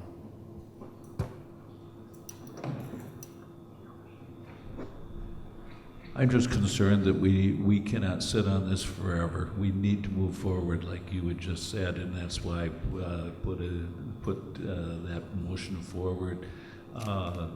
And I would certainly be open to modifying the length of time, but I am very concerned that we cannot sit on this for months on end and continue to debate it and try to analyze it. I think there's a lot of support for it. I think it makes a lot of sense for the kids, and those are the ones that we have to be most concerned about. And to just sit and wait would be a major mistake. I wonder if Tabitha might have something to say about staffing? Yeah. So thank you so much. I appreciate all the conversation, and this has been incredibly valuable to hear all of the public comment as well as from the board. One of the things that keeps coming up over and over again is there isn't a staffing plan. The reality is there is. We do a staffing plan every year. That staffing plan process is going to be the exact same process that we use every year. So the way that works is at the elementary level, and for the most part at the middle school level, we're looking at how many students do we have per section, Where are the board caps for those class sizes? And so therefore, how many sections do we need to offer? That then drives our encore staffing in terms of how many sections we need to provide there. At the middle school level, to a degree, and at the high school completely, what drives that staffing plan are students. We ask the students, what classes do you want to take next semester and next year? And the students tell us what they're interested in. Yes, it comes from a course handbook. So yes, indeed, all of the work that needs to be done from the standpoint of the curriculum work and the curriculum mapping and everything, certainly that will have an impact on that, because that will result in the course guidebook that all of the students look through to make their decisions about what they're going to take the following year and what that 4-year program is going to look like for them. Once we have those registration processes, then we sit down and we look at, okay, we have 250 kids that want to take XYZ class. Fill in the blank. It could be, one of our core areas. It could be an encore area. But we look at those numbers and we determine how many sections is that. And so the exact same process that we use each and every year is the exact same process we'll be using in this process.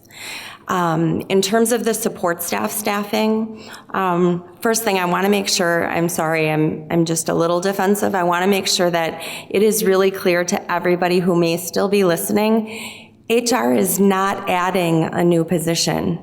We don't have the ability to do that outside of the budget. I am incredibly sad to say that I have a resignation from one of my staff members that came in this morning.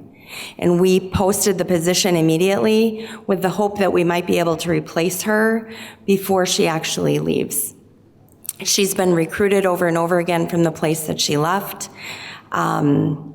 She hasn't even yet told me where she's going. She will. But the fact of the matter is there isn't a new person. So I do want to clarify that.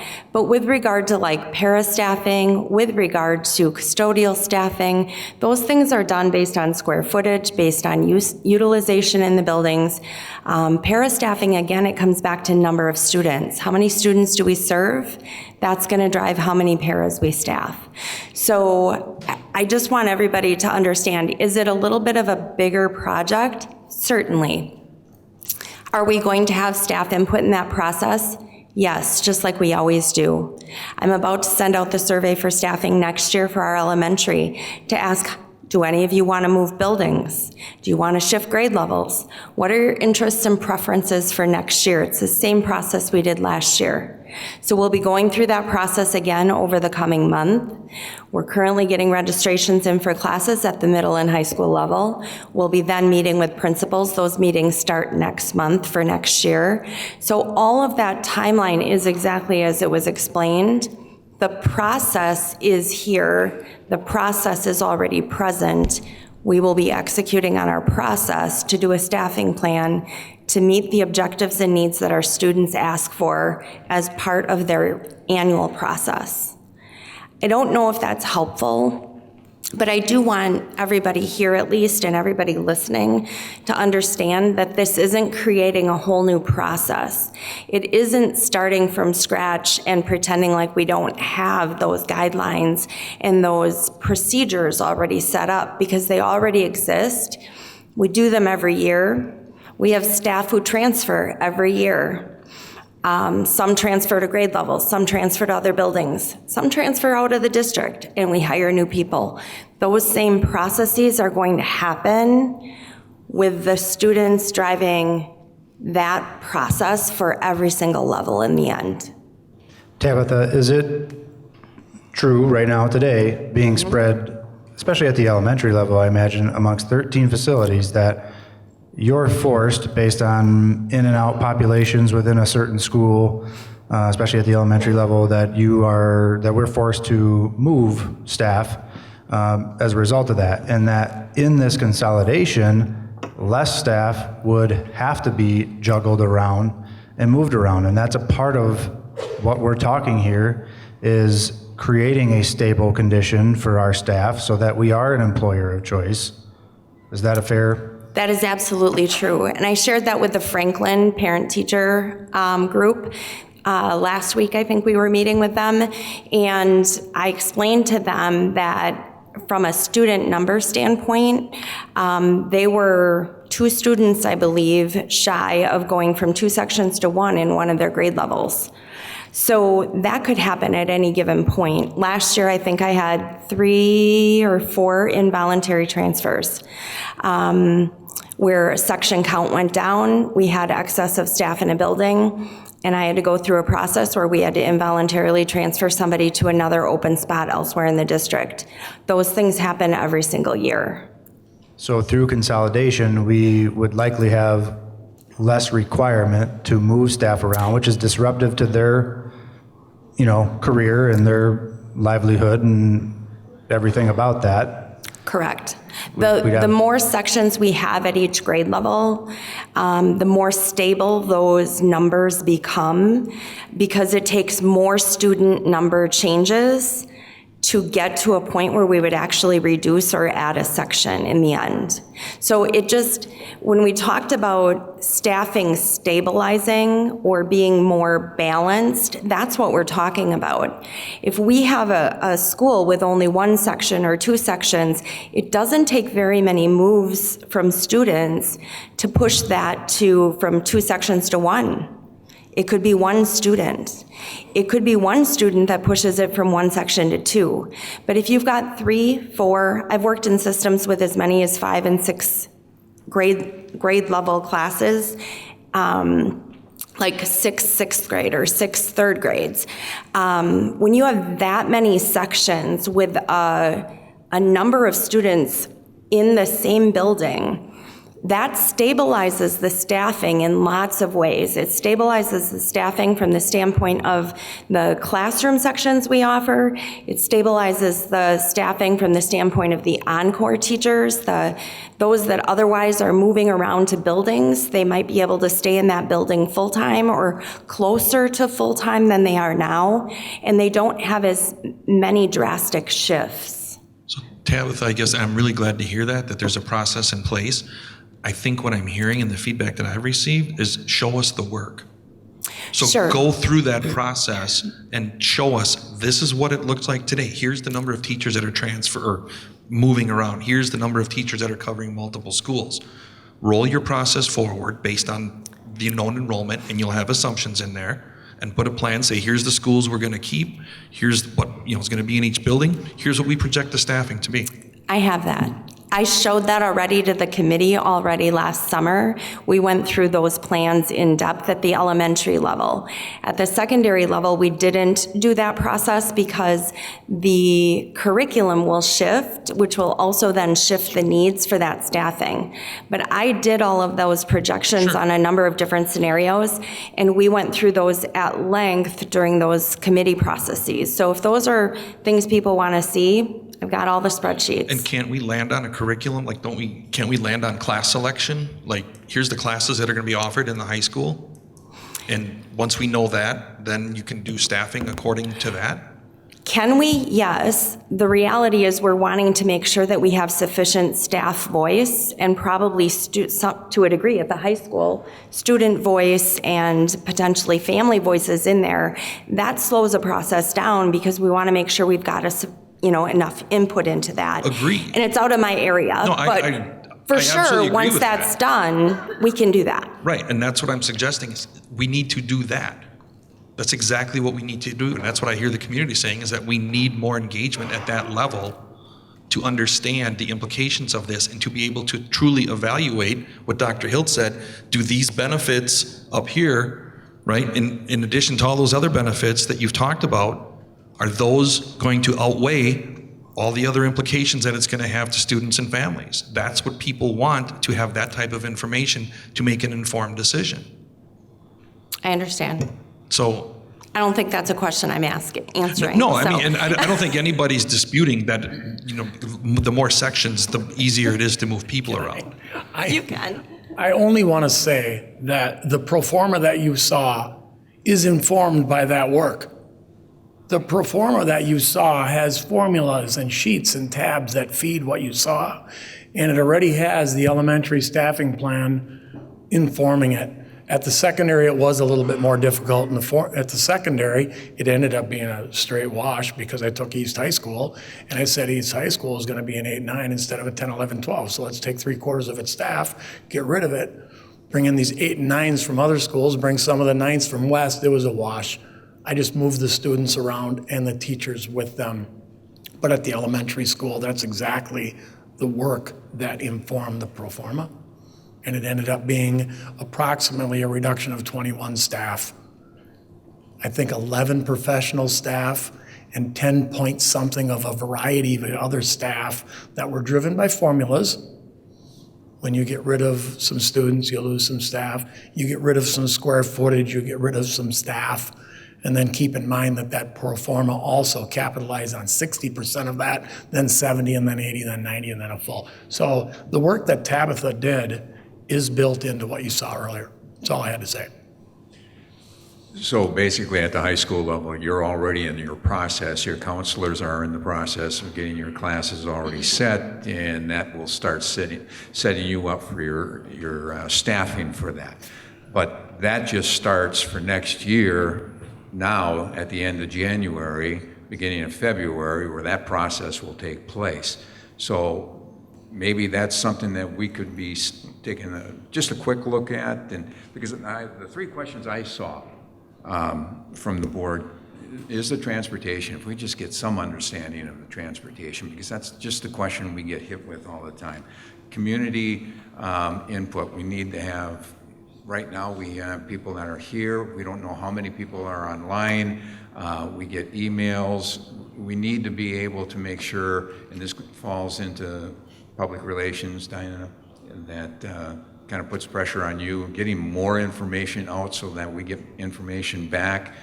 We want to move forward, but we want to move forward knowing the community is behind all of this. The third thing was the staffing, which I just mentioned. So you're suggesting that we give, what, a month to take a look at maybe 3 questions to bring back, or what is your proposal? I'm sorry, I didn't specify. I think Lee had mentioned 60 days, but my opinion, you take as long as it needs to come back with credible answers. If it's 60 days, if it's 6 months, if it's 600 days, I have no idea what that is going to be. But we need to see things on paper that are definitive and that people are willing to sign up for and say, yes, we believe this is going to be the reality, and here's what the implications of that are. And is that what you were suggesting, Mr.? My thought was that that would hopefully give sufficient time, but also put pressure on to do it fairly quickly. And it could always be modified again in 60 days if you want more information. That was why I set the 60-day amount. Again, that wouldn't necessarily be a motion, it would be a postponing of this so that we can move forward with more information. Doesn't need to be a motion. I think it was a motion to table for 60 days. So you want to put that into a motion? So then we can't do anything for 60 days? Really, the only thing that the motion would do would be to say we can't talk about it in a board meeting for 60 days. Because we don't need a motion to just, if we don't vote on this tonight, we don't need a motion to table it. It's just something we're continuing to work on like we've been working on for the last 6 months. If we have a motion to table it for 60 days, I mean, I would read that as that means we're not going to talk about it in any meetings for the next 60 days. And maybe we won't. Maybe these questions we have are going to take longer than that anyway. I just don't know if we need the motion to do it. Could I suggest, I appreciate the clarity, so transportation, staffing, and some kind of community feedback. I'm not sure what that might look like yet. Let us, like we have up to this point, start that work, and we'll bring updates every 2 weeks to the board, and we'll. Well, and that's why I'm saying it doesn't have to be a motion, and concurred with by Vice President. Yeah. Mr. Chairman, I would withdraw my motion, and we could go ahead and continue to get additional questions and information, which would allow us to take a vote at any time in the future when we see where we so desire that. Okay. I'm not suggesting we should list this for action at the next meeting. No.